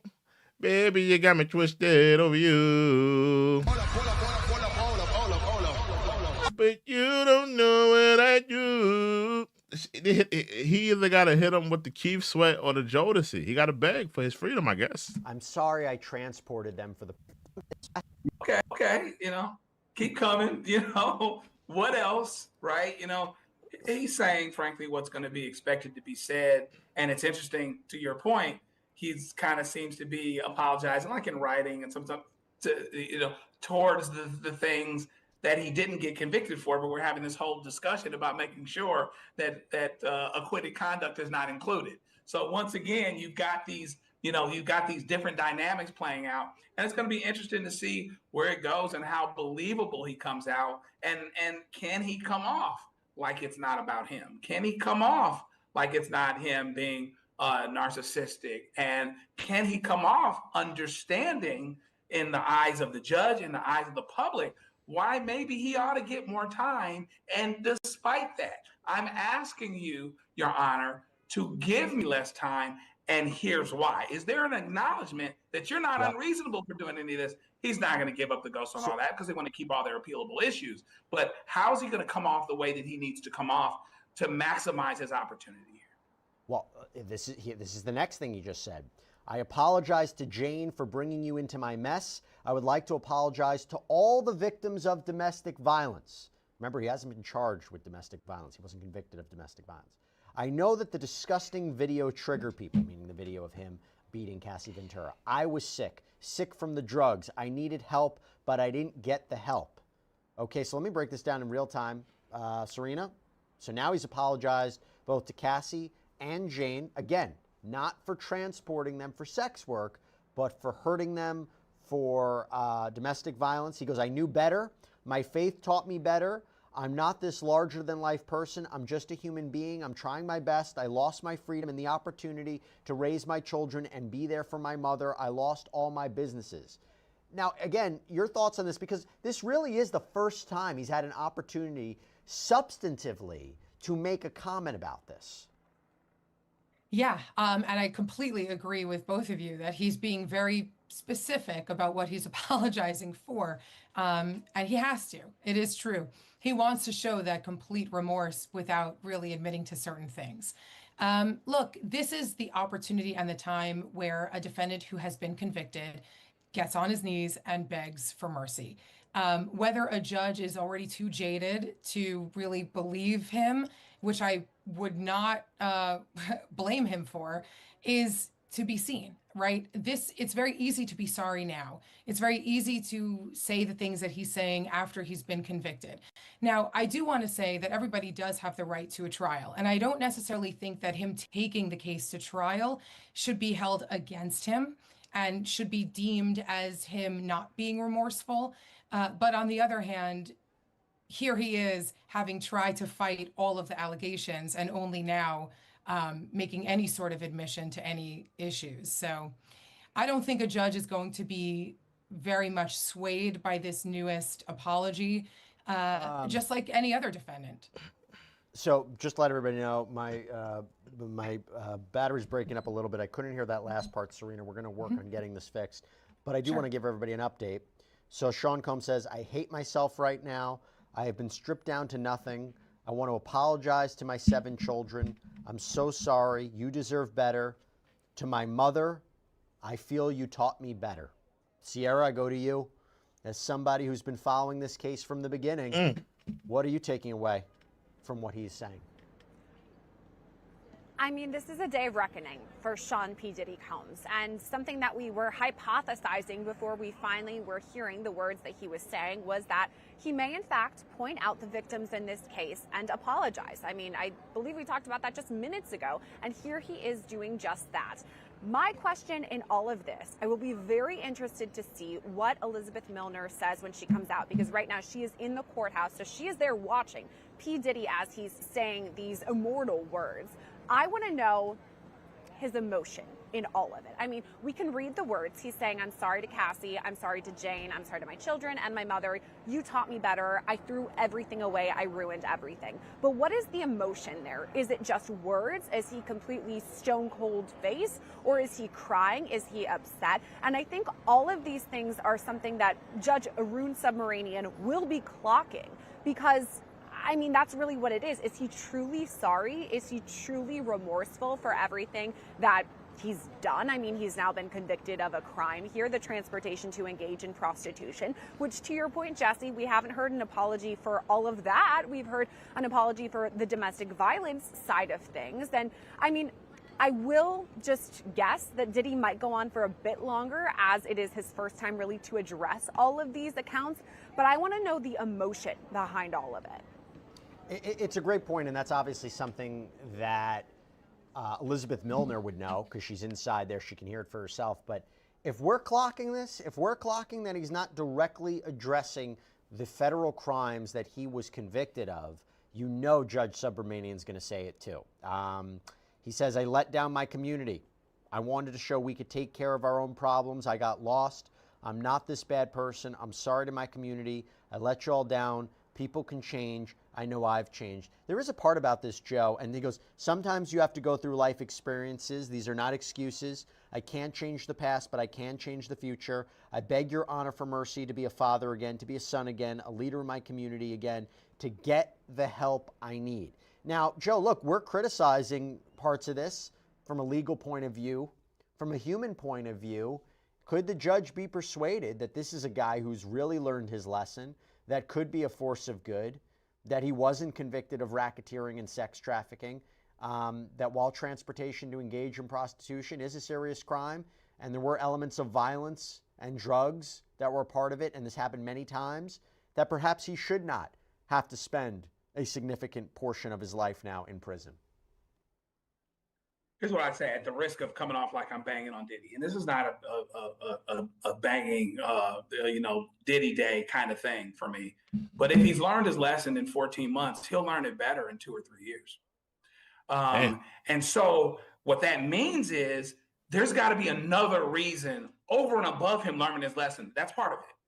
But over and above him learning his lesson, for him to be released more sooner than later, and that could be the force of good that he could be. I don't want to minimize that. I don't want to minimize the fact that he's, he's got ingenuity. He's creative. He has a huge platform. Everybody's going to be watching the things that he does next. And so that would have to be more the reason to let him get out earlier, because again, he knows how to succeed. And in all of these areas where he says, because of, he lost his father and it made him more likely to be a domestic abuser or whatever that was, he overcame the odds in so many other ways. So that doesn't fly either.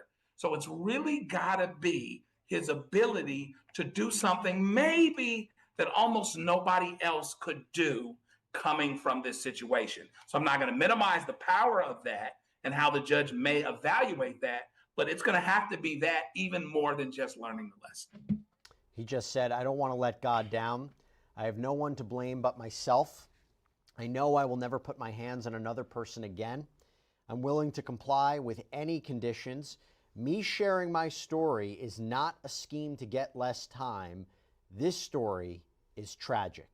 If Your Honor gives me a chance to share my story, this has a positive impact. Thank you to the jury. Your Honor gave me the confidence in the jury to believe that I did not have to testify. They sacrificed 8 weeks. I thank them. I thank them for not guilty. Serena, back to you. Your thoughts on this? Well, here's the thing. Sean Diddy Combs always had a platform to tell his story. He didn't need to be convicted of heinous crimes to be able to inspire people and use his power for good.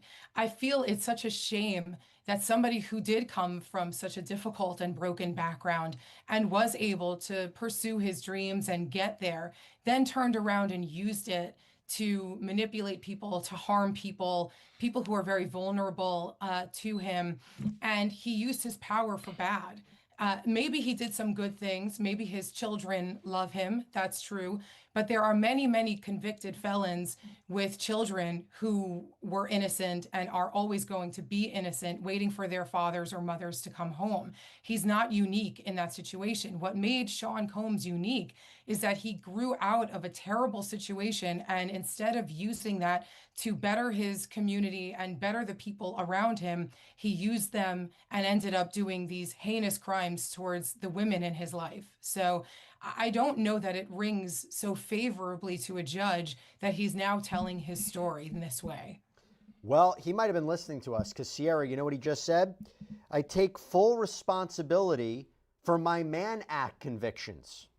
They want you to make an example of me. I want you to think about making an example of what a person can do if they get another chance. Consider the beautiful children who spoke for me. Again, I've heard, sometimes we have both heard statements from defendants when they're sentenced. Sometimes it really have no impact. Sometimes they're saying the jury got it wrong, I'm innocent. Sometimes their words kind of are hollow. By the way, Sean Combs just rapped. He says, no matter what anyone says, I am truly sorry. Thank you, Your Honor. I'm curious from your perspective, does this one stand out to you, Sierra? Is it different? I think this does stand out. I mean, just minutes ago, we were saying, okay, we haven't heard about the Mann Act. We haven't heard about the transportation to engage in prostitution. And we said Judge Arun Subramanian would be clocking this. So it seems as though this may be a strategic move on the path of P. Diddy to mention this and to say right out of the gate, hey, I'm sorry to Cassie, Jane, etc., all the people that he hurt and how. Then he talked about his family, and then now he's talking about his conviction here. And I do have to wonder if perhaps he went through and, talked it through with his defense attorneys. Hey, here's what I'm thinking of saying. What do you think I should include? What do you think I should, exclude? All of those sort of things. I think it's interesting that he says this isn't any sort of scheme here in order for me to get less time. Make an example out of me in the way that I can go on and share my story. And this kind of goes to what Serena was saying. P. Diddy was already a public figure. He didn't have to be convicted of a crime like this in order to share his story. I mean, we've seen a lot of other celebrities who have gone through addiction or things like that who haven't been convicted and then show us a positive change as a role model. So I think it's interesting, but I do think it's strategic. He brought up the Mann Act. Okay, Serena, what did you say to me before? You go, if he might change his opinion, he might take a break. Mm-hmm. Judge says, let's take 5 minutes. All right.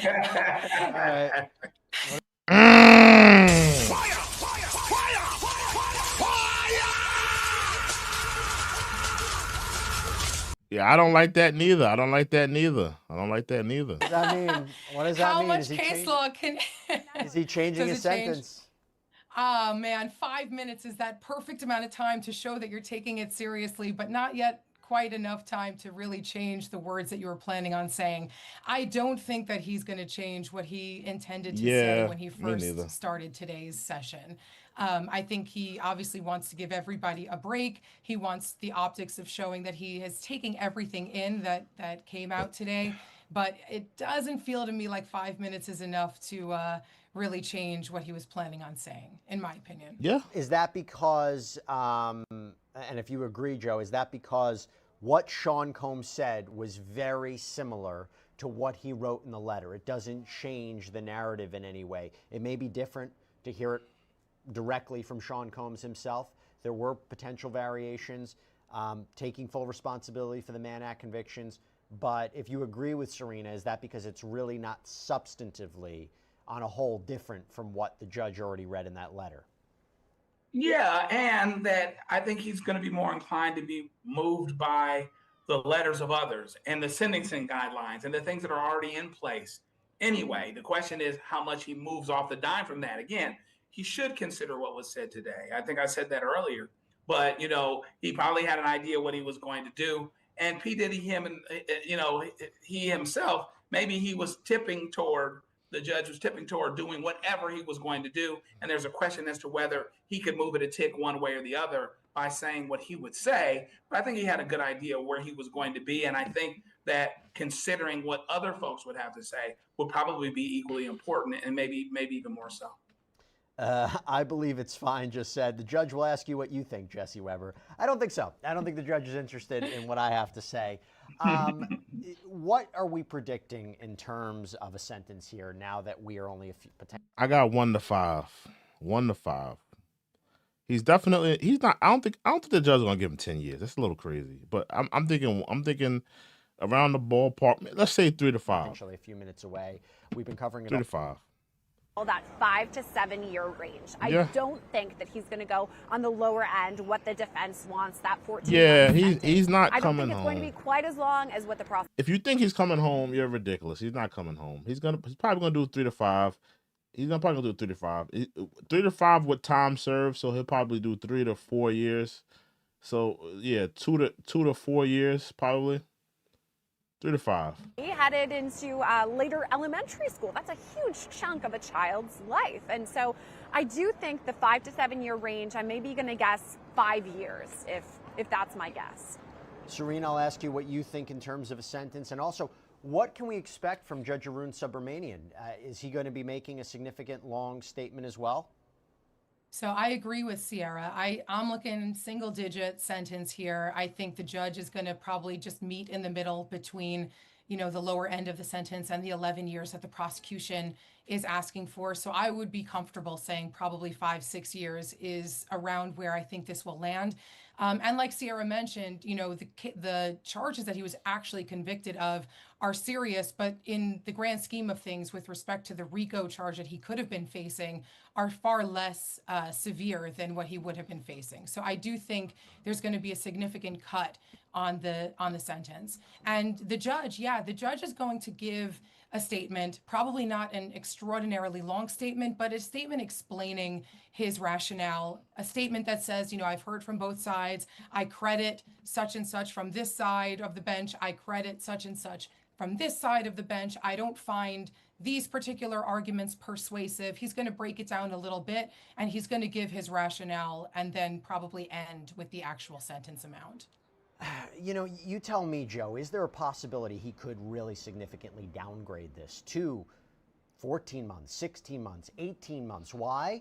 Because he said earlier, after hearing the children, it was important to hear them. It was important to hear them. He just heard Sean Combs. His defense attorneys, almost all of them spoke. I believe almost all of them spoke. I don't know if that changed his consensus about this. You heard Sean Combs talk about the vile conditions he was in for over a year. Does that matter? Does that not? He wasn't convicted of the more serious charges, which, by the way, when you talk about Mann Act convictions and when they can reach the higher end of the scale, it's when they're usually coupled with a sex trafficking operation or a racketeering operation. There was violence a part of this. There were aggravating conditions a part of this. But are we looking at it the wrong way? Could the judge come back and shock us all and say 14 months, 18 months, Joe? It's possible, but I don't think it's probable because, among other things, if he really deviates a long way down, I think he's going to have some explaining to do. And so he's going to explain himself anyway, right? But I don't know that people jump up and down and say, there's some people that really love Diddy. Diddy comes in too high. Oh my God, he gave him 8, 9, 10 years. You know, the sky is falling. There might be a few people. I think there will be more people that may say that this was a slap in the face of the people that were the victims in this case, you know, et cetera, et cetera. If he really deviates down a great deal. Who were the victims in this case? If think about it, if they're saying he didn't sex traffic, he got found not guilty on sex trafficking, right? And he got charged with prostitution, with the transportation of prostitution. Who are the victims? The prostitutes? The prostitutes are the victims, if that's the case.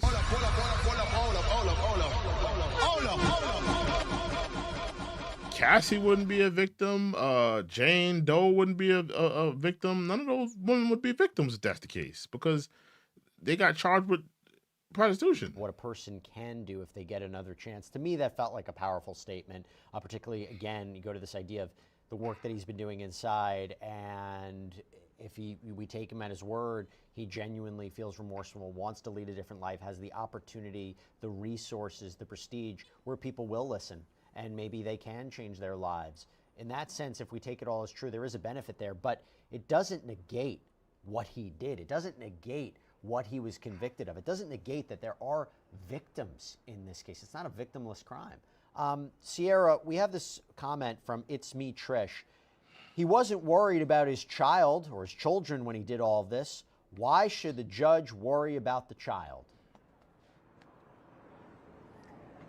That's a hard one, because if we're talking about children, they're innocent in all of this. I mean, none of us really picked our parents. I'm sure Diddy's children, they didn't pick him as a dad. They just kind of, you know, were born and that's what it was. And so the kids are innocent if you're thinking about it in that way. They didn't choose their dad. They didn't choose that he would be caught up in all of this and go into the conviction. So if we're looking on that hand and that sort of thing, yeah, it is valuable to consider that these kids would be raised without their father, and that's tricky. However, to the point of whatever our viewer was who wrote in this question, was P. Diddy thinking about his kids when he violated the Mann Act, when he did this crime that he's now been convicted of? If he really was a great dad, we're showing the video here of him being, you know, a caring father who's a family man. But was he thinking about his children when he was going through and, you know, all of the allegations that we heard at trial? A lot. So sorry to interrupt. I want to let you know, Judge Subramanian is back. He has begun officially delivering his sentence. Let's go. He says to the court, he says to Sean Combs, at the outset, I want you to understand, Mr. Combs, you are not being sentenced for acquitted conduct. So he's not being sentenced for racketeering. He's not being sentenced for sex trafficking. But under 3553, which, by the way, is the federal statute regarding imposition of a sentence, under 3553, I must consider many things. Mr. Combs, you are a self-made artist who has inspired community of color. Okay, so we're stopping right there. We're waiting for these updates to come in real time. Serena, does that, like, I'm going to tell you, there's like a but, right? Yes, you've done many things, but he definitely got a that but in might there. not be good for Sean Combs. Definitely got a but in there. When a judge gives any sort of remarks like that, there's always a but. And when you start hearing good things, be prepared for the flip side, because it's coming. And I will say, to your earlier comments about turning life around, this is a very different type of crime than your typical one-day event. You know, yes, he was a great guy in certain other aspects of his life, perhaps, but he was living a lifestyle of these crimes. It's very different from a defendant who appears in front of a judge who had one bad day, right? Got robbed one person, got into a fight with one person and stabbed that person. This was a lifestyle. Okay, another update. Judge says, we saw the video. The free game course in the MDC, the court hopes you continue to expand it. You are devoted to your family. The court, of course, considers the collateral consequences. The court has to consider all of your history here. And when that's true, by the way, the factors to be considered in imposing a sentence are and this is, I'm looking at the statute, the nature and circumstances of the offense, the history and characteristics of the defendant, the need for the sentence to be imposed, the kinds of sentences available, the kind of sentence in the sentencing range, any pertinent policy statement, the need to avoid unwarranted sentence disparities among defendants. So just looking for an update here. Okay. Okay. A history of good works can't wash away the record in this case. You abused these women. You used that abuse to get your way. Freak-offs and hotel nights. Woo. The evidence of the abuse is massive. I was sitting right here during the testimony. Joe, this isn't good for Sean Combs. Yeah, this don't sound good. This don't sound good. No, it's not good for Sean Combs because he started off with good stuff and he says, but on the other hand, you know what I mean? Because to my mind, I mean, it could be different, but a lot of times you start off with the part, not with the part that you're going to end. This don't sound good, y'all. It don't sound good. This don't sound good. Because of the bad news. As opposed this does not sound good. The tone of it sounds, the tone of it don't sound good. He's going to. I'm calling 3 to 5. I'm gonna stick on 3 to 5, but it don't sound good. This is very consistent with what we talked about before, where that video was being played of Sean Combs, where you look at his history of helping others, you look at his works in the community. You and I had talked about it. The argument would be, yes, but at the same time he was committing crimes. Or after his apology video for Cassie, he was accused of committing crimes. It seems that the judge is being consistent with this, and I apologize if I have to cut you off if the judge says something, but your thoughts? No, please do cut me off because I want the updates as much as you do, Jesse, and so do our viewers. But I think it's confusing. I'm sticking on 3 to 5, y'all. P. Diddy can have all the love in the world for his. I'm standing on 3 to 5. 3 to 5. I'm standing on 3 to 5, but it don't sound good. The tone of what the judge is saying don't sound good. Acts, and it is violence, and I think the thing that sound was most good. telling to me from what we've heard. All right, let's hear that update, Jesse. Sierra, I'm going to throw it right back to you, but this is the judge. This was subjugation. That is the reality of what happened. These offenses irreparably harmed 2 women. You plied them with drugs. Why did it happen so long? You had the power and resources to keep it going. You were more than a John. Again, Sierra, it was the idea of this happens was going to consider here. Don't sound good. And what he said very specifically is that it don't sound good. It sounds like the judge is going to lean into these charges, bro. Because he's saying that, yo, this was going on for a minute. Like, you up here saying you a changed man and you're going to do and change, but you was doing this for a minute. The judge sounded like he about to lean in on this dude. Letters. No, it was when he was sitting there in the courtroom seeing Cassie and Jane. Let me know, man, what y'all think. The testimony there that this happened over. He's definitely not coming home today. Anybody, if you thought he was coming home today, that ain't happening. Time thing. This was a pattern. I think we still in the 5 and better rate. Conviction, and so I wouldn't be surprised if he leans in harder though. Arun Submarinian's mind as the tone of his comments is kind of crazy, and it's really hard to ignore. All right, Judge, this just came in. A significant sentence is required to deter. You say you're sorry and you won't do it again. After Miss Ventura's civil lawsuit was filed, after the video was public, an investigation started. You had a brutal hotel night with Jane, punched her in the head. Serena, that is the key here. That is something we have talked about. Oh, see, they're going back into the domestic violence here. Woo! Woo! I don't know, y'all. It's not looking good. With materials in his hotel. It's not looking good. It look like they leaning in. I think we're looking here at maybe 5 to 7. I don't know yet. 5 to 7. I'm sticking 5 to 7. Looking at prison. 5 to 3, not happening. 5 to 7, yeah. The judge makes an incredible note that I think I think I'm landing on his point. Yeah, I think 5 to 7 with time served. So really 6 to 5 years. Investigation, and you can't be stopped. And if you can't be stopped, I'm going to have to be the one to stop you. Yep. And by the way, the judge has considered his history. He said about the fact that, he became Sean Combs after his father died, That is especially impressive given the early violent death of your father and the trauma that must have left. So he's appreciating all this, but at the same time, he's hitting all of the factors, and he's talking about the evidence that came out during the course of this trial. He just said, Jane says he told her, take this pill, go out there, bleep his bleep, bleep him, I don't care. The court is not convinced this would not happen again. The court has considered the programs. They are outweighed by the trial record in this case. Now I'm wondering here, Joe. Wow. Are we talking double digits? I think we're going a little higher. We'll see how high we go. But you know, yeah, 5 to 7 at least. This doesn't sound good, y'all. This don't sound good. I don't think the double digits. I don't think they're gonna give them double digits. But I do think we're looking at 5 to 7. We're looking at 5 to 7. I still think. I think the judge is gonna. The judge is probably fiery. He just wants to get what he got to say off his chest.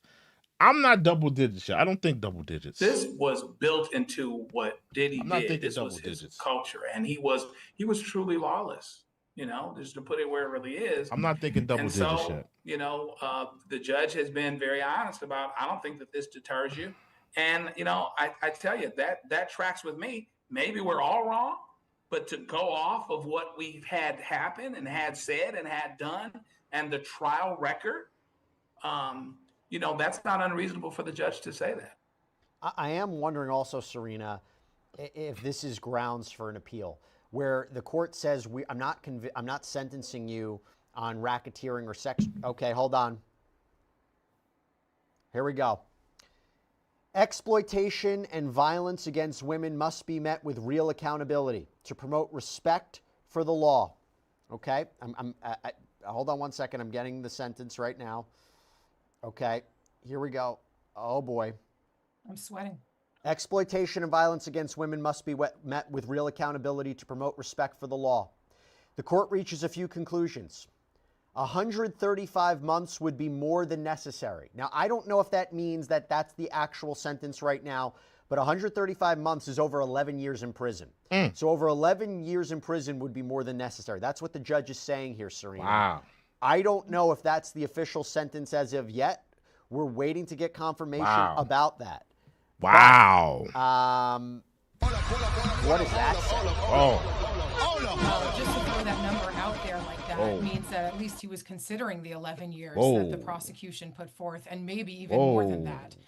It sounds like he's kind of tempering it, like that is more than necessary, and it'll be less than the 11. But it also sounds like he at least considered it very seriously as an option. Now I'm wondering, Sierra, are we talking 7 years? I mean, again, it's something we talked about earlier. Maybe the benefit of the family speaking and the benefit of the work that he's done was not to get to 11 years, but not to go lower than the 5 to 7 range. So that may have been the benefit, but I'm checking too. I'm wondering if 7 years is what we might be looking at. Again, I'm waiting for official confirmation on the sentence here, Sierra. I think that is possible here, that maybe he's saying, okay, yes, the prosecution, the government brought forward this number of 11 years. Yeah, that is more than necessary based on, we actually have an update, Jesse. I'm going to throw it back to you. Yep, a sentence over 11 years is not reasonable. So anybody that thought he would get 20 years, that's not happening. A sentence over 11 years is not reasonable. Even the probation department recommends a sentence less than half of that. But 14 months time served, that would not be sufficient. So he has rejected the defense's recommendation. Yeah, we're looking at 14 months. We're looking at 3 to 5. In other words, Diddy is not getting out of prison. He is not getting out of prison today. When he would, we're waiting. I'm not. It's not like I have these updates and I'm purposely. We're looking at 3 to 5, y'all. 3 to 5. We're looking at. Actually, I'm gonna say 3 to 6. 3 to 6. We're now looking at between 14 months and 11 years, but I guess, again, going back to this idea of, are we looking at 7? I mean, all speculation as of right now, but I think the most important thing is what you just said there, Jesse. P. Diddy, In Sean the Combs, middle. is not getting out of jail today. And the 14-month recommendation that the defense brought has just been thrown completely out the window. The judge says, no, that's not sufficient enough. And I think what he's saying could be taken in a couple of different ways. One, that the 11 years is sufficient. Yes, I mean, based on your conviction here, because again, remember, this is a conviction. 11 years makes sense. It checks out. I agree with the prosecution. But to what Serena said earlier, perhaps, oh, and we do have a new update. Jesse, back to you. I think we have the official sentence right now for Sean Diddy Combs. After being convicted of 2 counts of transportation to engage in prostitution. Let's hear it. The judge has just said, here the data shows a wide variety of sentences. Weighing all of the relevant factors, the court determines that the sentence is 50 months of incarceration. So 50 months of incarceration is a little over 4 years. Woo! 4.16 years in prison. Oh my Now, goodness. that is a bit lower than what the range was of 5 to 7 years, Sierra. Let's start there. Diddy just got 4 years, y'all.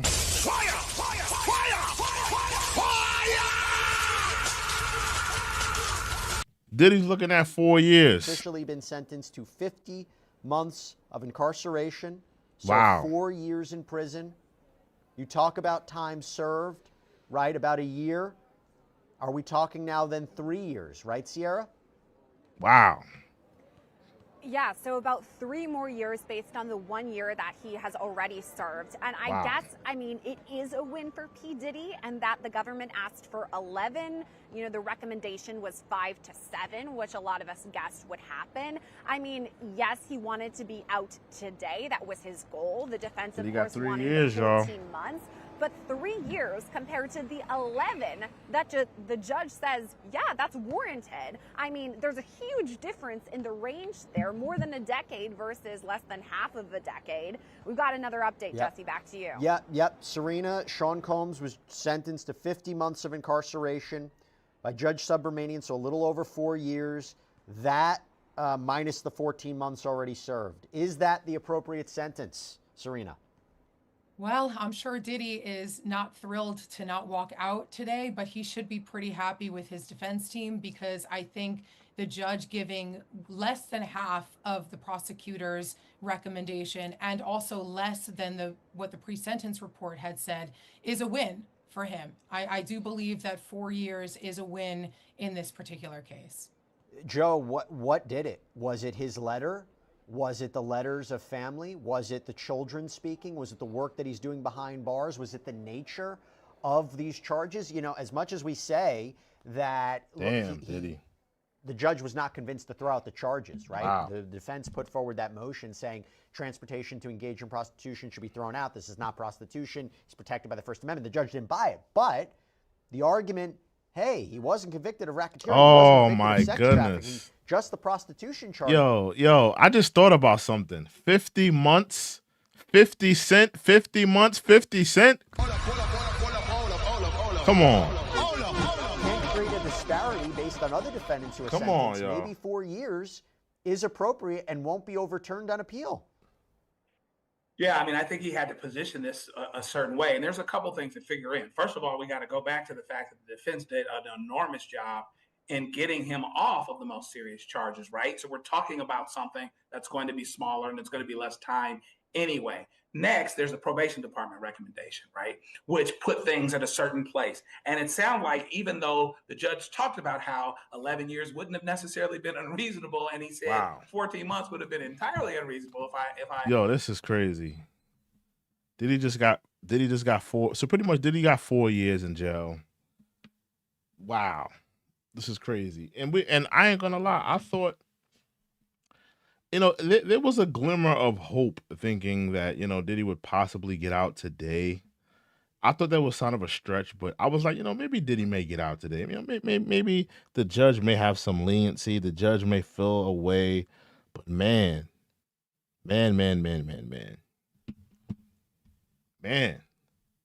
50 months, 3 years. 3 years in jail. Salute to Sherman. He says, put him in jail for a long time. I mean, listen, man, 3 years is a long time. 3 years is a long time, my nigga. 3 years. He's already got time served for one, right? So essentially, he got sentenced to 4 years, with time served. So he got the 1 year off of him, right? But he has 3 more years to go, right? He has 3 more years to go, and this is Fed time. He's not coming home. He's not coming home anytime soon. He still has at least 2 more years to eat. He got to eat. He's not gonna do all of the time. He's not gonna sit for the whole 3 years. He'll probably come home in the next 2. But damn, bro, this is crazy. This is crazy. This is crazy. If I am hearing it correctly, he still is in line in that he doesn't want to do something that'll necessarily be appealable, and he wants to arrive somewhere not too far afield from the recommendations themselves. And so again, here's Diddy in a situation where he did a lot better than he might have. And that 3 years is going to go by in no time. And the day that he was found guilty of most of everything, it ensured that he would have a date that he would get home at some point anyway. So he will get home. He's better off than he may have been, than a lot of people would have been, even though he's not coming home today. Serena, does he serve the full 3 years, or does he serve 85%? In other words, would he serve 2.5 years? So there is opportunity for him to get out earlier on good behavior. And so the calculation is not exact. And time will tell whether he will be getting out with some time off from the full 3. I know it's a 4-year sentence. Obviously, the 14 months counts. You already deduct that. I mean, that's definitely coming off because he does have credit for the time served. So already it's less than the sentence that he's getting, the 4 years. But yeah, he could very easily be walking out sooner rather than later. So the children will have their father home sooner than they expected. And as Joe mentioned before, he can be on his comeback tour, in no time. We had a poll up. What do you think Diddy's sentence will be? So 31% said less than 5 years. They were correct. It's interesting as we're processing the sentence of 4 years, time served 3, maybe 85%, so 2.5, 3 years to serve behind bars. I wonder if he's actually going to now have to serve it at the MDC because it's a lesser sentence than we were anticipating. I will say the court imposes a fine of $500,000, including to defray the costs of imprisonment. There is no restitution, but there is forfeiture as reflected in the order. There is a $5,000 fine under the statute and a special assessment of $200. Sierra, I go to you. This is interesting because I also wonder what the reaction is going to be outside that courthouse in a few minutes. What we're going to hear from the attorneys, what we're going to hear from supporters of Sean Combs, what we might be hearing from potential victims or people who are there opposed to Sean Combs. Are you seeing anything outside since the sentence has been read? You know what's interesting, Jesse? After the verdict came down, you could feel it in the air. It was, intense. You could actually feel the emotion. Now that the sentence has been handed down, it seems to me like no one around us actually knows that it was handed down. I mean, it did just happen. We're probably 9 the strong women who came forward. Miss Ventura. So pretty much Diddy got, listen, I've been on here for 4 hours. Salute to everybody. Diddy got sentenced to 4 years. He'll be home in 3. Yeah, man. I mean, I kind of thought that. I kind of thought, it was probably going to go hit around 3 to 5 years. But, let me know what you guys think of this video. Let me know what you guys think of the stream. Let me know what you guys think of Diddy getting sentenced to 3 to 4 years. It's crazy. It's crazy. But salute to everybody that came out. Salute to everybody in the chat. I've been on here for 4 or 5 hours. I'm going to call it a night. I'm going to call it a day. We out, y'all. Y'all have a good night. Toodles.